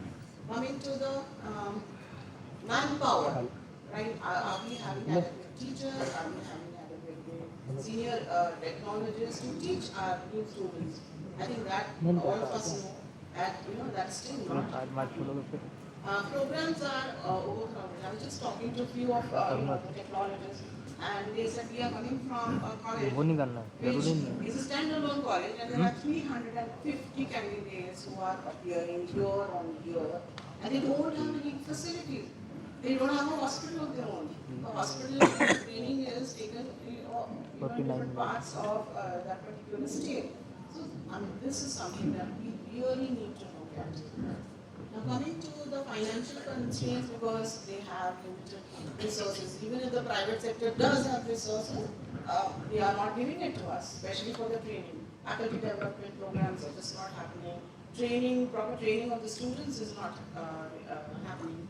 We don't have PhD holders. How do we get faculty, and where do we get the faculty from? Now, coming to the National Commission, there's a lot of talk that is happening. I myself was working from 2012. In the Parliament, we did, send a white paper for, trying to get this under implementation, but it took so many years, and now in 2021, though the act, the bill has been proposed and the act has come into force, we still don't have all the institutes, let alone all. There are very few institutes who will even take cognizance of this, the guidelines. Let us look at accreditation. We have, as universities, we have NAC accreditation, the hospitals has NABH. Now there is an NABH accreditation for imaging services. So there are 7 chapters, 36 standards, and 237 objectives. And I think this has to be imparted in the training of technologists, on a day-to-day basis, because standard operating procedures are normally written by these technologists. So it's very important for a technologist to read and these procedures. Coming to the various programs, we have short duration programs of 3 to 6 months and certificates, the diploma program, postgraduate diploma programs, the BSc in medical technology, which is a 3 to 4 year program, the MSc in medical technology and any imaging again, which is a 2-year program, and of course the PhD. So there are good programs available. However, the industry does not have adequate payment, or it is the same payment for whether the student has done their BSc or the MSc. Yeah, hello? Yeah. So this is something that we will really have to talk to the employers that, students who have pursued their BSc, they have adequate knowledge in these areas. The MSc students, because they have a research component and they are very practically skilled in advanced procedure, need to be paid more, isn't it? I think you should applaud for this for yourself, because you will be the key performers and talking to the industry that yes, you must pay us well. Now coming to the continuum of education according to the NEP, we have multiple entry and multiple exit options right after. So it's like a learn and learn situation. So even during the 3 years program or a 4-year program, you can still come back, serve in the industry and come back. At Symbiosis, we have the 3-year programs giving out BSc in medical technology, imaging sciences, but the 4-year programs will give the BSc in honors, so that there will be a difference of the kind of degree. And of course the MSc, which is a 2-year program, and the PhD. So let us talk about, the traditional skilling that used to happen. Now, the traditional classrooms are still there. Most of us are using classroom setting. What is the change? There are census board, which is interactive, media, that is again interactive, and online learning resources were provided to us during the COVID especially. Problem-based learning is something that is very important. You can have peer learning as well as interactive workshops. Here you can see one of the interactive workshops conducted by international faculty, Dr. Sunigari, who had come to St. Vincent. So this really makes a lot of sense. Now, peer learning is extremely important because they are of the same age group. They understand the challenges, they understand the learning aptitudes are also very different. So, and clinical internships give them a simulated environment, right? And before they actually have a real world practice, internships, mentoring is extremely important, and hands-on laboratory training. Here we can see a mannequin. We have one of our student actually trying to learn in a simulated environment. Now let me just show you a video, if it is possible, on anatomy.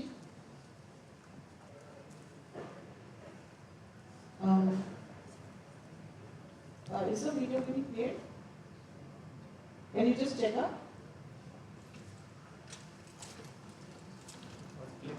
Just play this.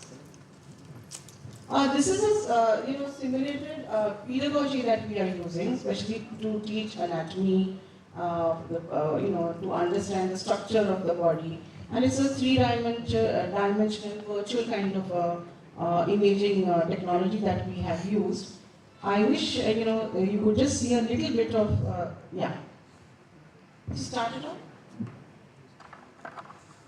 There is no sound. Can you just on the sound, please?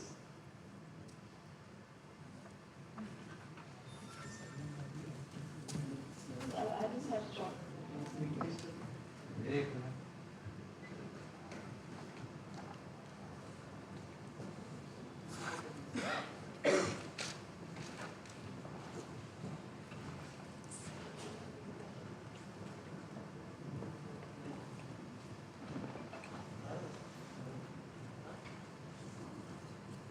Okay, if it is not, let's move on.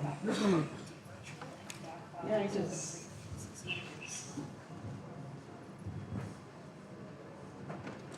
So here you can actually see a 3D image, so it becomes very beneficial for students because abstract learning is very difficult for the students. We have such kind of equipment for training our students. I mean, most of the institutes should really procure such kind of equipment. Becomes very easy for the understanding of the students. Let me take you to the next, these are virtual radiography simulators where you can actually use these simulators for understanding patient positioning, various processes in imaging, as well as how to get the best acquisition of images. This is a wonderful, technology we could use both in asynchronous and synchronous modality. And I'm sure the students would be more than happy to learn them before they enter the real world of education and patient care. Yeah, so this is just a brief, and you can look at it at leisure. And again, we have a very radiation safety simulators are there, where the students understand that they should not get a high dose of radiation, why it should not be done, and this really gives them an understanding of where to stand while doing such procedures, how to protect themselves, which is extremely important. Yeah. So all in all, with technological advancements happening with AI, we've been talking ad nauseum about AI, and here I need to also talk about the various other trends which are increased precision and automation and radiomics, which is again the extraction of information from images. So data science is something that will have to be picked up by the new age students. new imaging techniques such as acoustic imaging and terahertz imaging is extremely important. What is now coming up in a very, very big way is the preventive care. So here our radiologists as well as the technologists will be required to a large number, and of course accessibility. So way forward would be there is a felt need for skilling and upskilling of radiology technologists, especially with new age radio diagnosis. Upskilling is extremely important for the technologists who are there currently, who are working in the industry, and we should adopt the NEP 2020 policy in all our programs. Last but not the least, I just wanted to again quote Guru Rabindranath Tagore's quote: "The main objective of teaching is not to give explanations, but to knock at the doors of the mind." This is a philosophy that we as educators need to really adopt and stimulate the minds, the young minds. Thank you once again, and I really thank all of you for giving me such an opportunity. Thank you so much. I'm sure you would be wanting some questions this time. Otherwise, we can meet later on. My email ID has also been given. After the session. Thank you, ma'am. Thank you for your wonderful presentation and insights. We will have an interactive session. No, she's not leaving. No. Oh, you are leaving now? Oh, okay. Any questions and queries? Queries and clarifications, anything? Ma'am has to leave. Can you tell some few guidelines about the national policy in 2020 which were given, which were beneficial for our own country or in favor of our country? So thank you so much for this wonderful question. Suffices we have adopted the NEP so that a student gets an opportunity to work in the industry, come back for education. So say there is a student who has completed the diploma program, and there are many of technologists who are now currently working in the industry, and they want to do their BSc, they want to do their MSc. So you can come into the education system in such a way. Again, if because of financial or constraints due to home problems, or of course the other issues that come up, you can also leave after 1 year or 2 years, 3 years, and then come back. So entry and exit policy is available. Thank you so much. Any other queries? Clarifications? Ma'am, we have the chair has some queries. You talked about the preventive care. Is it a preventive radiology? Is it an emerging branch, preventive radiology? You meant that only, or any? Actually, what is happening, it's not only the hospitals, but various diagnostic chains and even, the insurance companies, they are wanting to know about your health at present, right? So, obviously, the radiology, technologies are going to have a major role in preventive healthcare, because this is the need of the hour. And India is progressing in that way. In fact, we have many wellness centers coming up and emerging. So, basic modalities would be utilized for these, conditions. Also the preventive medicine, predictive medicine, and personalized medicine. That 3 P's are there. So when AI in healthcare is improving, the role of preventive care is also the personalized medicine also there. Yes. So the role of technology will also be redefined. My next question is, my next query is about NABH. Actually, NABH is an accreditation body. Whether NABH is accrediting any education institution, is it started or not, or you meant NABH accrediting? Okay, so NABH, they accredited the hospitals as well as the clinics and the diagnostic centers in different modalities. So I'm talking about NABH for imaging service. So the various clinics that are even, all diagnostics. Like NABH. And this knowledge, so what happens is that, students pursuing the imaging program, they don't know anything about NABH. And what are the SOPs, the guidelines. So I think this has to be an integral part education. So, this clinical audit and energy assessment should comply with the regulatory mechanism. That should be incorporated in curriculum. It's a wonderful session. You are very informative presentation. Thank you, ma'am.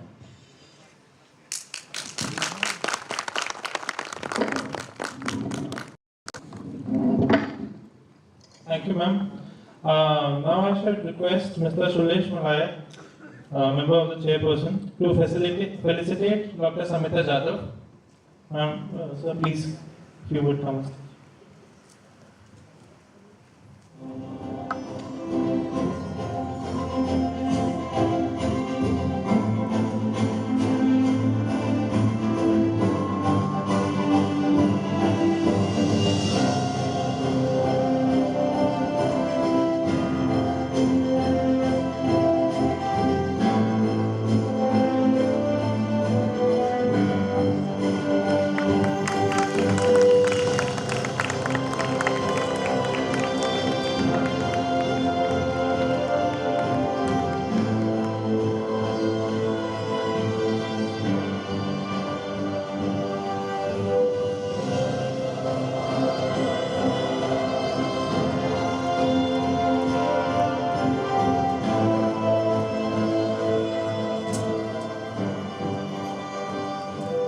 Thank you, sir. Now I would like to call upon stage our next speaker for the session, Mr. Hashim Al-Abadi, President of Radiographers Society of Emirates, UAE, to the dais and request our chairpersons to introduce him. He will be speaking on latest advancements in intervention radiological procedures and dose reduction techniques.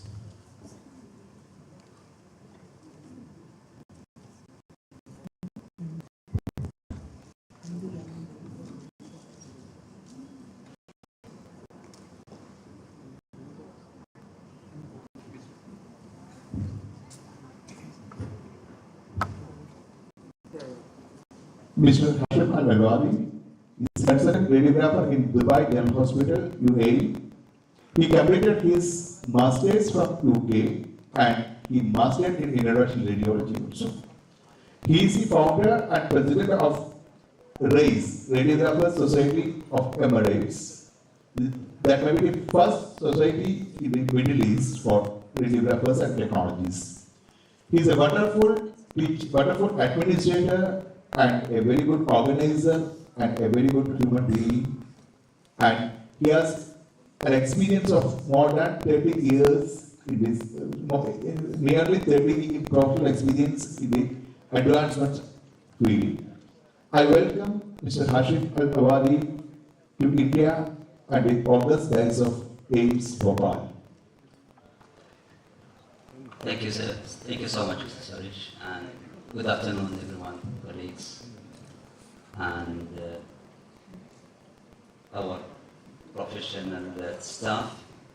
And also, I would like to welcome our team. They are on the other side, online from Dubai, so they are attending this presentation as well.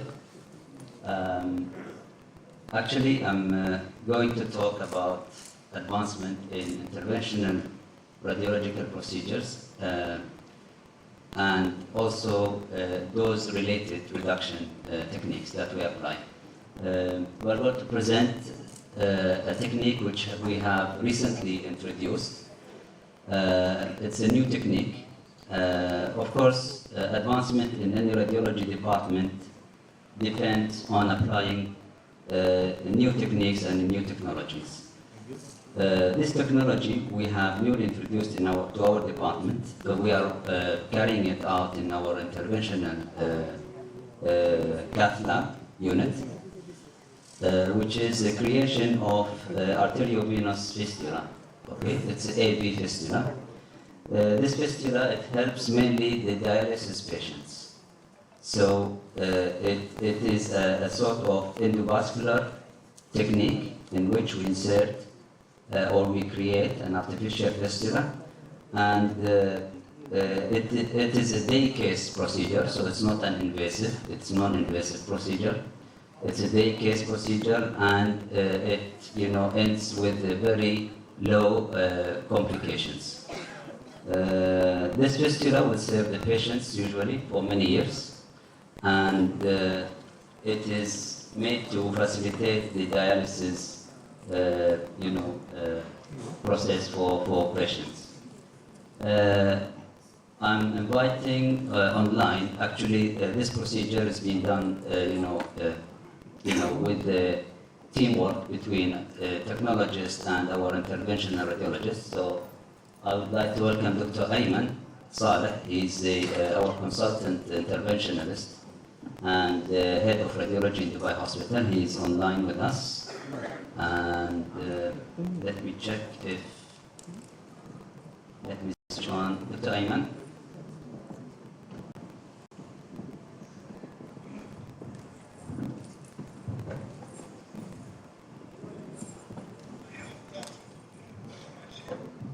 Yes, yes, I can hear you, but yes, Dr. Ayman, you hear us? You hear us? Okay, I'm trying to get the mic close to the speaker here.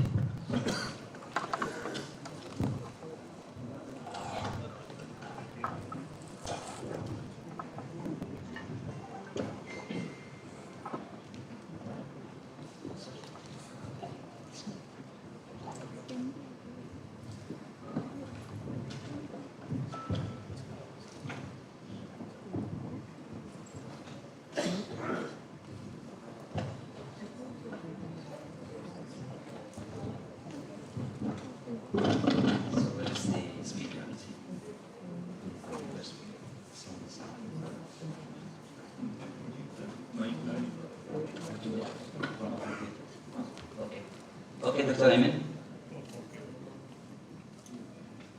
Yes. Give us a second again, Dr. Ayman.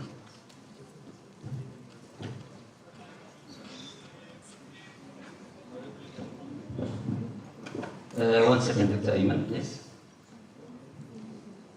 We need few more minutes.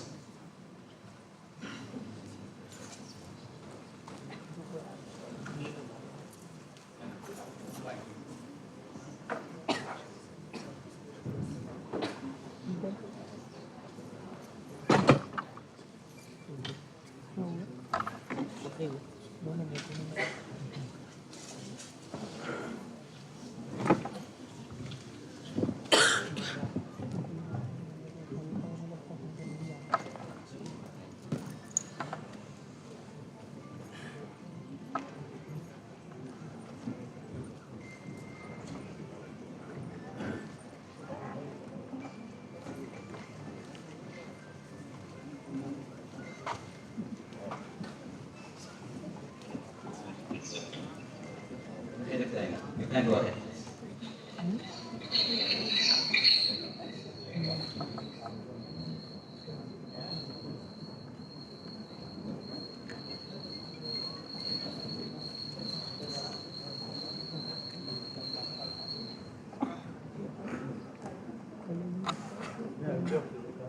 I hope also that I will be wearing also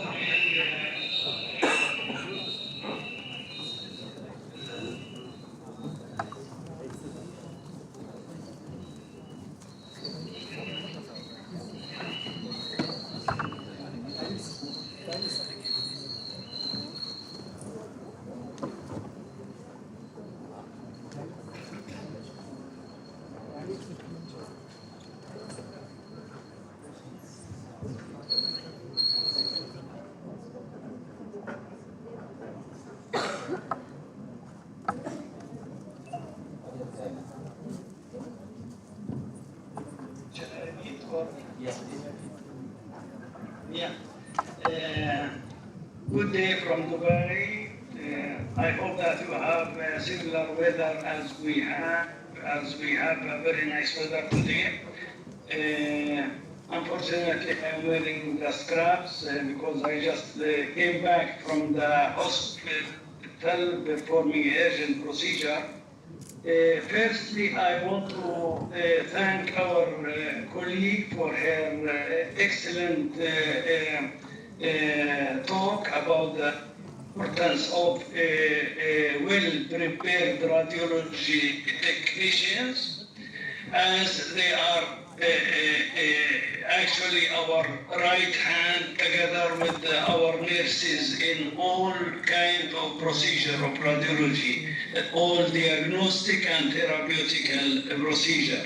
Therefore, it is very important the educational part for our radiology technologists and updating them with all kind of techniques and procedures. I want to remind everybody that we are proud as in radiology we have been a pioneer for most of the techniques in the healthcare, starting from diagnostic techniques as cardiac CT, MRI CT, MRI cardiac, all other new innovative procedures. Nevertheless, most of the interventional procedures were born in radiology. As example, ERCP or endoscopy procedure and even cardiac intervention, they were born in radiology department.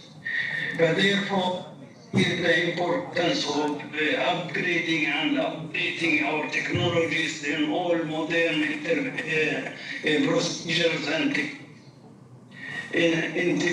in today's talk, I want to update you. I don't know if it is already established in India, but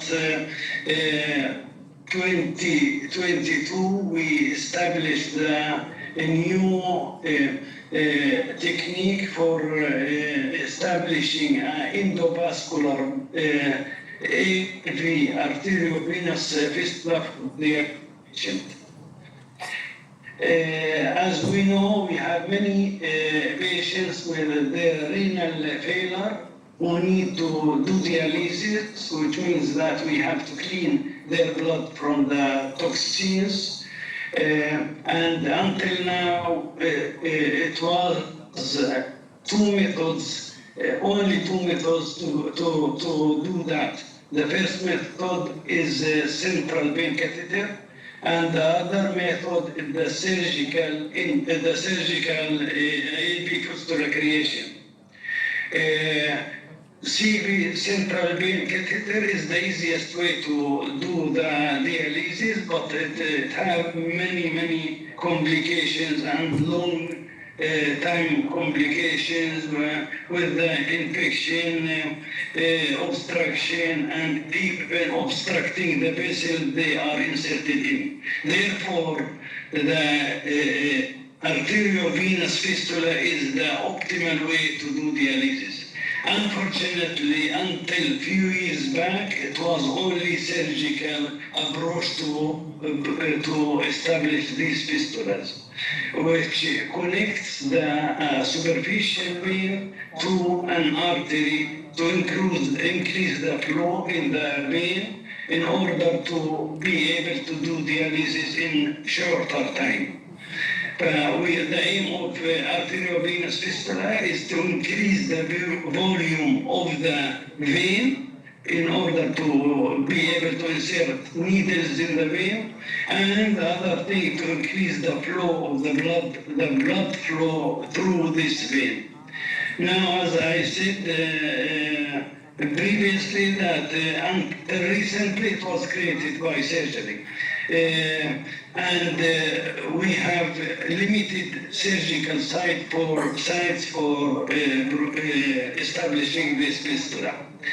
If we look at the venous system in the arm, venous and anterior system in the arm, on this slide we can see the complexity of the venous system and the arterial system. The sites are marked here for producing the surgical fistula, and we understand that it will be a cut in the flesh and the surgical connection between the superficial vein with the artery, with the risk that this superficial vein will be used for dialysis. It will be injured by cutting and sewing, stitching in the artery. Therefore, all thoughts were that if we can produce such fistula without injuring the vessel which we are aiming to do dialysis from. And therefore, it came the new method of the endovascular fistula, AV fistula creation, which means that we are doing the connection, the fistula between the artery and the vein, not in the same vein which we are using for dialysis or which will be used for dialysis. In order to eliminate the risk of complication of in the vein which we are able to. Therefore, the idea started with if we can create a communication between the artery and the vein, other than the vein we are aiming for dialysis. And it started from there. The technology came out with a device.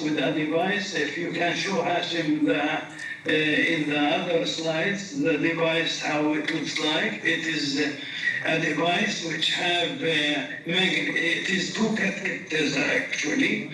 The one catheter have the, if we call it the receiver, and one catheter have the giver, which have an electrode in it. And the other catheter receives this electrode because these catheters have magnets in them. So we insert actually one catheter in the radial artery, one catheter in the vein, in the radial vein, and we choose the best location between the vein, where the vein and the artery are next to each other. Then we rotate the catheters. The magnets will catch the catheters to each other, and we connect the catheters to a generator, which generates a pulse of radio frequency, which makes that this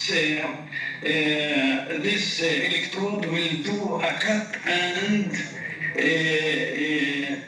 seal the vein wall towards the arterial wall. And it is about a few minutes and you are done with this fistula if you have a good placement of the catheters in a good position. Now we did the shunting between the artery and the deep vein, the radial vein.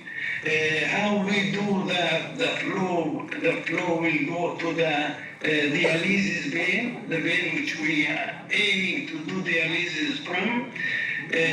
Here we have the role of technologists and radiologists to evaluate the veins before the procedure, because here we need a good deep vein, a good artery, and one perforator which goes to most suitable vein for dialysis, which usually is the cephalic vein.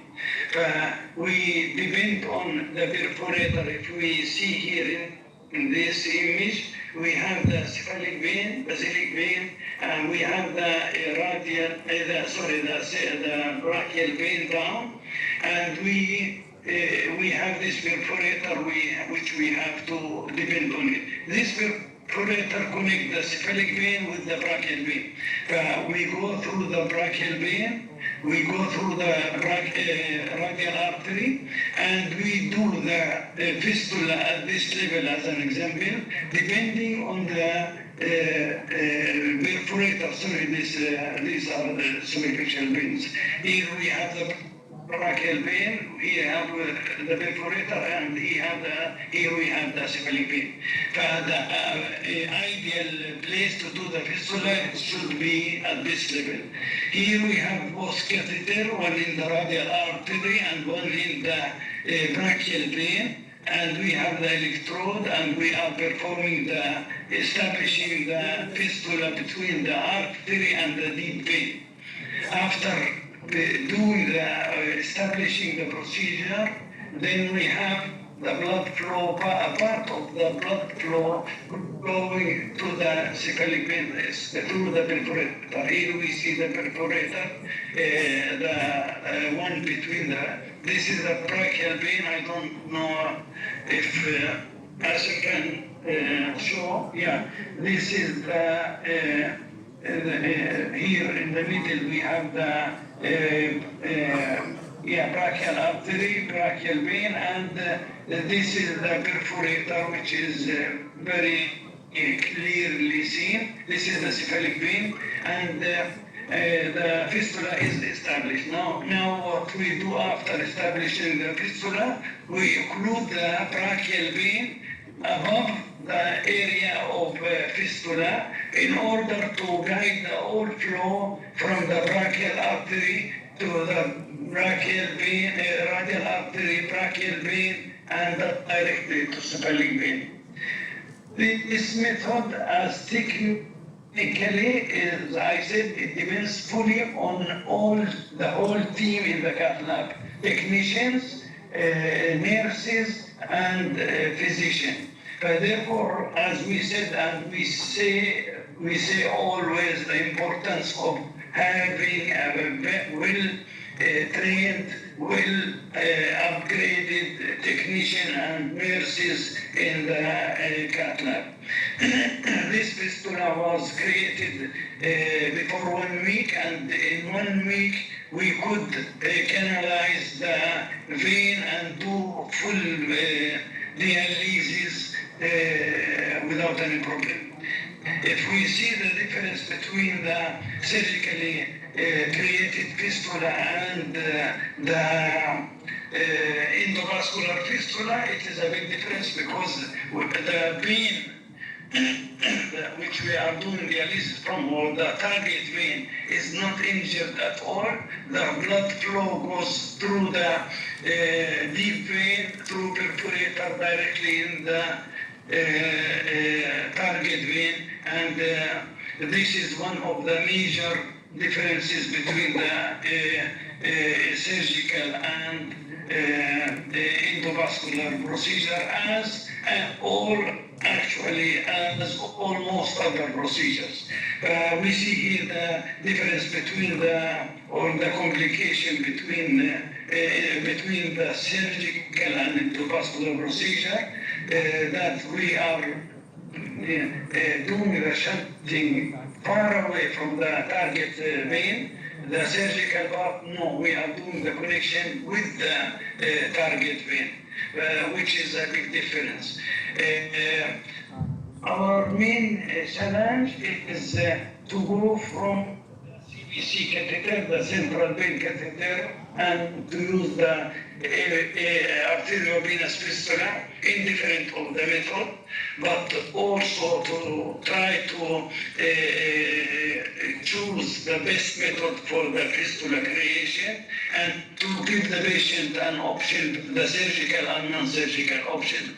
The maturation time is much shorter in the endovascular fistula than the surgical fistula, and therefore the cannulation success is higher and quicker. Finally, I want to mention again and again how the importance of well-trained technologists in all radiology department, in the diagnostic and the therapeutical part. And sure by sure we are also looking at the radiation, how much we are using the radiation. Therefore, we are trying to use much more another method. Dr. Hashim will tell us some more about radiation and radiation dose protection. Thank you, everybody, and we hope that our center will be also in soon an educational center for this new method in the area. Thank you. Thank you so much, Dr. Ayman. Thanks for this clarification and well-presented details. I will emphasize what Dr. Ayman said, that also our center is ready to train any team from your side, and we can, try to help any team needs to adapt the same technology. Now a few more slides. I will just highlight a few points which are related to this procedure to consider radiation flows and requirements. Of course, we use automatic exposure control so that you try to maintain the patient dose to minimum. Also, with regard to the frame rate, we use the lowest frame rate possible. Usually, it is between 16 to 32 per second. It doesn't exceed that. Also, we consider the amount of contrast that we give. So, contrast dose is another issue of fact that we should consider. The amount of contrast we deliver to the patients. Two softwares or tools that we use helping us in such procedures is, of course, magnification, which is available with all interventional X-ray units. Overlay fluoroscopy is adapting, say, a CT scan, which was done on a CT scanner. You adapt it on your interventional unit so that you can have a real-time fluoroscopy image on the CT image. So this facilitates the procedure and helps to maintain a better quality outcome. Of course, magnification is needed to improve to enhance image quality. Magnification also we apply it to, if the veins are minute or very small, it will give us a better image picture so that you can decide which path to follow. It improves procedure accuracy, reduce radiation dose, and enhance procedure efficiency. We are using this unit, actually. This is only to mention that this unit is equipped with a sort of a software that it enables you to perform cross-sectional image at the time of fluoroscopy. So this, of course, gives a great advantage to many procedures, and to this procedure, the AV fistula in particular. So I think this is almost what I wanted to mention. I hope that, one more point related to another software which we have is the Syngo Dyna 4D. So this is the CT image or cross-section image which I mentioned. This is based on protocol virtually unlimited number of DSA runs at no additional dose and contrast medium. So this is an added value to this unit. A clear stent life is another option. Is that it highlights the stent path and it eliminates all other organs or parts surrounding it. This is all what I wanted to present today. I hope this topic is of interest to you, and I appreciate your attendance. Thank you very much.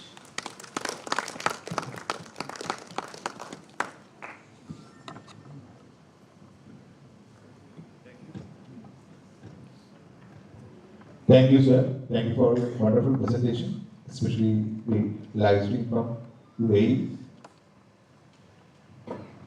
Any queries and clarifications, questions from audience?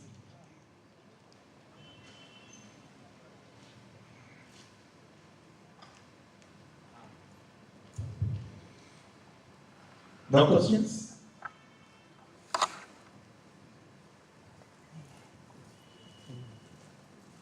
Sir? Sir, tell us to ask some clarifications, some queries. Yeah. Yes. Sir. Could you please add a few points on this radiation protection or dose reduction for patients, not for technologists or working portions for patients? Yes, of course. Advanced. Yeah, actually, the machine is equipped with softwares and tools that maintains or lowers the patient dose much, compared to some other units. With higher flame rate that we apply, it produces a sort of a pulse image, I can say, so that it will almost half the dose of the patient in this regard. Of course, also the magnification factor is another part that this machine is having. That usually with magnification you need to increase your milliampere, so that you need more power, more photons to penetrate the body. But this unit in particular has got certain softwares that with the same exposure settings you can magnify the image without losing the resolution details. What about the QA acceptance tests you are doing there? You have a periodic QA system within Yes, of course, yeah. We have periodic QC. You asked about QC, yeah? Yeah, QC, quality control system and acceptance tests. Yeah, it's once in a year. As per international recommendations. Yes. You are following that? Yes. That will improve definitely the dose reduction and assignment performance of actually, the QC on all the radiological equipment is a requirement by what Mr. Dr. Papa mentioned, that it's a requirement of a JCI accreditation. So this is something which is a must. Yeah. Thank you, sir. Thank you for your wonderful presentation and informative remarks. Thank you. Thank you for this wonderful session, sir. I shall request our chairpersons to please felicitate Mr. Harshamal Navadi. I would request sir to please come on stage. And I would request our chairpersons to please come forward and present the memento and certificate to sir.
Now we would like to felicitate our chairpersons. I would request Mr. Yogananda, Vice President ISRT, and Mr. Mahesh, National Council Member ISRT, to please come on stage and felicitate our chairpersons for this session.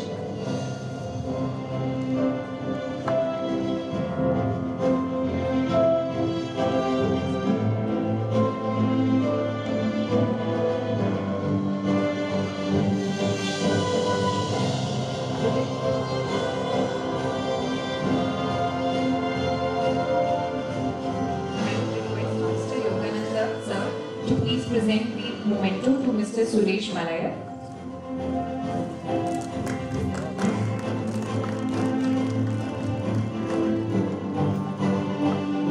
Now I would request Mr. Mahesh sir to please present the memento to Mr. Hemendra Sharma.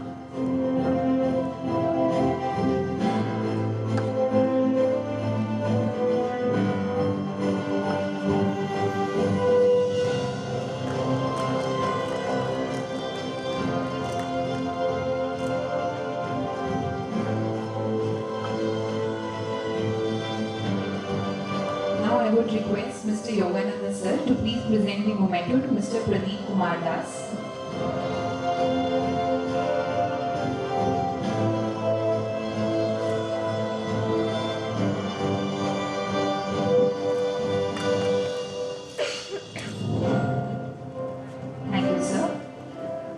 I would thank our chairpersons for chairing this session. Beginning with our next session. Recent advances have improved the effectiveness, decreased the complications, and expanded the implications of radiation therapy. These advances include modalities like 3D conformational radiation therapy, intensity modulated radiation therapy, stereotactic radiotherapy, brachytherapy, and radioimmunotherapy. Each of these modalities has improved radiation targeting, thereby limiting the radiation exposure to the healthy tissues. And as more number of patients are being diagnosed with cancer and as the longevity of these patients is increasing, primary healthcare physicians will increasingly need to care for these who have received the radiation therapy. To further continue this discussion and understand various modalities and other implications, we would like to begin this next session on advancements in radiotherapy. I would welcome our chairpersons for this session, Dr. Manish Gupta sir, Professor in HOD, Radiotherapy Department. A huge round of applause for sir, please. I would request Dr. Saikat Das sir, Additional Professor, Department of Radiotherapy, AIIMS Bhopal, to please come to stage.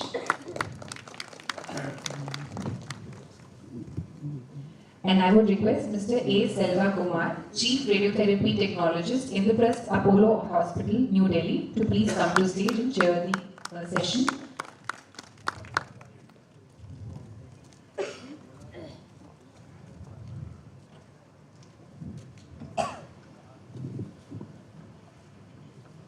Now I would invite the speaker for this session to the dais and request our chairpersons to please introduce him.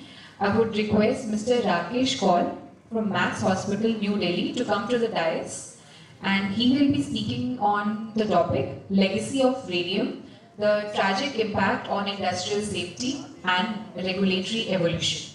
Sir, please.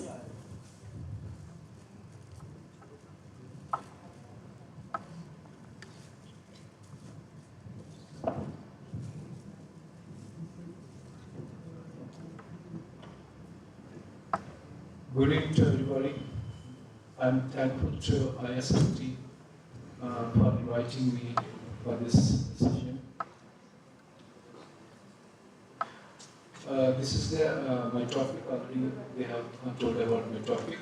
So this topic is regarding the radium girls and talking about these that they want to shine in their careers, but they have tragic stories behind them.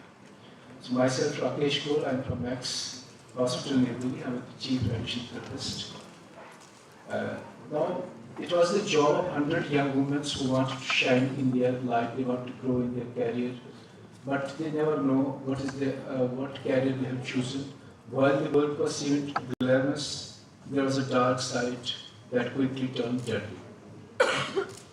As we know, that radium was discovered by Marie Curie and her husband Pierre Curie in the year 1898, and it was put into the application of different hospital and industrial also. The miraculous discovery of radium once took the world by storm, but this substance now handled with great care, with extreme care due to the dangerous side effects owing to its radioactivity properties. When radium was discovered, and there were eminent scientists, they have claimed, not without any scientific evidence, like radium can be used for insanity, raises noble emotions, radium restores vigor and vitality, it retards old age and creates a splendid, youthful, joyous life, a new form of chemotherapy where patients suffering from cancer were given water infused with radium. These were claims, but not scientifically proven. So even this radium was used in those days because it was the very costly item. Since the radium was very expensive and rare, the allied societies hosted parties. We call it was known as the sunshine dinners. The guests were served liquid sunshines, cocktails with small vials of radium in them.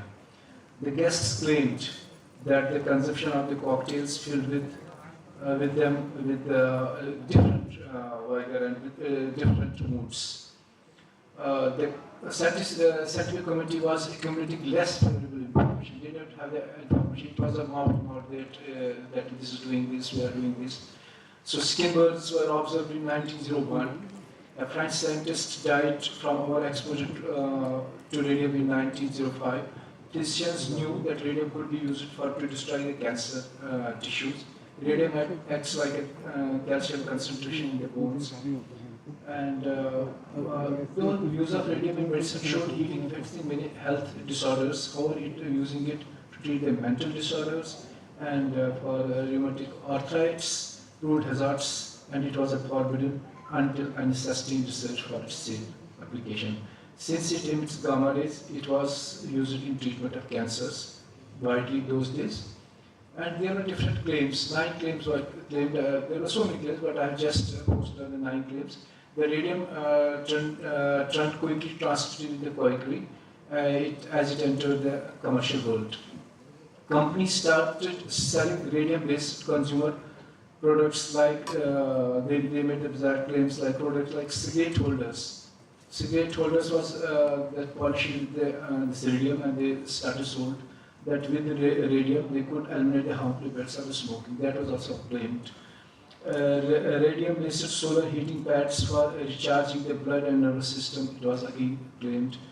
Radium soaps, creams, cosmetic products, and so many things, creams were used. That companies started producing. Now, first is the fruit products. It was used in the fruit products, chocolates, and there was a radium butter. It was very popular among the children.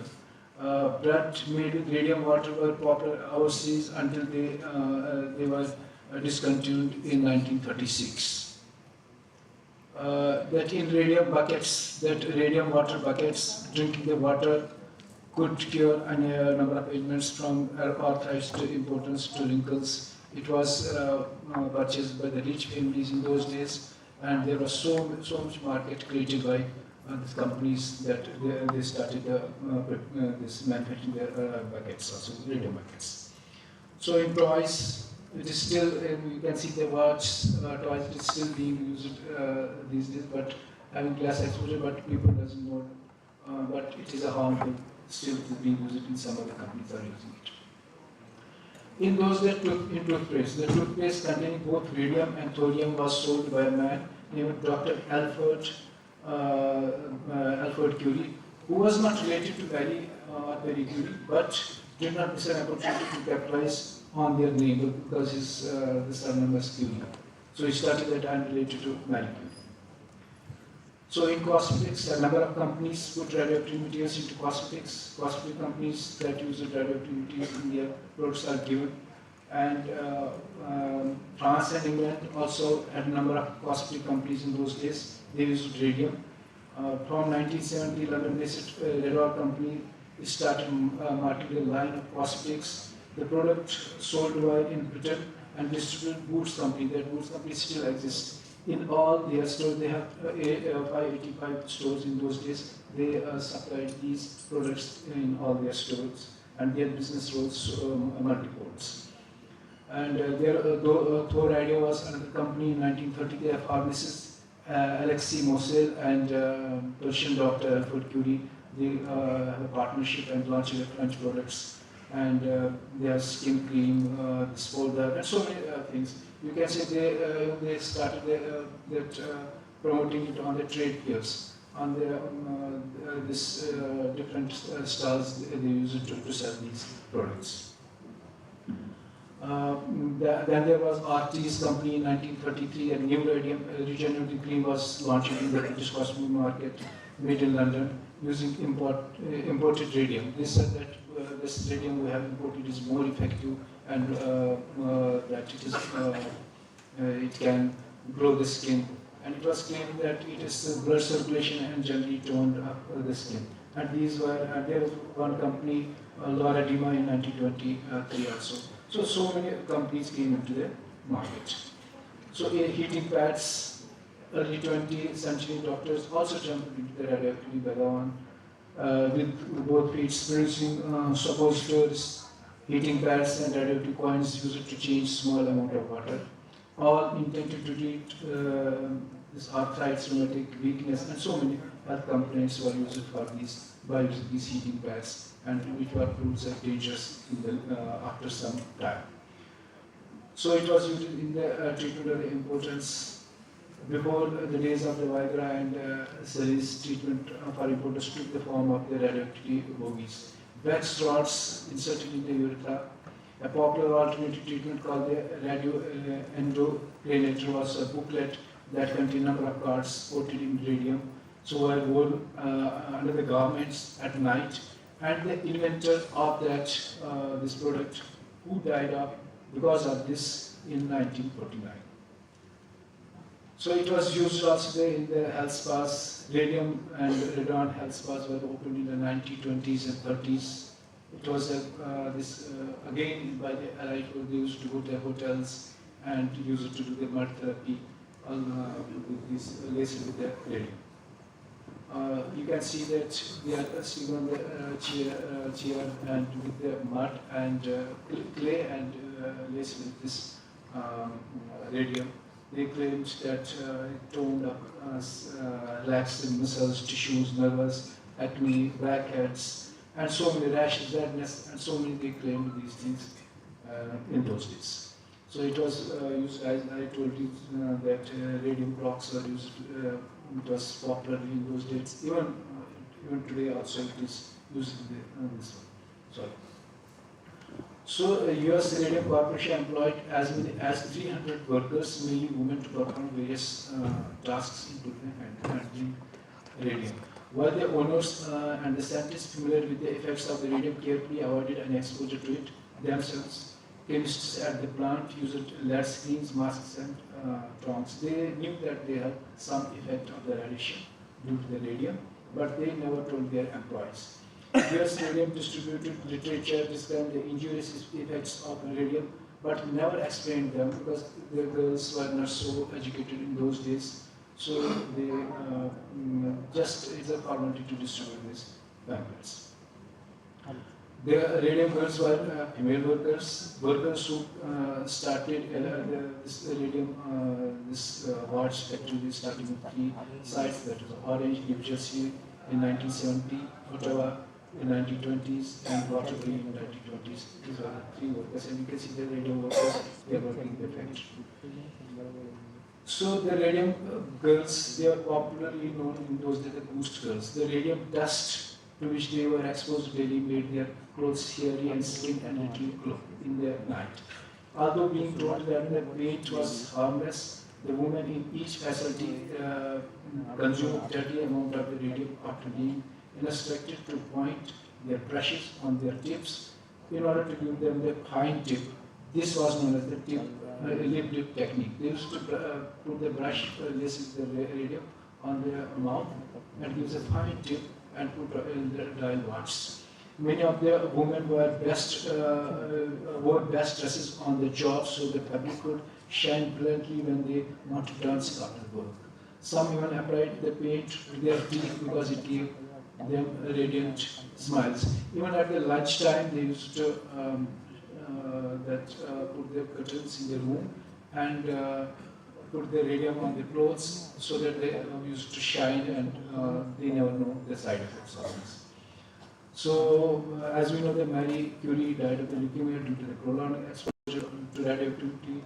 The notebooks she used are still radioactive. These are the notebooks, and that size.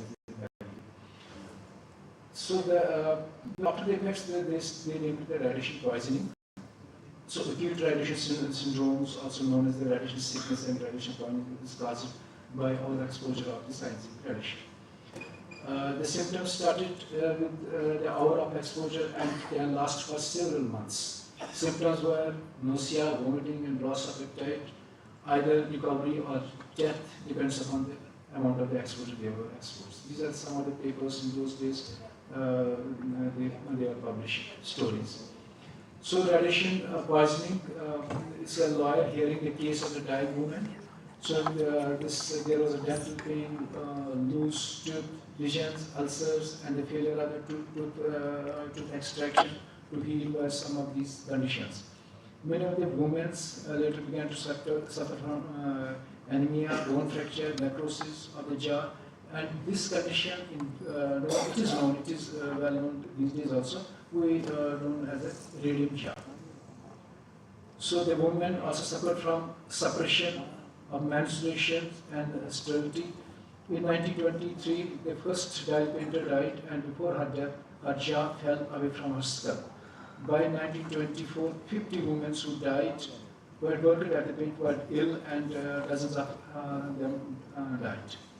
So this is the mysterious illness of the dial painters. You can see that this is the 1916, how these girls were working. Dial painters were the trendy new option for young Americans and Canadian women, because the women were paid 3 times more salary than other jobs, and it was so that attractive from the because of the money. It was so everybody started going to join as a dial painter. Now I'll just share the stories of a few of the women. So Amila Maggie, this is 1896 to 1920, was one of the 7 daughters from born to Italian immigrant parents. Her mother and father moved to Orange, New Jersey. In 1970, at the age of 20, Amila started a job as a dial painter. And 2 sisters, her eldest Alamina and younger sister Quanta, they also got a job. They gained employment as dial painter at the same factory. After getting the job in 1921, at the age of 24, she began to suffer from various physical problems. Her teeth started aching. She went to a Dr. Joseph and noticed that empty tooth sockets are not healing, and that Amila requires further treatment. Unfortunately, the treatment do not improve her conditions. Amila's jaws has also actually been disintegrated over this time. The necrosis was so bad that he is finally able to lift parts of her fragmented jaw out of her mouth with his fingers. And later she died on the September 12th, 1920 at the age of 25. And doctors never said she died of the radium side effects. Doctors determined cause of her death as this, which was challenged in the court after that. So there's a Katrina Sheko and her sister Irina Rido. Both the cousin sister also were working, and she was known in the factory, one of the beautiful women. She has the same symptoms. They went again to another surgeon, doctors, and the cause of the illness, they never knew what was happening. However, that this Katrina and Rido also not the first dial painters to see them, because there were so many dozens of scores of these women. They sought the advice of the doctor. Other dial painters, Margaret and Hazel Vincent, also sought this medical advice. And in those days, if you go to the radio market, there was a parallel this market for the health drink claimed by the other company. At the recommendation of the doctor, this iron manufacturing in New York buyer, also he took this health drink and he died. And he was a very famous manufacturer in those days. So after his death, and there was parallelly that lawsuits were made, and Margaret's sister Sahara, they claimed Margaret used the US Radio Corporation for $75,000. Others also joined in this one, that finally the court settlement was settled for $13,000. And there were in 1927 that other also started suing the court, and this lawsuit was settled for $10,000 and an annual pension of $600 in those days. The last slide. There was one woman, Mike Canning, one of the last radio workers. She also joined in this as a factory as a radio girl. But she couldn't like the job because she didn't like the smell of the radium. She was terminated from the services, and she died at the age of 107. And she once said in her talk that I should thank the person who has terminated me, otherwise I would have been one of the victims of the same. Thank you very much. And these are the photographs of my hometown. Thank you very much.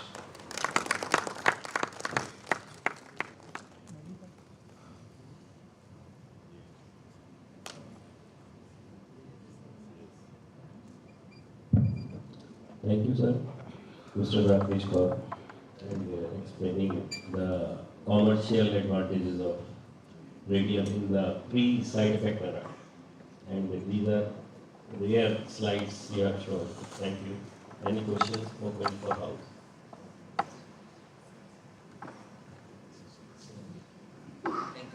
Thank you. Now our next speaker is Mr. Mukesh Jain from SMS Medical College, Jaipur, and he will discuss about the artificial intelligence in radiotherapy.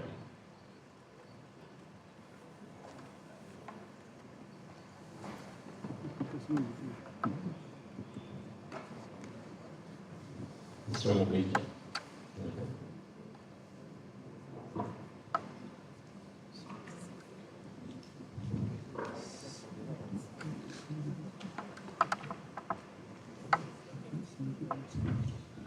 So, good afternoon. This is Mukesh Jain from SMS Medical College, Jaipur. So, today I would like to discuss about the use of artificial intelligence in radiotherapy. So, we know that it's quite high subjects we are seeing nowadays, and that what's AI and what's its impact, whether it's going to benefit us or whether it's going to replace us. So many talks and many deliberations we have right from the morning. I would like to put some more light on these things. So what's firstly the AI? AI is the process of converting the computers to perform the cognitive functions such as learning and problem solving. So it's the simulation of the human brain, or once we go that simulation, so like we tend to have the intelligence of like humans that the computer should have. So how he is going to achieve it? So in nutshell, what we understand with AI, that it could be considered as a black box. Just we put our inputs in it. He does some kind of work in it, like might be a different kind of algorithms we are saying in terms of computers if we ask, or mathematical programming are there to convert our input into a desired output. So that's the AI what's doing. So in nutshells we are seeing that AI can do this thing, AI can do this kind of interpretation, this kind of image analysis, this kind of image segmentations. So it looks so fascinating. It's so fascinating. So the term fascinating, that's wow. Then we need to understand it's how. So basically the AI deals with the broader subjects. It's composed of the machine learning and deep learning. It's a part of computer science. That's one is to teach the machines, like we have the ancient teachings. We have our teachers teach to different kind of chapters to us. Just we are trying to teach the computers or the computers on the basis of might be a qualitative parameters or the quantitative parameters.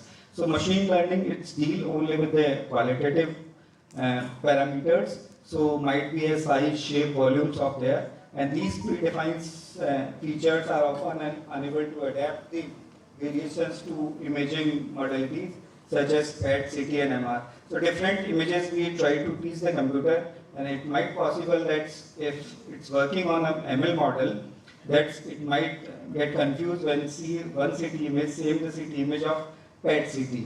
So to improvise it, we have the deep learning models in which we are trying to teach the computer the qualitative aspects, the size, shape, and the characteristics of the tumor, or might be features just like a human brain. So it's a kind of neural network the computer is also having, like the human brain and try to adapt the situations, try to understand. So we program in that way and try to teach the computers. So it's all depends how we are going to teach your system or how you are going to have a program to find your different kind of solutions. So once you have a predefined validated data sets, you have a good learning, then your algorithm produces good answers. And if your data is not validated, not good, it might be termed as a garbage data. And once you put a garbage data in it, you will find the garbage out of it. So we need to very conscious with the use or ease of technology that it should be validated. It should be validated not in terms of the different levels, but it should be validated in our local situations or at local levels. So we need to understand how the technology is working, and once we have such kind of validations, such kind of faith in it, it's do a miracle for us. So the AI is dealing with the radiotherapy field. That's its ease of us might be for planning for our treatment. We do follow the different steps. We prepare patients. We then plan for delivery and then evaluate our treatment decision. So it's all things depends on various data. Might be treatment data, might be histological, systematic therapy, imaging, and the surgery data, and also the disease data and patient data. So it combines all the data, who relate with them, and what kind of relations we can driven. The system is trying to drive that one and find us one solution for that. So it can analyze the whole data sets in a single or fractions of minutes and to find our answers. So it might help in different radiotherapy process for us. So it also, if we go with the radiotherapy, we are having the different levels of working or workflow we are having.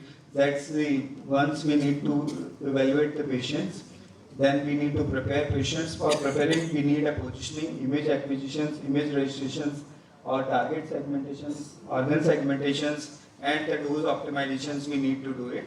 And finally, the QA we need to adopt to start the treatment. And in treatment process, we are going to do a schedule a patient to guide if it is required, or we can adapt our treatment if it is required as per our treatment strategy. So AI could play a role in different sectors of radiotherapy. It might be in prognostications of the treatment decisions, with stratifications and to find the probability of future metastatic potentials. We are generally concentrate on the histopathological features like grade, size, local infiltrations, that all are accommodated to find the conclusive answers. And in a similar time frame, our systems can acquire these data also and then correlate with the different another geographical data, might be age, sex, performance status, and geographical inconsistencies. So it can correlate and to find us the best solution for us. So it can end up more data to provide a most validated solution for our problem. Another portion that the screening and detections, we usually do two screening and detections for radiotherapy for stratifications and to identify the affected patients.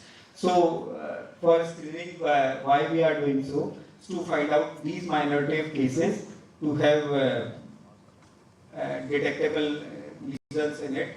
So we need to do these for a large number of patients, and in this way the AI can define or could help in to identify the peoples who are in low risk or high risk cohorts based on the different features of age, family, menstruation, smoking, and different features. They can do a segregation for us, and it will be easier for us to find out the proper patients or proper peoples from a high group cohorts for the screening and detections. So it not only reduce the false positive test, unnecessary biopsies, and the concerns of misdiagnosis to save the healthcare expenditure, but also reducing patient distress and anxiety levels. And in the process of image acquisitions, it can help in setting the appropriate acquisition parameters for us, optimizing radiation exposures and dose parameters.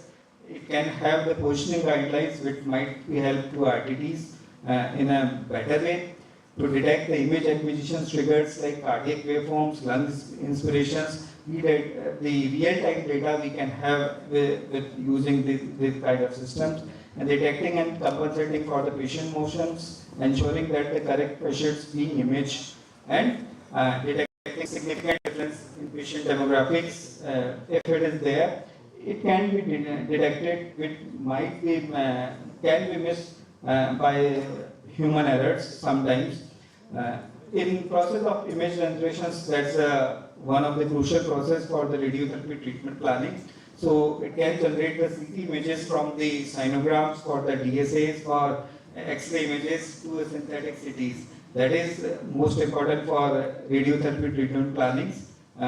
It can generate the images from incomplete acquisitions also, can decrease and remove artifacts from the patient motion by simple calculations, and it can suppress the different anatomical structures. So to convert, also it can convert the MRI image to the CT images by the form of synthetic CTs, which pave the way to use the MR Linux nowadays for the treatment purpose.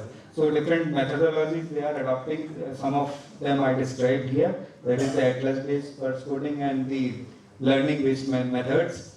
Then image analysis, in the process of image analysis and image registrations, the AI can help in identify the same target in the multiple images, so it can help in image segmentations, and also the important part that the image registration it can do by identifying the same target in different sets of images in a better precise way.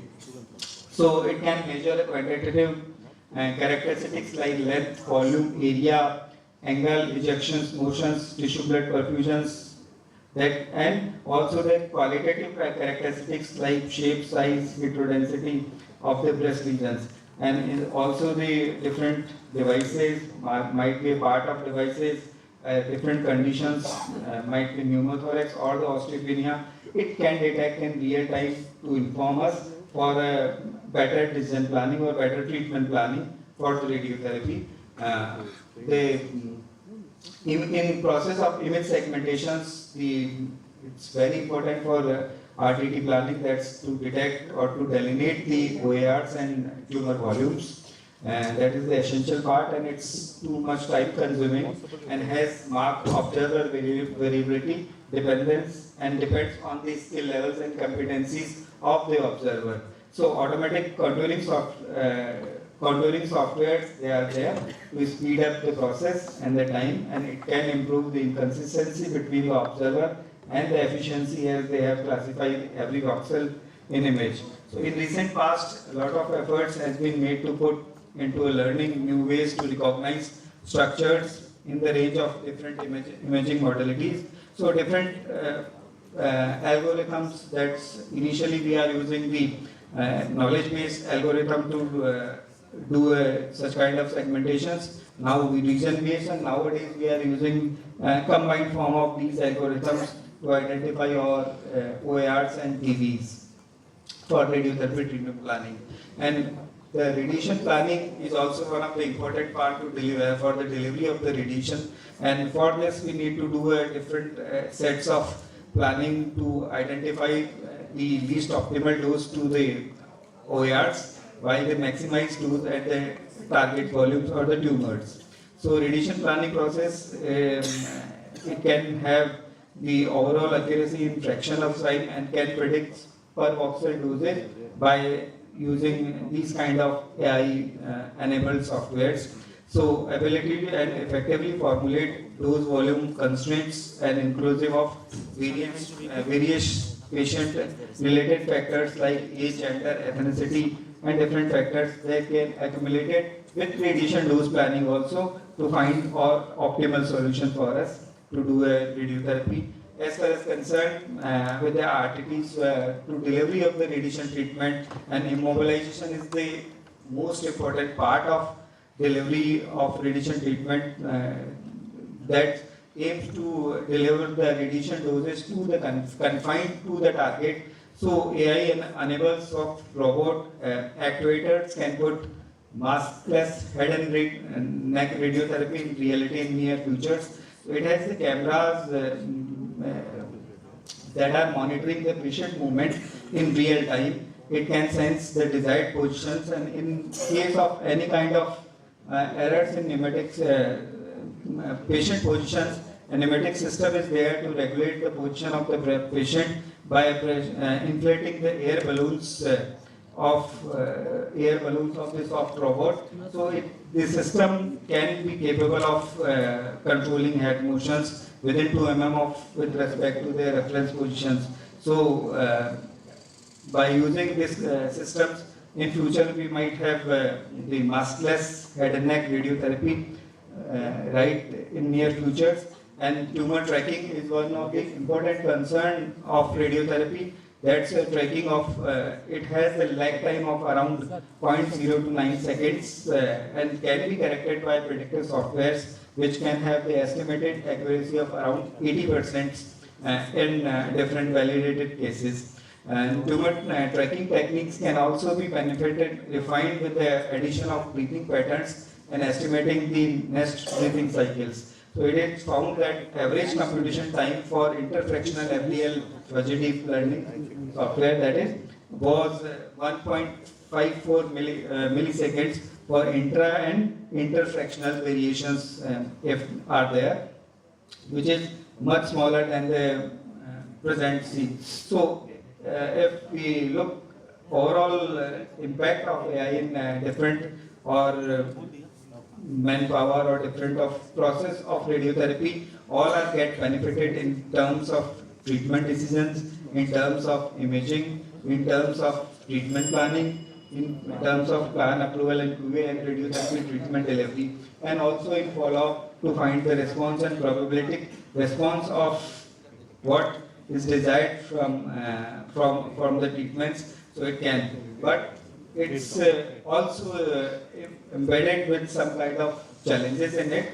So it can not having the calculation of biological aggressiveness of the tissue. Sometimes the patient and non-patient focused radiographic pathological endpoints might trigger to false positive diagnosis and over-diagnosis, and some refinement of AI imaging studies by a consistent selection of clinically meaningful endpoints such as survival of symptoms can be adopted. So in conclusions, the community has to anticipate the potential unknowns of the technology to ensure effective and safe incorporation into a clinical practice. Fundamental to assessment of AI are consistent use of out-of-sample external validations and well-defined cohorts to augment the quality and interpretability of AI studies. And the confidence of AI and the knowledge of AI system are the crucial part of and the responsibility of the professionals. So we need to empower with the evidence to inform our decision making and to make sure our practice isn't compromised, as the responsibility of patients still lies on us, might be RTT or the radiotherapist. So that's all from my side. Thank you, Mr. Mukesh Jain, for highlighting the importance of artificial intelligence in modern radiotherapy and as it is applied in the different processes. I understand we will take the questions at the end of the session. So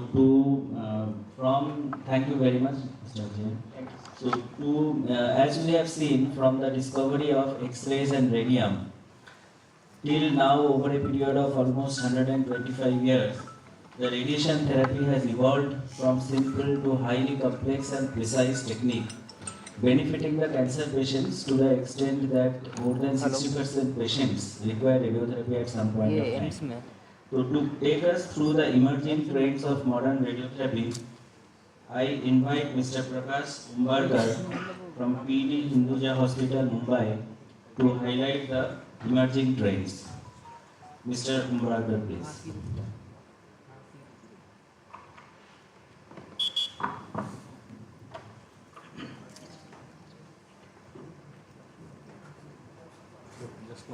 Namaste. I think half of the job Mukesh done. So I'm just highlighting my topic as an emerging trend in radiation therapy. So in this emerging trend, yes, everyone has a morning session, that is we are the team, that is like diagnosis, radiotherapy. We are working in the same forum. So I'm basically the therapist background. I'm working in the PD Hinduja Hospital as a senior radiation therapist. So in this emerging trend, what should be as a therapist, what should be a radiation therapy technologist, the diagnosis person, MRI technologist. So what should we know in the new technology? So this is the main content we are highlighting in this my presentation. So we know as a radiotherapy as a key role in the cancer patient. So we give the radiation dose to the target volume and minimum dose to the surrounding tissue. That is our main role of radiotherapy. But now, as several traits in having impact on how radiation therapy is practiced in the many and upcoming technology. But as a hypofraction is a growing traits, means delivering the high radiation dose in the fewer session and improve the convenience and reducing the treatment time. So that is the advantages of new trade-off in radiotherapy. Another, as a stereostatic radiotherapy, has enabled to precise radiation dose to the small area and minimize the damaging the normal tissue. But in current traits, as we heard about the proton therapy and MR-Linac, that is the targeted delivery radiation therapy, expand the treatment option in available radiation oncology. But we know the multidisciplinary collaboration ensure the optimal care by the integrating by radiation oncology with other healthcare professionals such as radiation oncologist, radiation surgeon, and medical team. So we dealing with this outcome of the patient. So as we know the radiation therapy technology, there is some key important role in radiotherapy department. That is, we know the radiation therapist is a play and vital role of cancer treatment patient. As a radiation therapist, give the accurate patient positioning and precise delivery of the treatment, ensure the radiation therapist. Another, that's very important day to day, as a monitoring the throughout the patient of the treatment, that is by the radiation therapy technology. Then very important, patient education and is provided by the radiation therapist, explain the procedure and answer the problem. That is a key important part of the radiation therapist. And detailed recording, what are the medical record we have to store in the medical files or a department file, that is maintained by day to day in activity to the patient record. This is also the main important role of radiation therapy. As we know, as empathy and the skill enhance, that is patient will win comfort throughout the radiation journey. That's very important for us. As look at this picture, so when you 1890 series, that X-ray machine, that time we used for the clinical practice in the radiation therapy, the therapy delivery. That time there is a limitation, there is a toxicity related problem, but now the physicists and the dosimetrists and the radiation oncologists, yes, they are facing the problem. Their new technologies coming in the 1950s, that is called as a simple linear accelerator.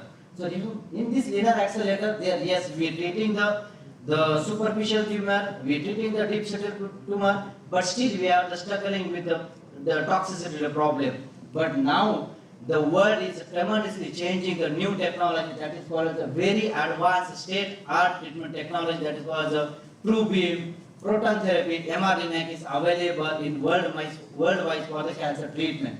That is main in advantages as a clinician, as a radiation oncology can be better see the tumor and the technology improve at the time of the treatment. Yes, it's a better treatment outcome and more prevention of the fewer side effects, because our main streamline of principle of radiation therapy, maximum dose to the tumor volume and minimum dose to the surrounding tissue.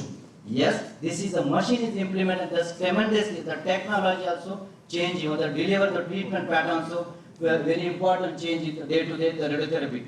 In initial era, that is in the Cobalt 60 time, just open the 10 by 10 field site, we treat the patient, we not consider the normal tissue organ. Yes, we both are the treat as a cancer cell and the normal tissue also. But we want to the more precise dose to the tumor value, then technology again come in 3D CRT, stereostatic, IMRT, intensity, volumetric, and now we come up with the MR Linacs and ion beam therapy. This available in the international hospitals, they are available. Basically idea, why changing this technology? Because we see in the pictorial diagram, that is the first one, the tumor. What is the tumor and the normal tissue? Compare the latest with the normal tumor. So in initial day, we treat the maximum normal tissue.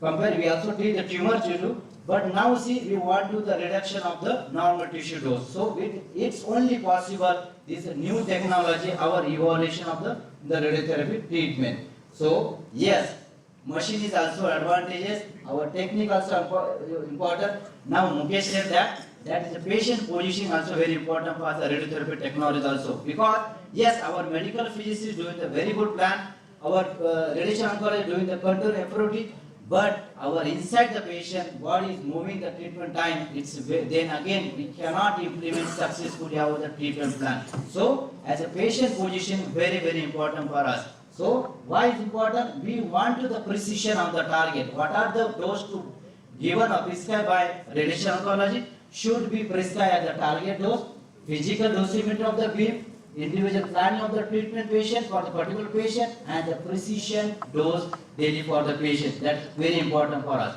Now, what is the impact of the immobilization device? Yes, earlier showed that the maximum dose to the tumor volume, minimum dose to surrounding tissue. Look at this picture. We want to the good tumor control. Means we don't want to the less toxicity. If you deliver the treatment for head and neck patient, or if you deliver to the patient the pelvis patient, we don't want to the toxicity problem.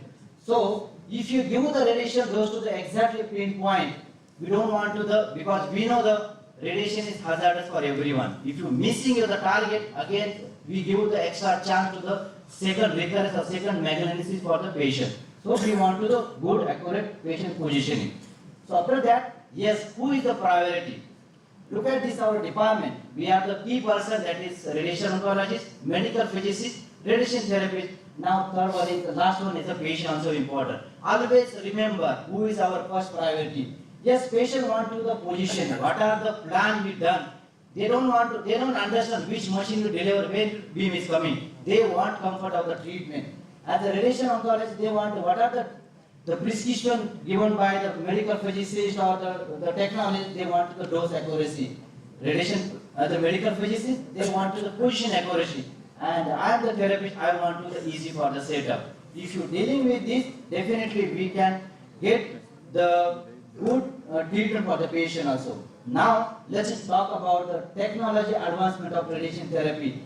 Initially, we do the simple floor X-ray and treat the patient. Now, technology fabulous change. We can use as an MRI image, we can use a CT scan image, we can use for PET-CT image, we can club together, fuse together, and we find out the exact tumor location. This is a new trade-off in the radiotherapy. We can see the many years also. Then again, FDG PET. That is why is FDG PET is radiotherapy planning, because we can finding the staging node and the distal metastasis of the patient so easily, draw our tumor location, and we fuse this planning purpose, and we get the exact target location, and basically we want to the sparing our OR dosage. Now this is ISRO is highlighted this is a new trade of radiotherapy, that is image guided radiation therapy. There's 4-dimension proton therapy, MR-Linac, flash therapy, AI, and increasing speed of treatment planning, that is called as a rapid planning. So what is a 4D? If you look at this 4 image, the person is a CA lung patient, natural breathing pattern. Patient we give, this is yellow band, that is our treatment delivery. Patient is moving like the tumor is moving according to the tumor motion, the breathing motion. We get maximum dose to the normal tissue also. But now 4D is also improving. So accordingly to getting breath, we deliver the radiation in the B image, and the C image, we just hold the breath, treat the patient, means we get the less radiation dose to the normal tissue. Now last one is the tumor tracking. Accordingly to your tumor motion, we track the tumor and treat the patient. Means indirectly, we reduce the dose of the normal tissue. This is the 4D advantages, or we can say the new development of the radiotherapy. Look at these three images. That is, first one is MR LINAC, second one is the proton therapy, and the last one is the heavy carbon ion therapy. Recently, not available for India, but abroad they are still having the trial going on for the treatment modeling purpose. So, in this technology, what is the MR give for the radiotherapy? Yes, we know the, if you everyone ask me question, yes sir, MR is a good imaging. But now MR is using for the radiotherapy also, because we have the linear axis combination and the imaging. Yes, we can see the real imaging on beam is on, that time we capture image and our radiation oncologist see the patient motion and the tumor and exactly deliver the pinpoint. So this is the advantages of MRI. Advantage of the radiation therapies, yes, if you compare our CT scan, our CBCT image, and if you see the MRI image, yes, definitely MRI image is better. So we can also the good imaging quality and precise dose delivery with the help of MR LINAC. Yes, why is MR LINAC is advanced? Because we know the patient is moving at the time of the treatment or at the time of the MRI. Maybe it's a problem in the breathing, swallowing, digestion. It can be happen. Patient is moving or the tumor also moving. But we can identify this problem with the help of the MRI machine. Yes, this is a game changing and the groundbreaking technology. Yes, surgeon like open the patient, see the tumor and treat the patient. So similarly, our radiation oncologist also see the tumor, treat the patient. Like that, MRI is more advantageous for the patient treatment in the radiation oncology. Yes, we can see there is a moving window. This means patient is move and according to the breathing pattern and the tumor also move.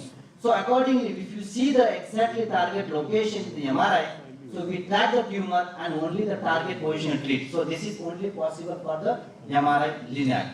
So again, that is the proton therapy. If you compare with the photon and the proton, yes, there is no excess dose of the proton therapy. That is again advantage, precise deliver dose to the tumor volume, lower toxicity, minimum short treatment delivery, and less recurrence of the patient based on our literature review. Again, flash therapy, this is a hot topic in the radiation oncology, that is hot. Why? Because if you see the comparison of the photon delivery, that the flash therapy is give the much faster delivery, that is called as ultra high dose rate. Why? We can see the comparison of the dose rate for the various linear axis LINAC. We per minute, that is 400 centigrade, then 2400 and the 10,000, and flash therapy we can see the 40 gray per second up to the 120 gray we deliver. Means flash therapy give the much faster treatment delivery. What is the advantages as a technology point of view? If you the patient treatment as a the SBRT, nowadays we take 20-30 minutes, but in a flash therapy less than 1 minute treatment is finished. Means there is no intrafraction motion, patient comfort, and improve of the treatment efficacy. This is the flash therapy advantages of the new trade of radiotherapy also. Again, as our previous speaker said that Mukesh, there is a knowledge-based plan. Yes, if you the rapid plan increase our use of the AI, the multi-criteria, the optimization, reduce the normal tissue, that is more advantage for the patient. This is also the new trade of radiotherapy.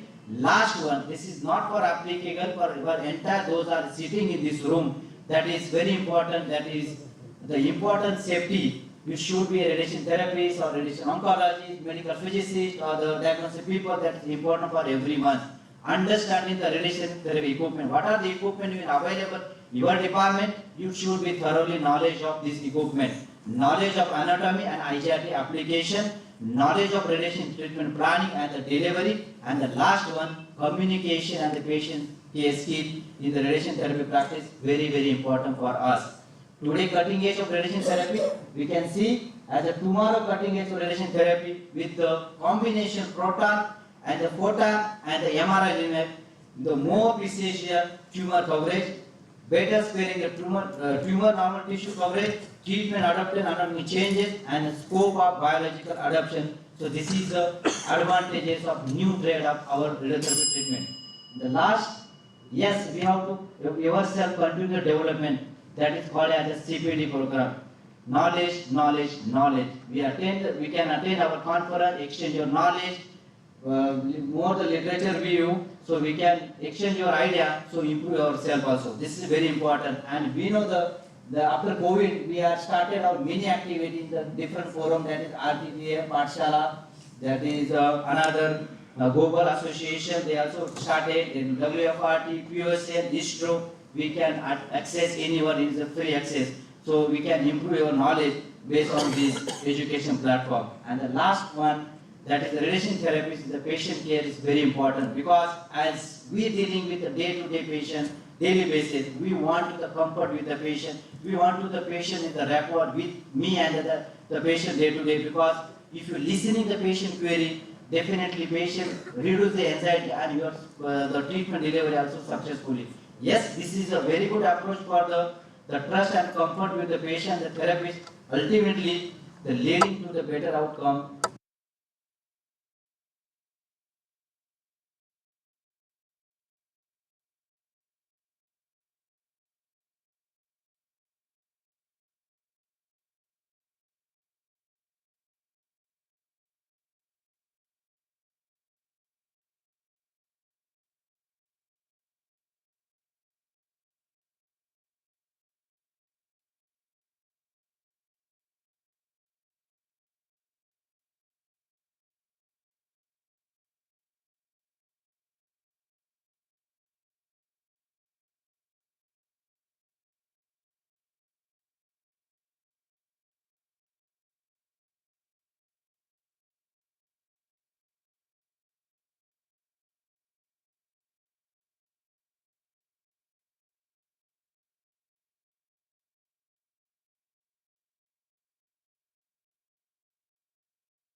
For discussion. So, any questions from the audience for the three eminent speakers?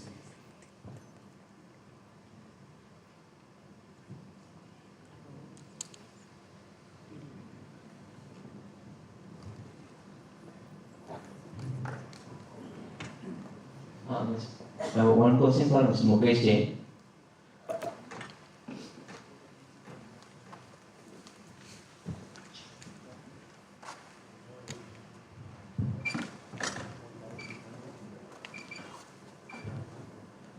Then thank you for the excellent presentation, Mukesh Jain.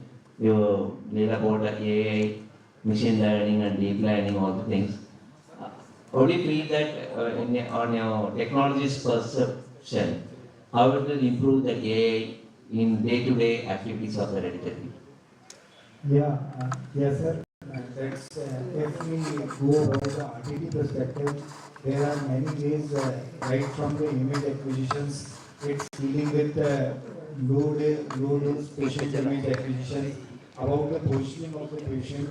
That's what kind of parameters we should need to adapt. And if there is variations from the standard protocol in our daily practice, it can alarm us in real time to get adapted with the protocols, so get the optimize or the working in our day-to-day life.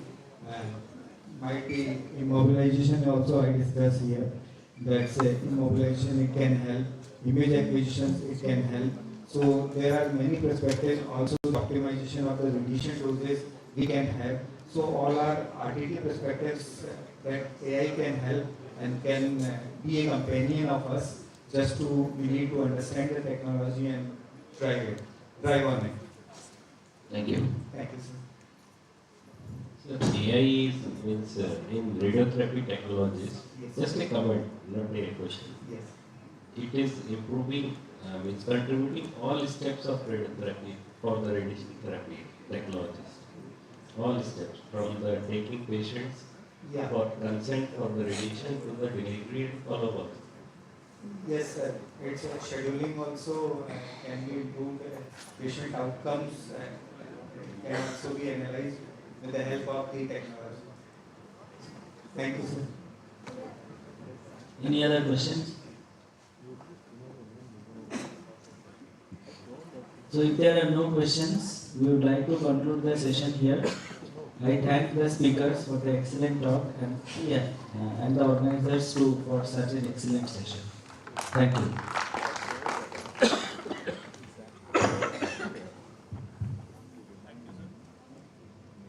Thank you, sir.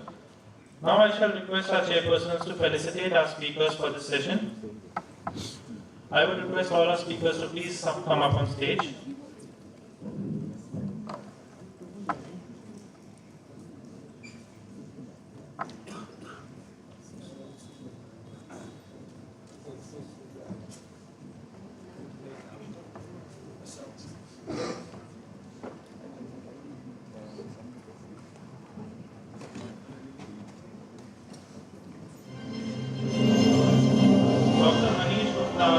Please come forward and felicitate Mr. Rakesh Paul, who is presenting a memento certificate to him.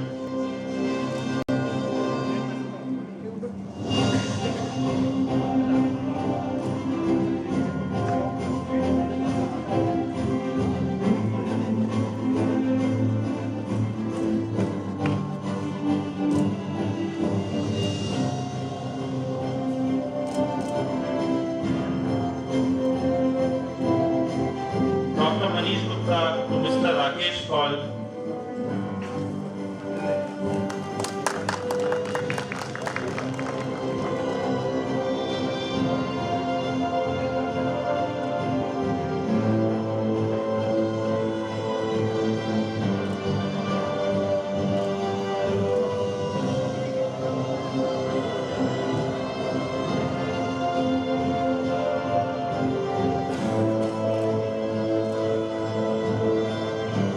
Dr. Saket Das to present the certificate and memento to Mr. Mukesh Jain.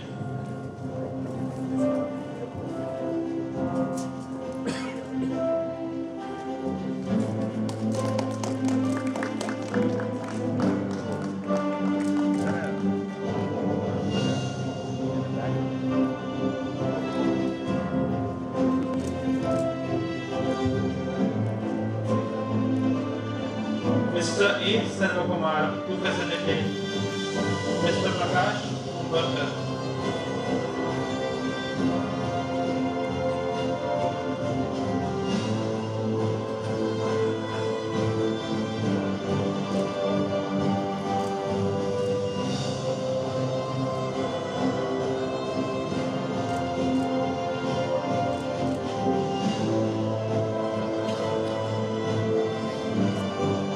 Now I would like to request Dr. Madhurya Sharma and Mr. Sarvesh Joshi to kindly come up on stage and felicitate our chairpersons.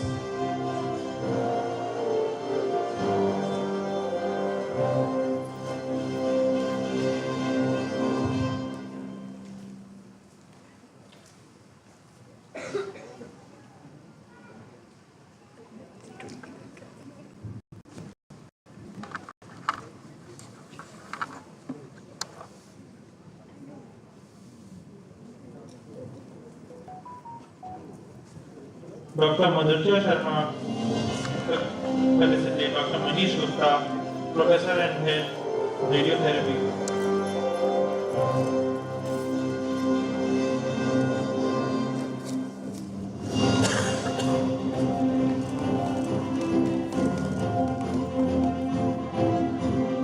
Mr. Sarvesh Joshi, felicitate Dr. Saket Das, Additional Professor, Radiotherapy, AIIMS Bhopal.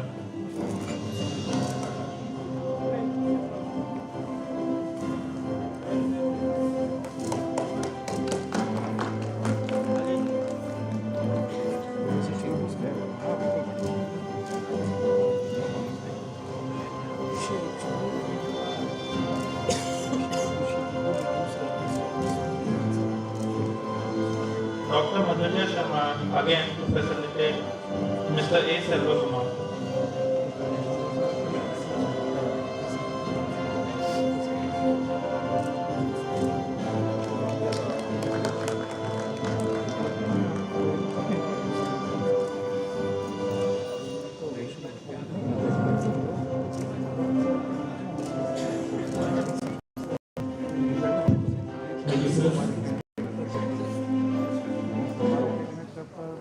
I would like to thank our chairpersons for chairing this session.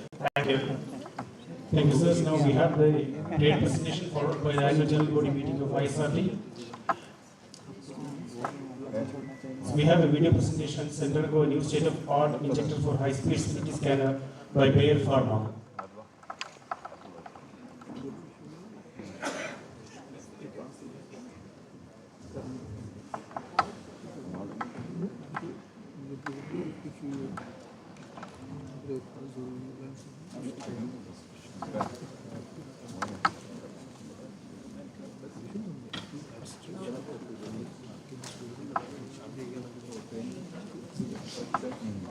बढ़िया है sir, बढ़िया है आप।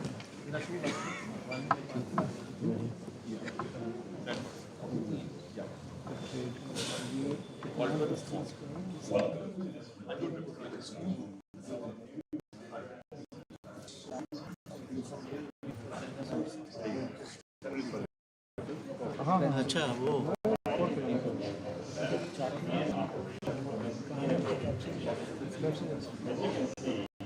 Welcome to this virtual introduction of the new MedRad Centauro CT injection system. Over the next several minutes, I will be providing an overview of the setup and operation of this innovative injector. As you can see, there are two main components to Centauro. First, the injector, which is battery powered and completely wireless, including a touchscreen display in the scan room so that you can be close to and spend more time with the patient. Second is the control room unit. This device is linked to the injector by a private Wi-Fi connection. This display allows for work to be done in parallel to the injector until the procedure is ready to be performed. This increases workflow efficiency and flexibility. Now, on to the disposables. The heart of Centauro is the day set, which comes completely pre-assembled and is labeled for 24 hours of use. The day set includes 3 200 milliliter reservoirs, 2 for contrast and 1 for saline. In addition, there are 3 replaceable spikes with dust caps. Next is the patient line, one of Centauro's many innovations to enhance efficiency. The design of the patient line allows for one-handed connection to the injector. Additionally, the patient line includes 2 check valves to prevent any cross-contamination between patients. Let's take a look at how we set up the Centauro injector for the day. Note that the following steps only need to take place once per day. The day set is installed into the injector, where it remains for 24 hours of use. The spikes attach to 3 inlet air detectors, which prevent filling from an empty bottle. Additionally, an ultrasonic We have one more presentation. and prevents air from being delivered to the patient. Now, we can close the injector door and move on to loading of the fluids. Centauro includes an integrated barcode reader for scanning contrast media bottles. This reduces manual data entry and ensures traceability of contrast details. Also helping efficiency on Centauro is that filling of all 3 reservoirs can be done simultaneously.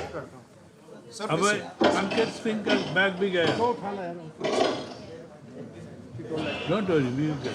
I will not leave them till then. The spikes are labeled for 24 hours of use and can be easily replaced in case they are accidentally touched. The system supports up to 500 milliliter contrast media bottles, as well as up to 1 liter of saline.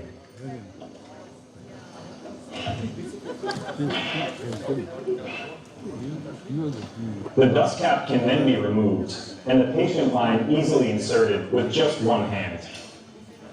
When the patient line is inserted, it is automatically primed by the system. With that, we have completed the daily setup for Centauro. And remember that these steps only need to be performed once per day. Now that the injector has been set up, we can connect to the patient and prepare for our first exam. Thanks to the display on the injector, this can all be done by the patient's side directly in the scan room. Or, depending on the desired workflow, it can also be done in the control room. With the modality work list interface, the patient can first be selected, where patient-specific information can be entered. We then start by choosing the protocol from the protocol library. If needed, this protocol can be easily modified. For example, you can add a dual flow phase to this injection and easily modify the contrast to saline ratio. With the P3T option, this protocol can also be personalized by contrast concentration and patient weight. Now that the protocol is ready, the injector can be armed and started. Scanner connectivity is available to provide more seamless integration with the scanner workflow, including one button to start both the scan and injection. During the injection, a live pressure graph is displayed, which can be monitored by the operator. Live injection parameters are also displayed on the screen.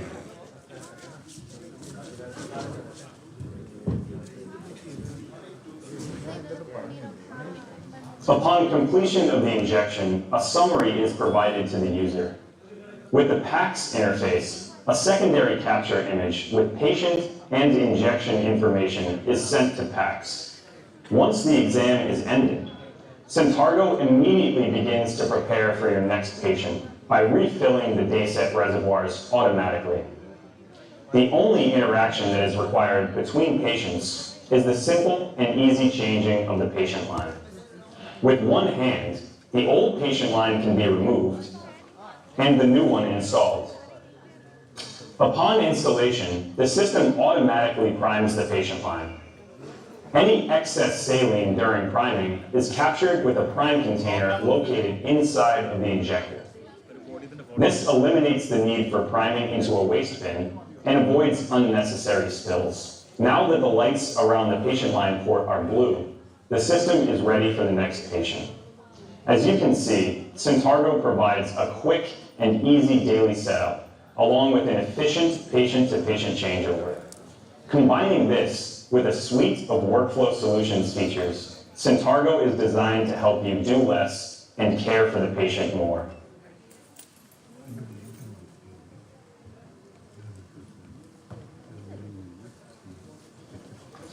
Welcome to this virtual introduction of the new...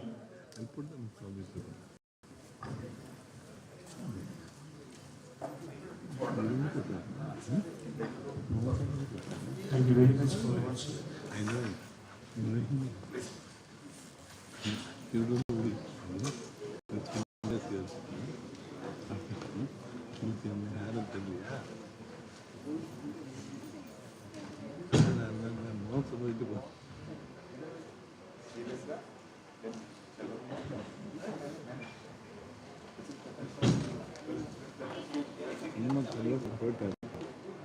trouble பண்ணிருந்தேன்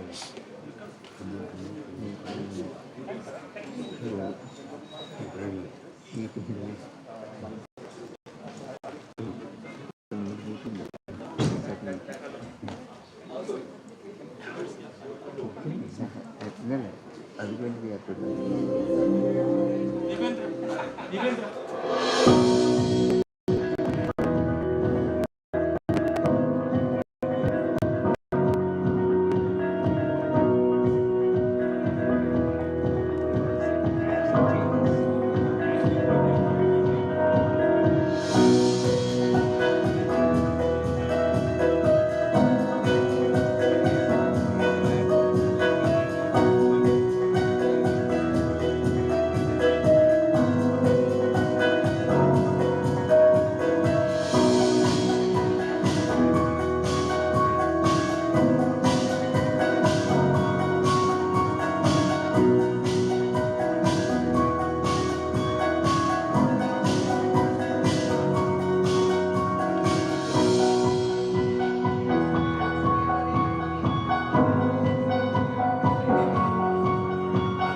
क्या चाहिए? पानी चाहिए। जाओ। नहीं नहीं वो लाए। Good evening, everyone. I request you all to please assemble in the hall. If you have your friends outside, please call them so that we can start with our program.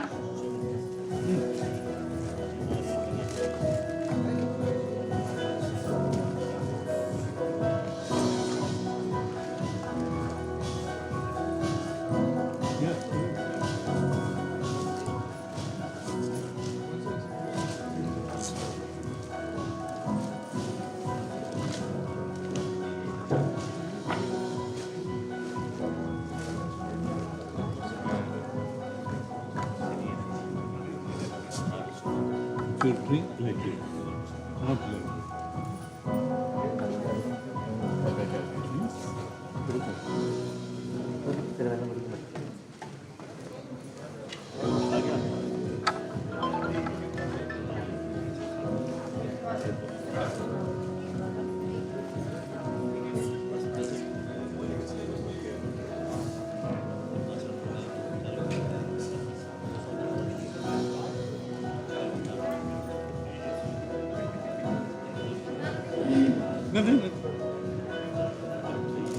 nothing. Nothing.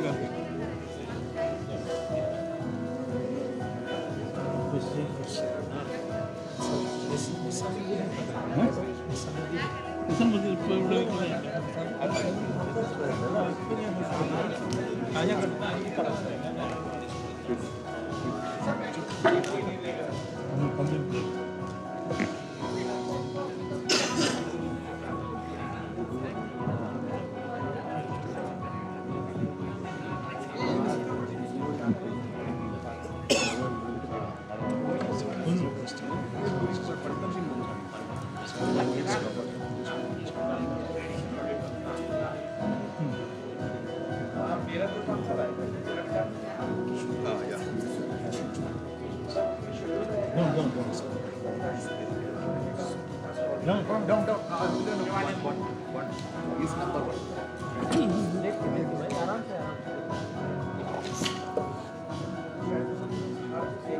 Hello. Yes. हाँ जी ma'am. हाँ?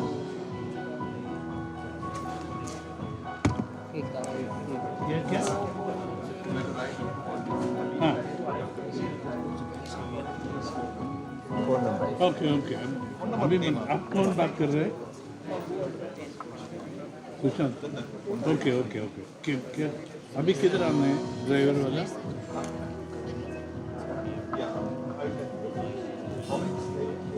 Okay okay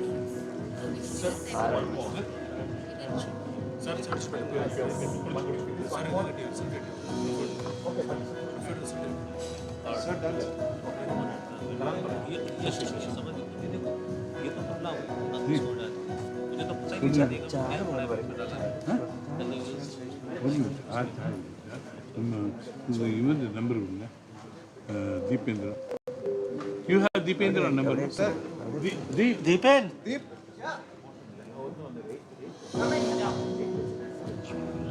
Dipendra Deependra sir बता तो वो Savita Jadav quarter में है इसको airport छोड़ना है। कितने बजे गाड़ी से उनका फ्लाइट? 8 घंटे।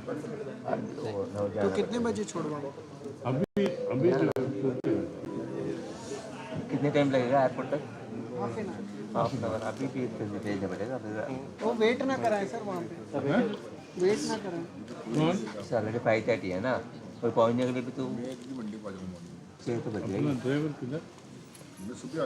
6 बजे तक उधर। हाँ 6 बजे तक पहुँच सकते हैं। मतलब लोकेशन नहीं होगा। लगेज खाली एक प्लेट सर இப்படியே சொல்றீங்க போயிடுறீங்க போயிடுறீங்க அந்த பொண்ணு இங்கேயே இருக்கு நான் இங்கேயுமே போல அந்த பொண்ணு நான் பயப்பட்டு யார அஸ்வதி சார் பார்த்து பேசணும்னு சொல்லுகிறேன் Best illiye. O chonnalu pesu. Amma alle chonnare. Paakunu chonnare. Illa. I request all of you to please come forward. There's a lot of space you can occupy in the front. Those who are sitting that back side. This is a general body meeting. Please call your colleagues to come assemble in the hall so that we can start with our meeting. Council meeting has more members than general body meeting.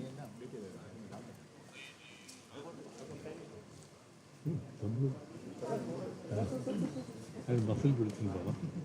As early we'll finish our meeting, that is the time we can get ready for your dinner.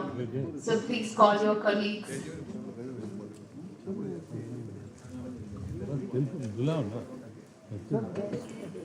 Number से नहीं है ना search करना है बहुत सारे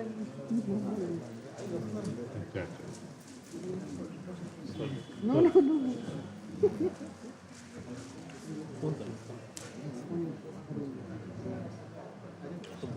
Come into the stage live.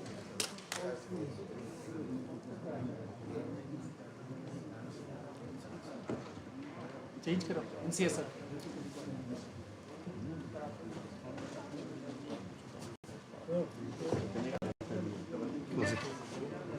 Education?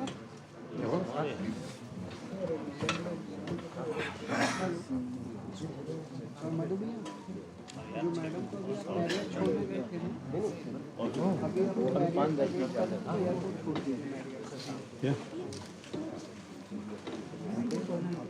क्या भैया हमको व्हीकल हमको यहाँ भी चाहिए अभी कितने कब तक मैरिज सर कोई मैरिज खत्म नहीं जाना किसी को नहीं इसके बाद में नहीं शादी ठीक है आप चले जाइए meeting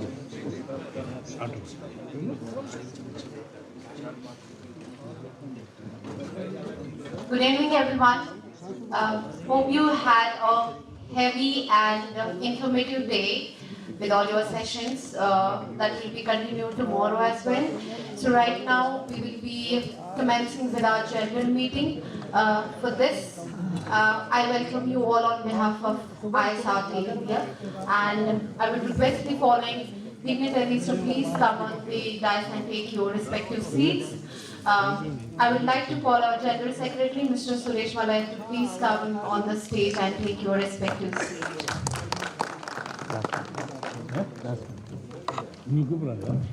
I should call now Mr. Selva Kumar, the President, ex-President of ISRT, to please come on the stage and take your seat. President of ISRT.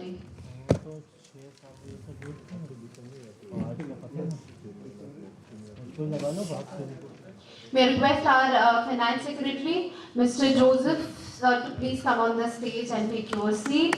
And may I request Mr. Dipender Vishwa Sharma to please come on the stage and take your seat. May I request Mr. Heminder Sharma to please come on the stage and take your seat.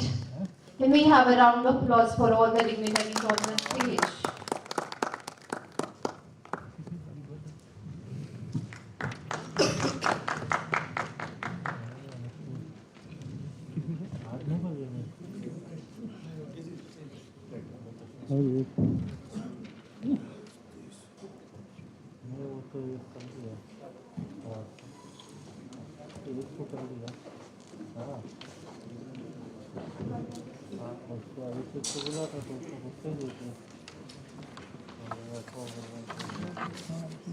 Yesterday same.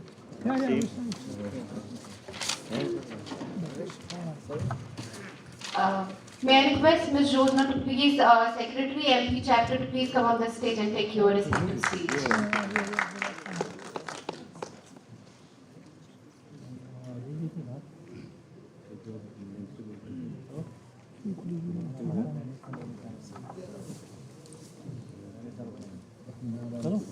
करो ठीक है बाद में बताओ मैं तो संक्षेप किया ना आप कर दिया Sarve Josh. I would like to request Mr. Dipendra Viswakarma for welcome speech.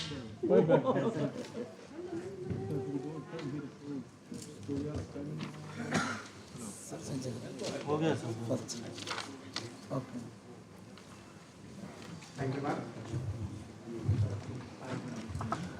Good evening to all of you.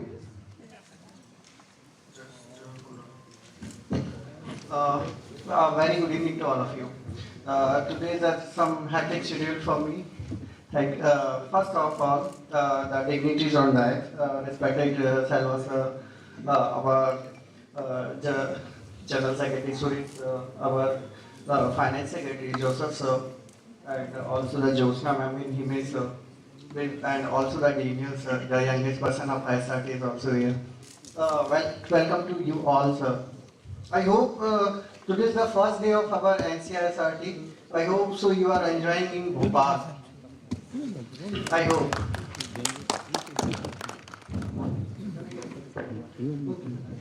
So NCISRT, I hope कि सभी, I think Hindi preferable है. Can I speak Hindi? Okay. Yes, you can. Hello. So पहला day था. I hope कि आपने enjoy किया होगा. अभी हमारा जो AGM होने वाला है, AGM is called Annual General Body Meeting. So कुछ लोग नए हैं हमारे यहाँ पे, तो उनको मैं जैसे ब्रीफ दूंगा कि Annual General Meeting हमारे SRT बॉडी का एक जनरल मीट होता है, जो हम एक एज अ रेडियोग्राफर ज्वाइन कर सकते हैं और अपने सजेशन प्लेस कर सकते हैं. कुछ एजेंडेज हैं जो रखे जाएंगे आपके सामने. आपको अगर पसंद आते हैं तो आप उसके लिए एग्री कर सकते हैं, अदरवाइज आपका कुछ सजेशन हो तो वो भी आप अपने आप पे दे सकते हैं. सेकंड थिंग इज कि मीटिंग के पर्पज से काफ़ी हैक्टिक शेड्यूल रहा, तो अभी नंबर ऑफ पर्सन्स हमारे पास उतने नहीं हैं जितने कि होने चाहिए थे, but we have to start. So सभी का वेलकम है, सभी का स्वागत है. चलिए मीटिंग को स्टार्ट करते हैं. Thank you.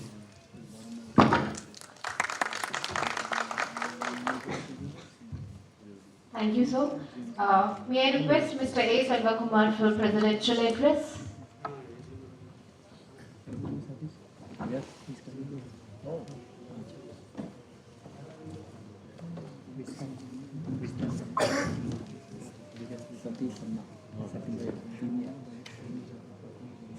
He taught me everything.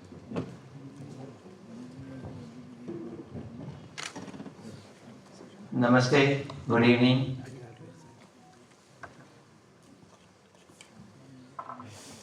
Respected Suresh Malaji, our General Secretary, and Joseph, our Finance Secretary, and other organizing team members sitting on the dais, and other my fellow colleagues, my ISRT family members.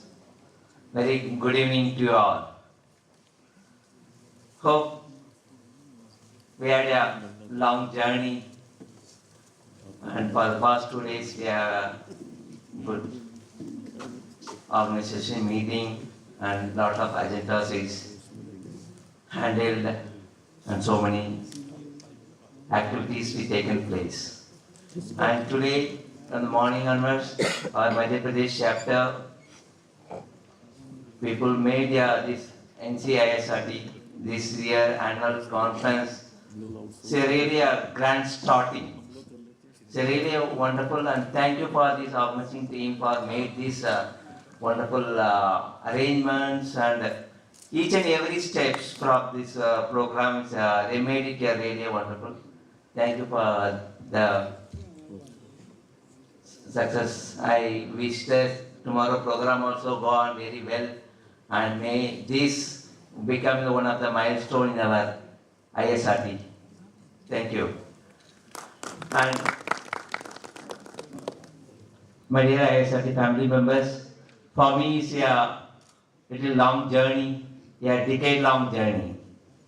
And 2013, with all your supports, I taken charge of ISRT National President, and with all your wholehearted support and our GS Sureshji's guidance and all the pillars and stalwarts of the radiology fraternity given his support to make this journey a smooth sailing for me. Because I am very new to this type of very what we can tell, very organized structure of our organization. And initially I had a lot of hiccups, and slowly with that guidance and support, I slowly developed my activities, and with all your supports, we so far from 2013-14 onwards, our national conferences are going on very well. Day by day is growing in length and breadth.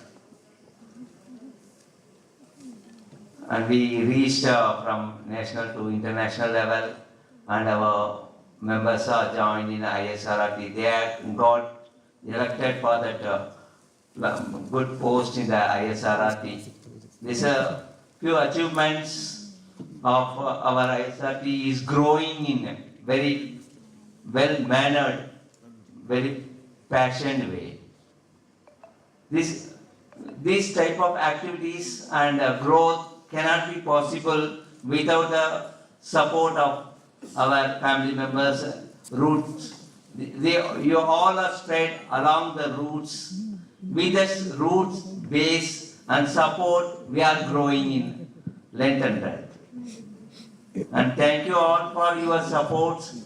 And with this same thing, we hope in our future, we are ISRT become one of the global leaders, like our Modi ji. Because nowadays, entire universe is looking Modi ji as one of the global leader. So in the same way, our ISRT in the coming years will grow further more, and I expect all your support in each and every direction to make our ISRT family very well grown in a passionate manner. As already we recently talking, we are steady growth. We are not one day we been gone to the sky. We are slowly growing, and further we need to go further. Because each and every step when you are keeping, when you are running, the first step itself cannot be go on very long leap. It's slowly we have to run, and later we take the speed, pick up, and we'll go to our destination. This has to be our motto, and I will encourage all of you to take active part in our each and every activities. And yesterday we are our council members, and we had elected members, and congratulate all the new elected members for our NEC, and our new board is going to take charge. And I am very happy, and that our dear Sir Mohanlal Babasi is going to take charge as the next president. I congratulate him, and Sir, there is no word for Sir, because Sir is already a giant, and he is throughout national and international students are there. Sir is well known for his lectures and his capacity and capabilities. I am very happy and proud that next Sir is going to this chair, and congratulate Sir for assuming the office of the President. Thank you, and I thank you all my ISRT family members and fellow radiographers throughout national and international, and for the Garcio, ICRT and all members to make my journey a smooth sailing one. Thank you all. Thank you so much.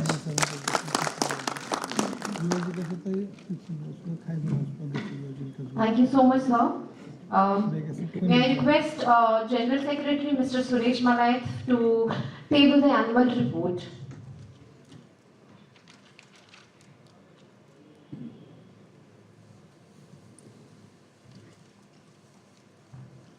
Thank you, ma'am. Respected Chairperson, President of ISRD, and President-elected Mohan Bhagwat sir, Joseph sir, other dignitaries on the dais and off the dais, dear members in the auditorium, outside the auditorium. Hello. Because I think we had almost 175 council members yesterday, but right now we had less than 100 members.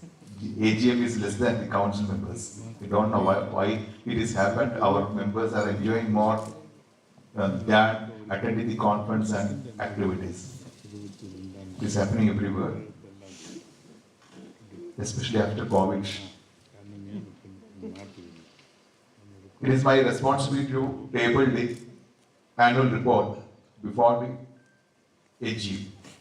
I hope there is no need of reading this report. It will be a cruelty to you because you all are eagerly waiting to have the gala dinner or cocktail dinner tonight. So if I am giving a detailed report, you will curse me or beat me because you will miss the bus. So I officially announce that the AGM, the annual report of ISRT 2022-23, which have been shared in all groups and approved by ISRT governing body and council meeting, is tabled in the AGM. Thank you all. Thank you so much, sir. I would like to request our Finance Secretary, Mr. M. Joseph, for Finance report.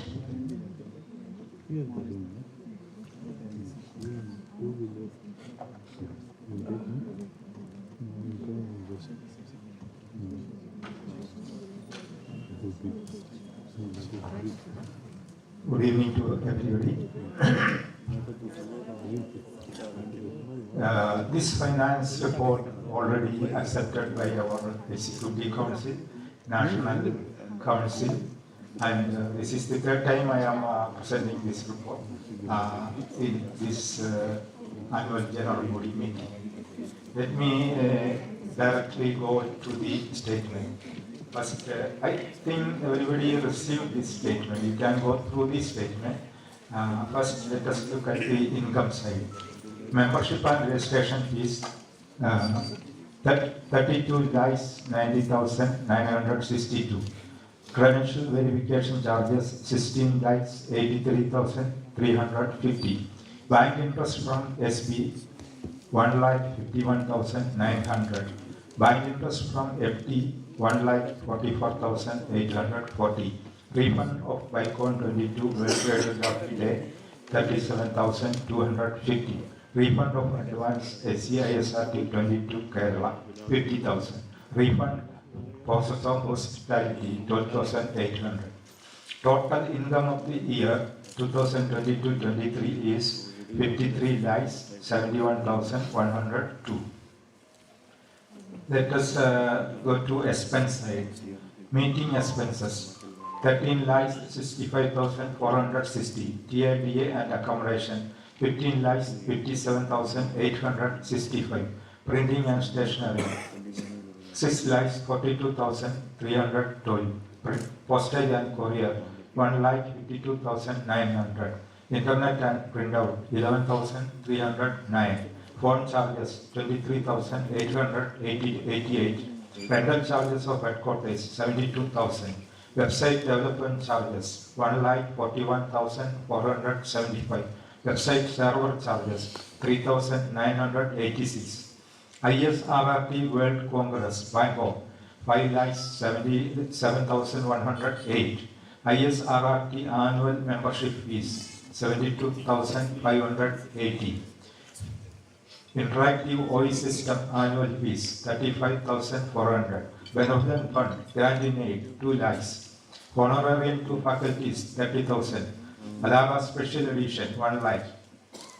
Grant in aid to Alara in terms of membership, 5,14,600. Previous dues on TIDA and accommodation, 1,99,335. Seed money given to ISRT Delhi Academic Club, 1 lakh.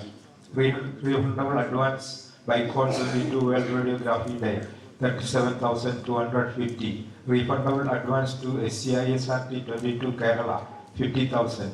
Refundable advance to SCISRT 23 Kerala, 50,000. Refundable advance to Academic Club Thrissur, 20,000. Refundable advance to Academic Club Visakhapatnam, 25,000. Grant in aid to ISRT Kerala chapter, 25,000. Grant in aid to ISRT Assam chapter, 25,000. Grant in aid to ISRT Tripura chapter, 20,000. Accounting charges, initial payment, 20,000.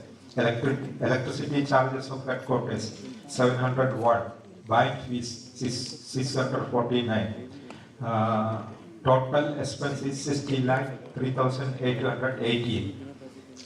This statement is starting from 1/4/2022 to 31/3/2023.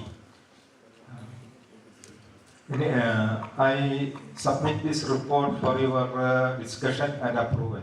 Thank you.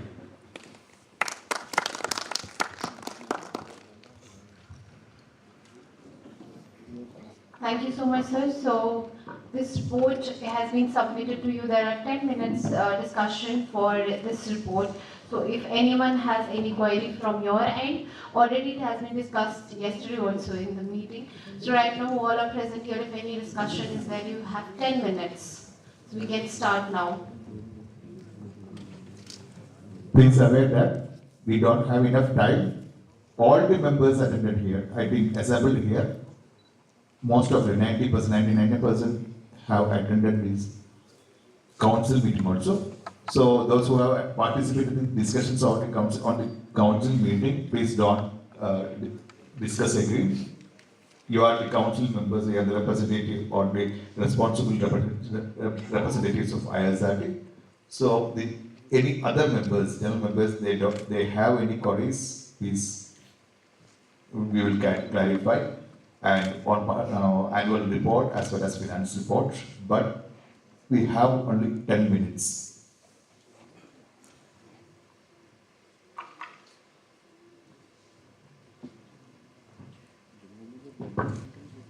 Anyone? You do have the report, right?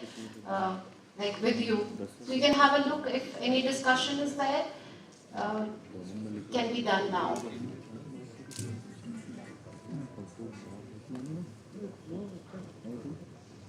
No objection, by default is approved. Consider approved. I think we can approve the report, adopt the report. Thank you.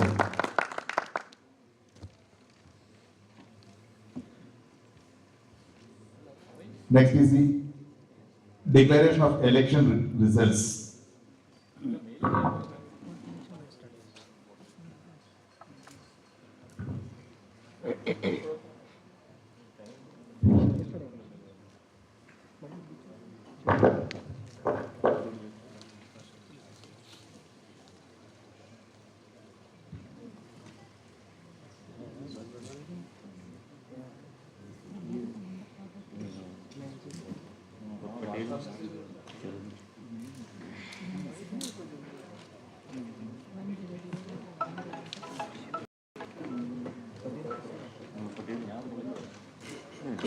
हमारे यहाँ पे पंजाब में क्या जो private वाले direct government वाले So, it will be displayed, no? No, okay, fine. So, I'll be announcing the names. Mr. Mohan Lal Bhagwat, New Delhi, as President.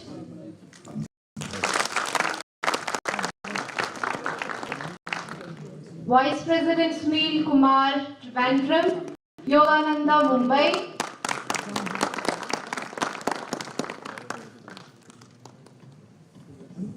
General Secretary Suresh Malayar. Secretary Dr. Daniel. Public Relations Shri Kumar, Operations Trivandrum. Sushmita, Member Welfare Guwahati.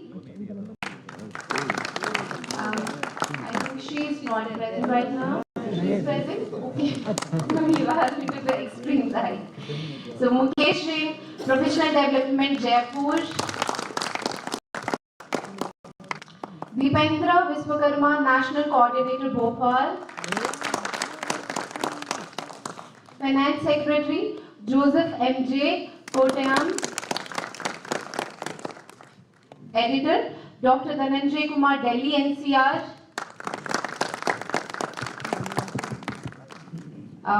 Regional Secretaries, Abhijit JP South. These are regional secretaries. Coordinators. Okay, fine. So it is regional coordinators. Bhubaneswari Southwest. Rangarao South Central. Ravi Naik West. Devendra Sharma, Central India. Rakesh Kaul, North Central and NCR. Ranveer Singh Daud, Northwest.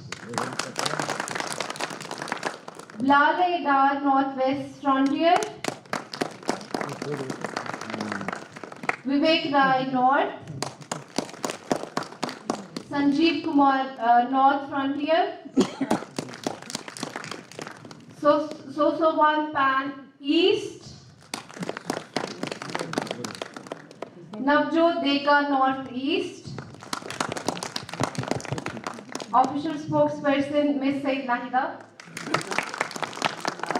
Members, Pankaj Singh, Lucknow. Virgin Trivandrum. Anto Ramesh, Bangalore. He's not with us right now. Rakesh Das, Agartala. Pradeep Kumar Das, Shillong. Permanent invitee. And auditor, P.N. Nizamuddin. Chairman Dr. S.C. Bansal, YCRT.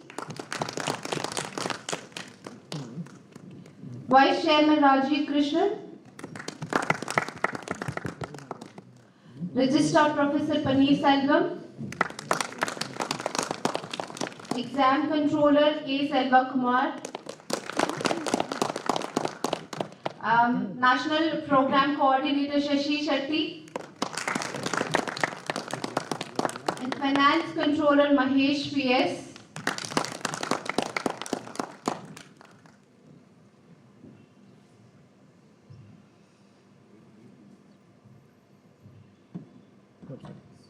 So I will request our General Secretary, so I've just announced the names and the confirmation and the final, I've just announced the names that has to be displayed there, so the final verdict will be from our General Secretary. May I request our General Secretary to please come on the dais. There is an announcement. Our election process has started 1st April on full stage. But without any foolishness, the process was foolproof. We have concluded it on 26th.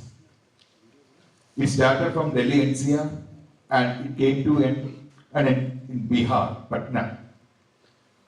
Almost all 20 states elected, 18 states elected the council members, and 2 states, Rajasthan and I think Jharkhand, 2 states nominated. They couldn't conduct the elections. 235 members were elected from various states, council members. Out of 235, 180 members sworn as members. They elected our new council members, governing body members and office bearers. We have 36 governing body members, and unfortunately, one omission has occurred on the members. You can see one column is vacant. It is a printing error. After the Rakesh Das, there is a person, a fantastic man from Ahmedabad, Gujarat, Mr. Mahesh Patel. I tender apology for that. Please, congratulations, Mr. Mahesh Patel. With the approval of AGM, we can include him. Okay? Surely. Thank you all. It's a pretty mistake only. And there is another.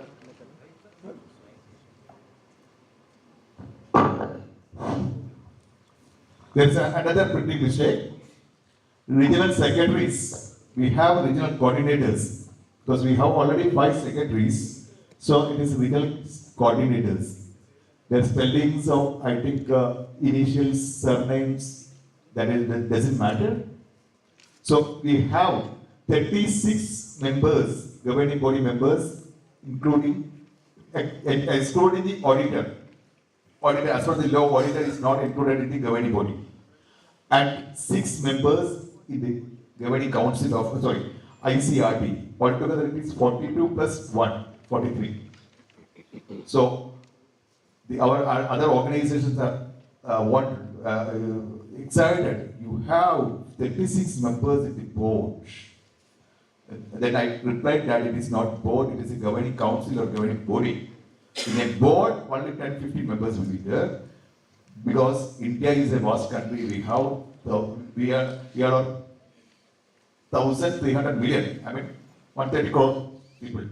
And our members are also around 10,000.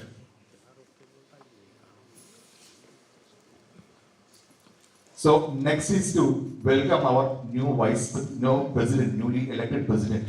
With all of your permission, I invite Mr. Mohanlal Bhagavat, the newly elected president, to the dais.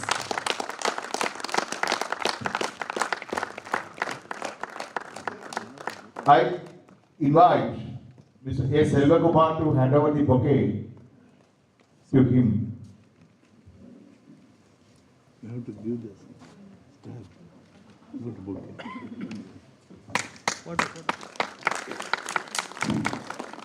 We warm hug of togetherness. It's a very warm, very emotional, a long-term association. Please come, sir. Can we have a round of applause for them? Please come.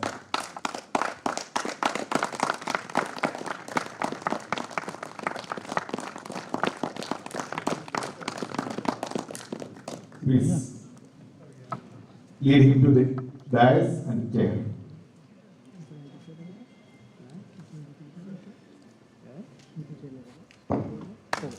It's a proud moment for us because he was the secretary, he was the president of AIIMS for almost 6 years. Now we are blessed to have a president from the Delhi NCR itself, and from academic sphere, a person with knowledge and wisdom and humility, and he is down to earth. We can approach at any time, even the midnight. Thank you, sir. Please be seated.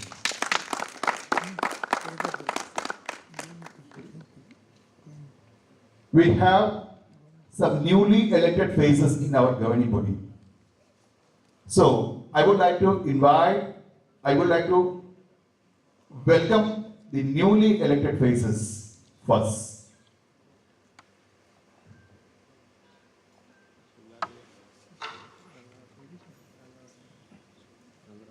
Miss Sushmita Saha.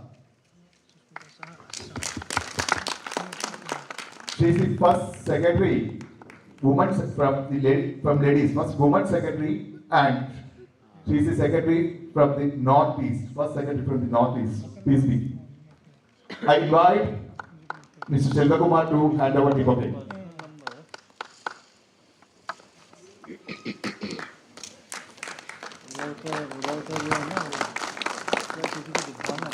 I wish to add few words on her. Her portfolio is members welfare. She is a radiographer in Guwahati, I think Railway Hospital. She is well versed on the members welfare, especially on the career product progression, then cadre restructuring. In simple, the service matters of radiographers in railway. You are the joint secretary of Indian Railway Radiographers Association. You can give a big clap. The welfare of Indian radiographers is safe in your hands. I hope so. All the best. Thank you. Please keep the copy here. We don't have. Very good job. We don't have enough copies. Transparency.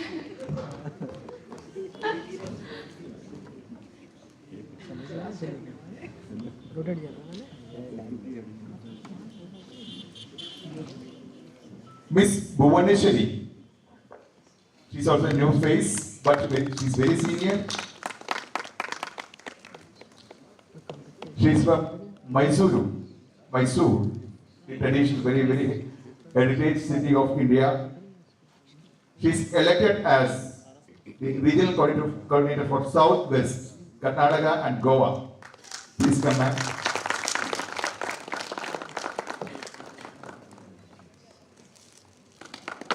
I also wish to spend a few words on her. She is a big entrepreneur, emerging entrepreneur among our community.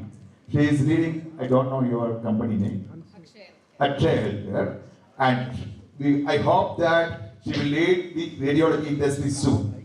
Congrats. Two states are in your hands. Thank you all. And one more thing, she is mobilizing a lot of industry and even the funds for us. I'm not telling what is the amount.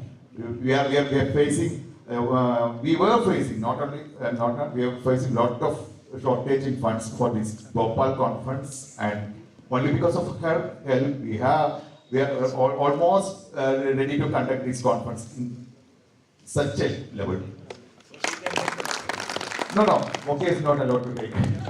Thank you, ma'am.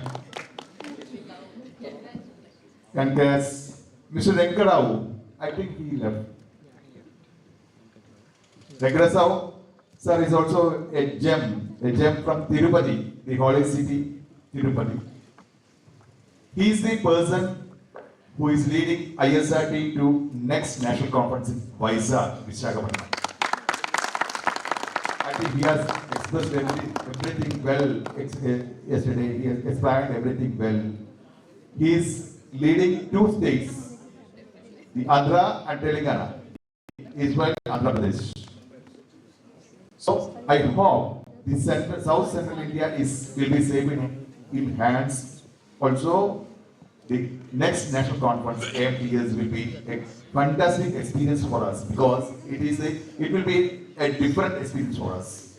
I congratulate him also, even in his actions. Next is no one but our Hemendra Sharma. Please come down.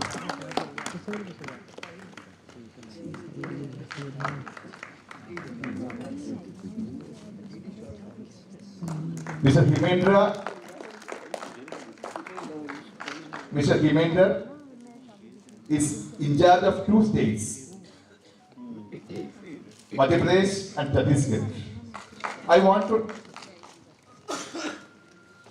give a brief introduction on him. He is a student of Mohan Bhagwat sir.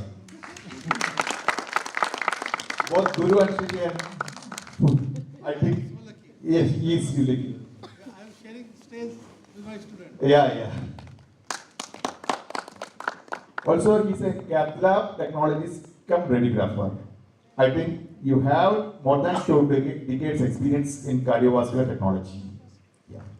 His one leg is in cardiovascular and second leg is in radiology.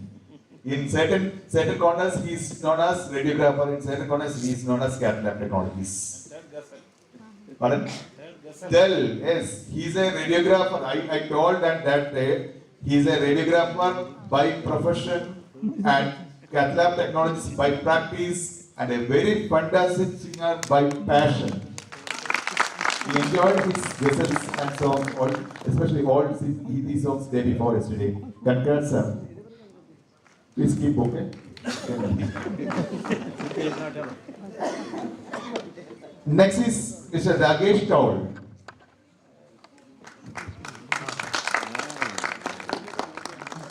He is elected as the regional coordinator for North Central India, that includes Delhi, NCR, and Rajasthan. He's also a towering personality. He trained from BRC in 1989 or 1990, I think. Pardon? 1982. Oh my God. He's having almost 30-40 years professional experience. He's a chief radiotherapy technology or radiotherapy manager of Max Healthcare Hospital. He has a lot of students, especially in radiotherapy, medical physics also. Our Rajasthan, Delhi NCR will be very safe in his hands. Moreover, he is very good academician. Every day he will teach someone. Thank you, sir. Congrats.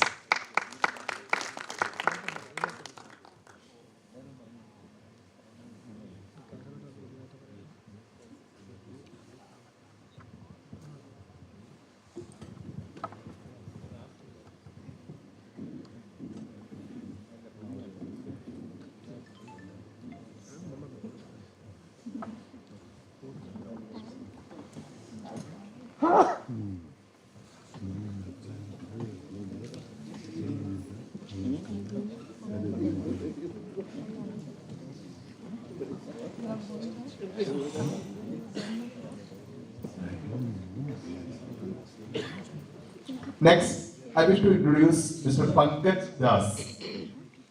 Pankaj Kumar Das from Guwahati. Sorry, Pradeep Kumar Das. Pradeep Das. Pradeep Das from Guwahati. He is elected as a permanent invitee and he will be promoted to the members soon. He is an interventional technologist.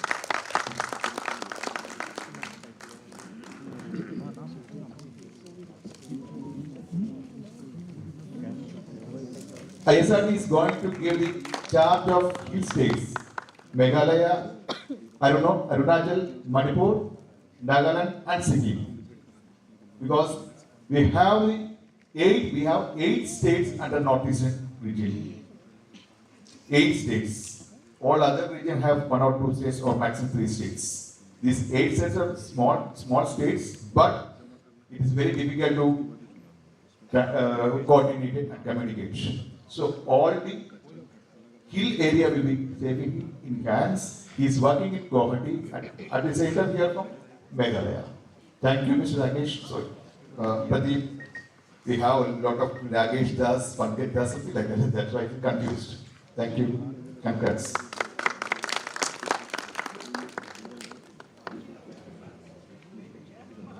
Next, I wish to introduce all other members. Over to Nakita to invite Nora.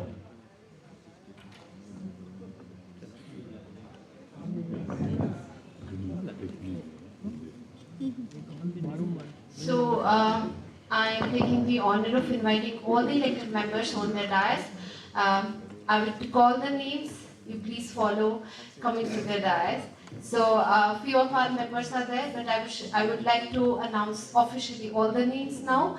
So we have our President, now Mr. Mohanlal Bhagwat, the Vice President Sunil Kumar. So I'll be calling the names, please come on their dais. Vice President Sunil Kumar, Yogananda Mumbai, General Secretary Suresh Manay, Secretary Dr. Daniel, Shri Kumar, Ms.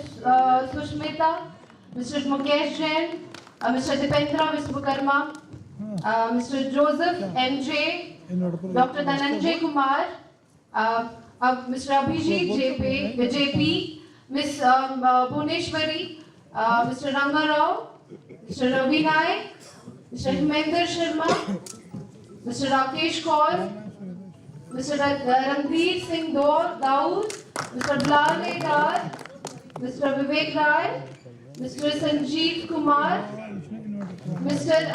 Sosowan Pan, Mr. Navjot Dega, Mr. Pankaj Singh, Mr. Virgin, Mr. Rakesh Das, Mr. Pradeep Kumar Das, Mr. P. N. Nizamuddin, Dr. S.C. Bansal, I think he is not with us today. Mr. Rajiv Krishnan, Professor Paneer Selvam, Mr. A. Selva Kumar, and Mr. Shashi Shetty and Mahesh P.S. So I think and then Mahesh Patel. Mahesh PS also joined us and Mahesh Patel. So I think we have already apologized for that mistake on the written paper. So I think we are all in the dais right now. One more, last but not least, Ms. Nahida, Said Nahida. We have a new post, official spokesperson. Ms. Nahida is appointed, elected as the official spokesperson for AISRT.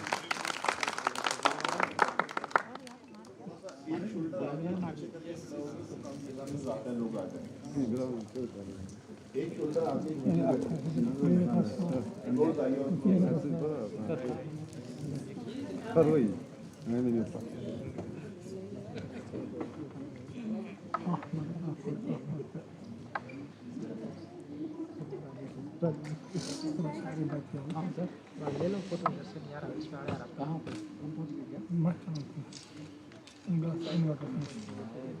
हाँ मैं अभी photograph हो गया हो तो बैठ जाइए please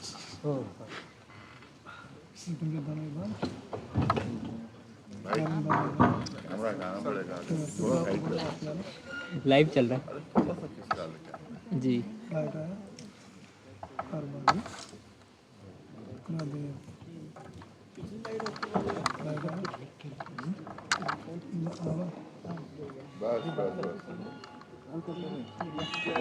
बस सर इधर देखेंगे कैमरे पे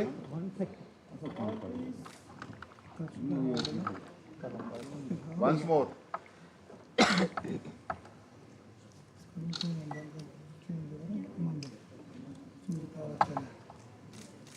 thank you Thank you so much.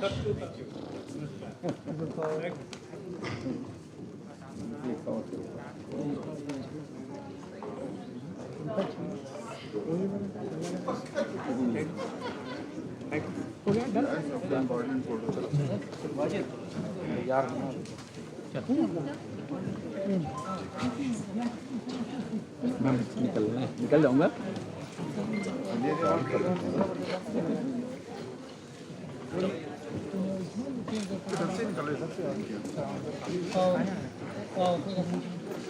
So congratulations to all.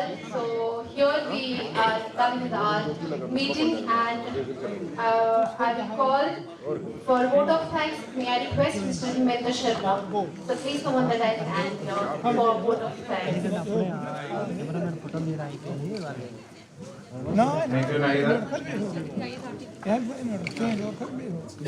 First of all, मैं हिंदी में बोलूँगा कि सबसे पहले मैं मेरे गुरु, मेरे शिक्षक, मेरे मेंटर और अभी वर्तमान में आईएसआरटी के राष्ट्रीय अध्यक्ष श्री मोहन लाल जी भागवत को बहुत बहुत बधाई देता हूँ और आप सभी का बहुत बहुत धन्यवाद। आईएसआरटी की जो नेशनल टीम है उन सभी का बहुत बहुत धन्यवाद। एनुअल जनरल मीटिंग में आप सभी ने अपना एक्टिव पार्टिसिपेशन दिया। आप सभी के सुझाव और वोट के सहारे एक नई बॉडी कॉन्स्टिट्यूट हुई है और इस ऑर्गेनाइजिंग कमेटी का को सेक्रेटरी होने के नाते मैं ये उम्मीद भी कर रहा हूँ कि आप सभी ने ये NCISRT Bhopal collaboration with AIIMS conference को अवश्य एंजॉय किया होगा और आपको इनवाइट करूंगा कि आज शाम के गाला पार्टी में आप अवश्य पधारें। Ranjit Oak Resort, it is near about 3.5 kilometers from AIIMS. Vehicle is available on 7:30. 7:15 बजे से आपके लिए वाहन यहाँ पर उपलब्ध हो जाएगा। कृपया शीघ्र ही अपने रूम पर जाएं, फ्रेश होएं और एक अपना डेलीगेट कार्ड और कूपन अवश्य लेके आएं।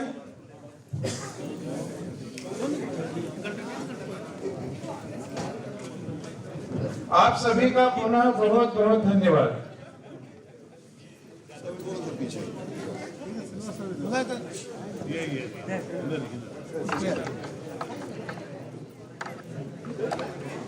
Wait a minute. With this, I think there is a team who can guide you for the gala dinner. But this is just to inform you that everyone has to be there 7:30. The bus will leave by 7:30. So please get back to the same place by 7:30. And I think they will brief you about this. With this, I will request all our the dignitaries who are on the dais, please. Thank you so much for this. And with this, I'm signing off. Thank you so much.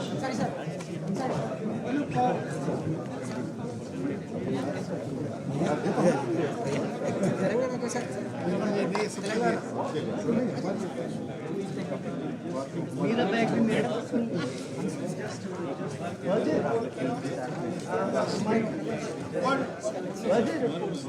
Budget? Look at his bag. Bags. Check his bag. Gala venue 7:30 आपको रहेगा। Hello 7:30 गाला venue. गाला venue का location आपके delegate group में available है। And for transportation buses आपके auditorium के बाहर रहेगी सर।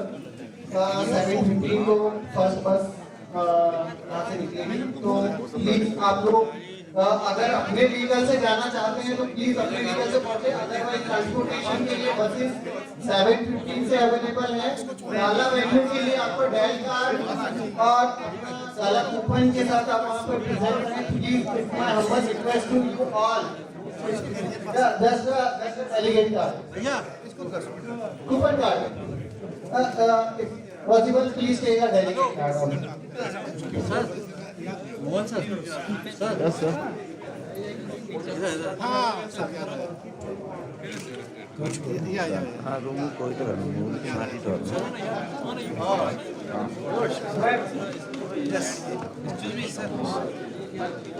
Will be correct.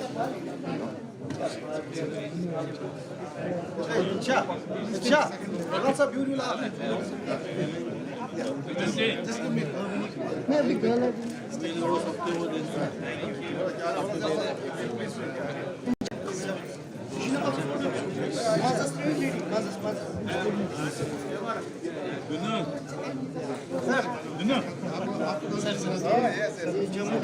आपको बोलूँगा सर।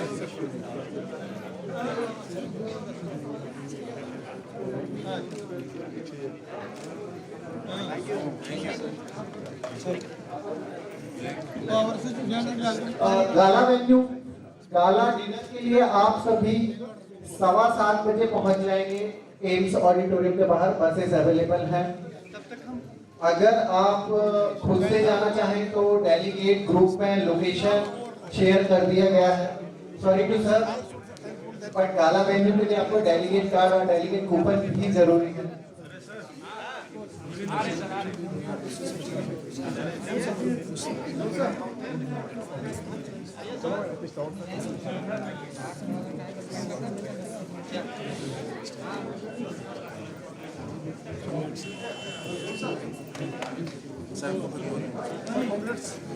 मुबारक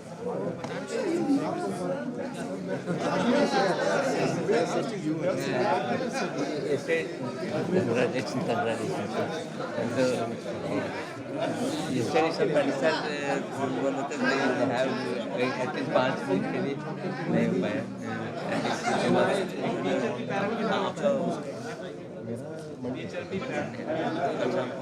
मैंने भी 7-8 बजे के बाद ट्रेन है तो 5-6 बजे का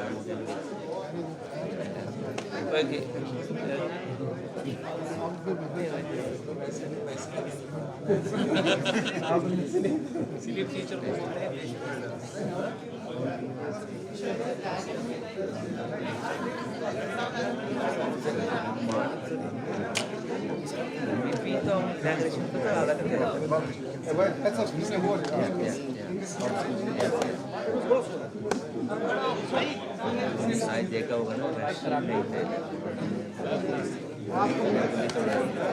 इंटरनेशनल स्पीकर बात कर रहे हैं आधा भी नहीं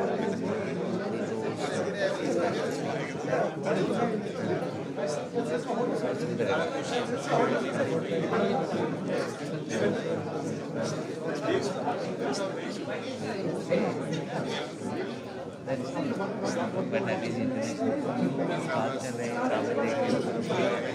आदमी है भाई, साथ बहुत जरूरी है। नहीं, एकेडमिक आदमी है सर। सबसे ज्यादा जल्दी सर मजा आता है।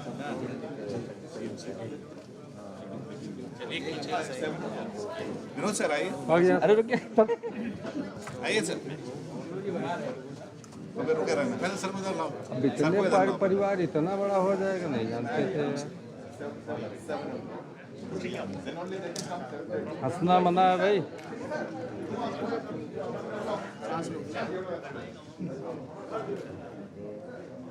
सांस छोड़ो। सर आइए, आइए सर, आइए सर। सर एक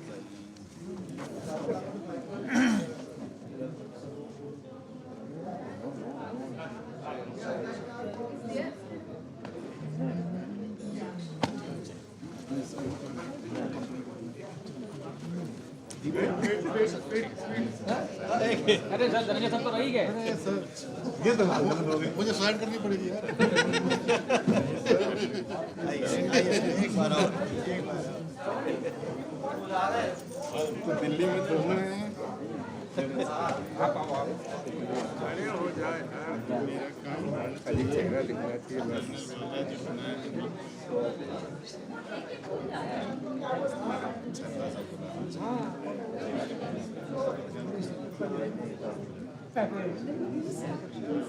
नंदा सीटी करने लगे तो फोटो खींच सर एक फोटो हम लोगों के साथ भी ले लीजिए सर। अरे मैं चला गया था यार, हम तो यहीं पर। अच्छा हाँ आज कोई इसका भी चल रहा है। अच्छा मुझे उनको आप वो बोल रहा था इधर ही बैग पड़ा था, बाकी बैग लिया था वो उनका नहीं है फोटो, वो छोड़ के गया। चलो sir, I will go with you, please don't go. ऐसे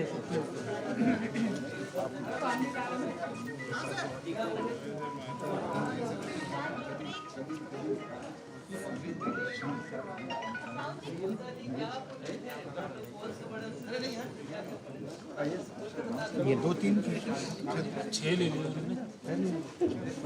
काउंट कर रहा था।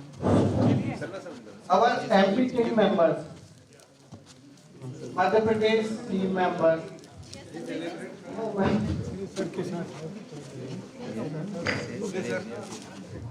It's a good time. I'm yeah. Now with the ICRT also we'll enjoy more. Actually, Exam controller. I will make pass. All members will try to make it pass. It's our motto is to make all our pass. All pass. Congratulations for all MP. These are supplementary. Your sponsor. Delegate उस वाले with you. Council. Okay sir. Thank you. अरे पानी ऐसे रखना है।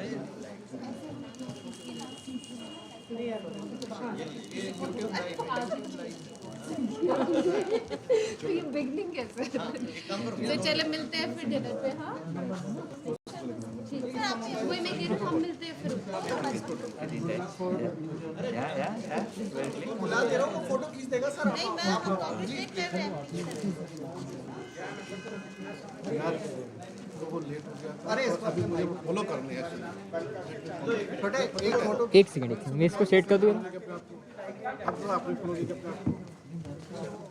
नहीं नहीं जरूरत नहीं भाई। चलो कोई बात नहीं। 1 सेकंड।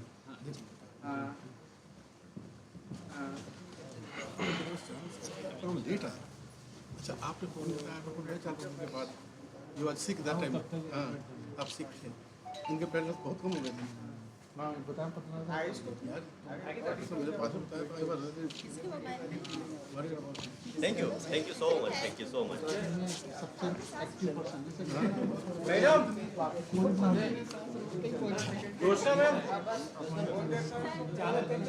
आपका सामान कुछ कर लो हाँ तक जा रहे हैं क्या मैंने अच्छा कभी उस टाइम मैं भी तो आया हाँ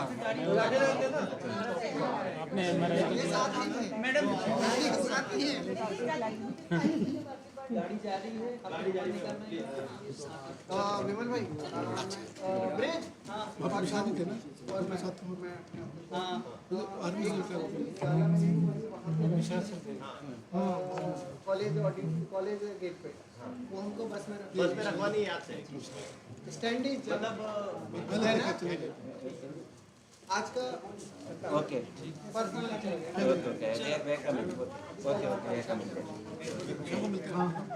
ये वो व्हीकल वाले का है सर इधर मैं करवा आप चाहे तो करवा दो कहाँ ले चले बट वो ट्रेन सर्टिफिकेट चला गया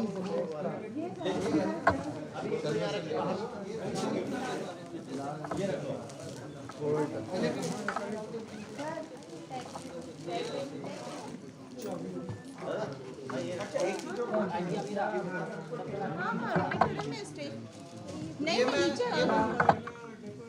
हाँ यार वो कल इनॉग्रेशन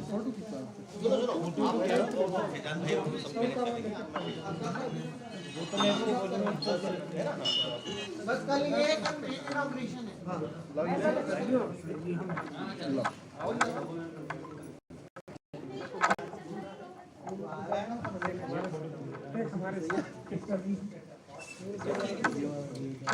होगा खत्म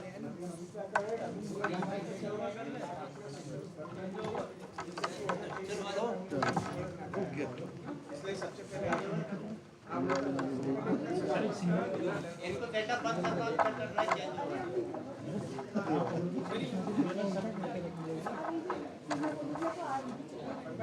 अरे नहीं आपको बता रही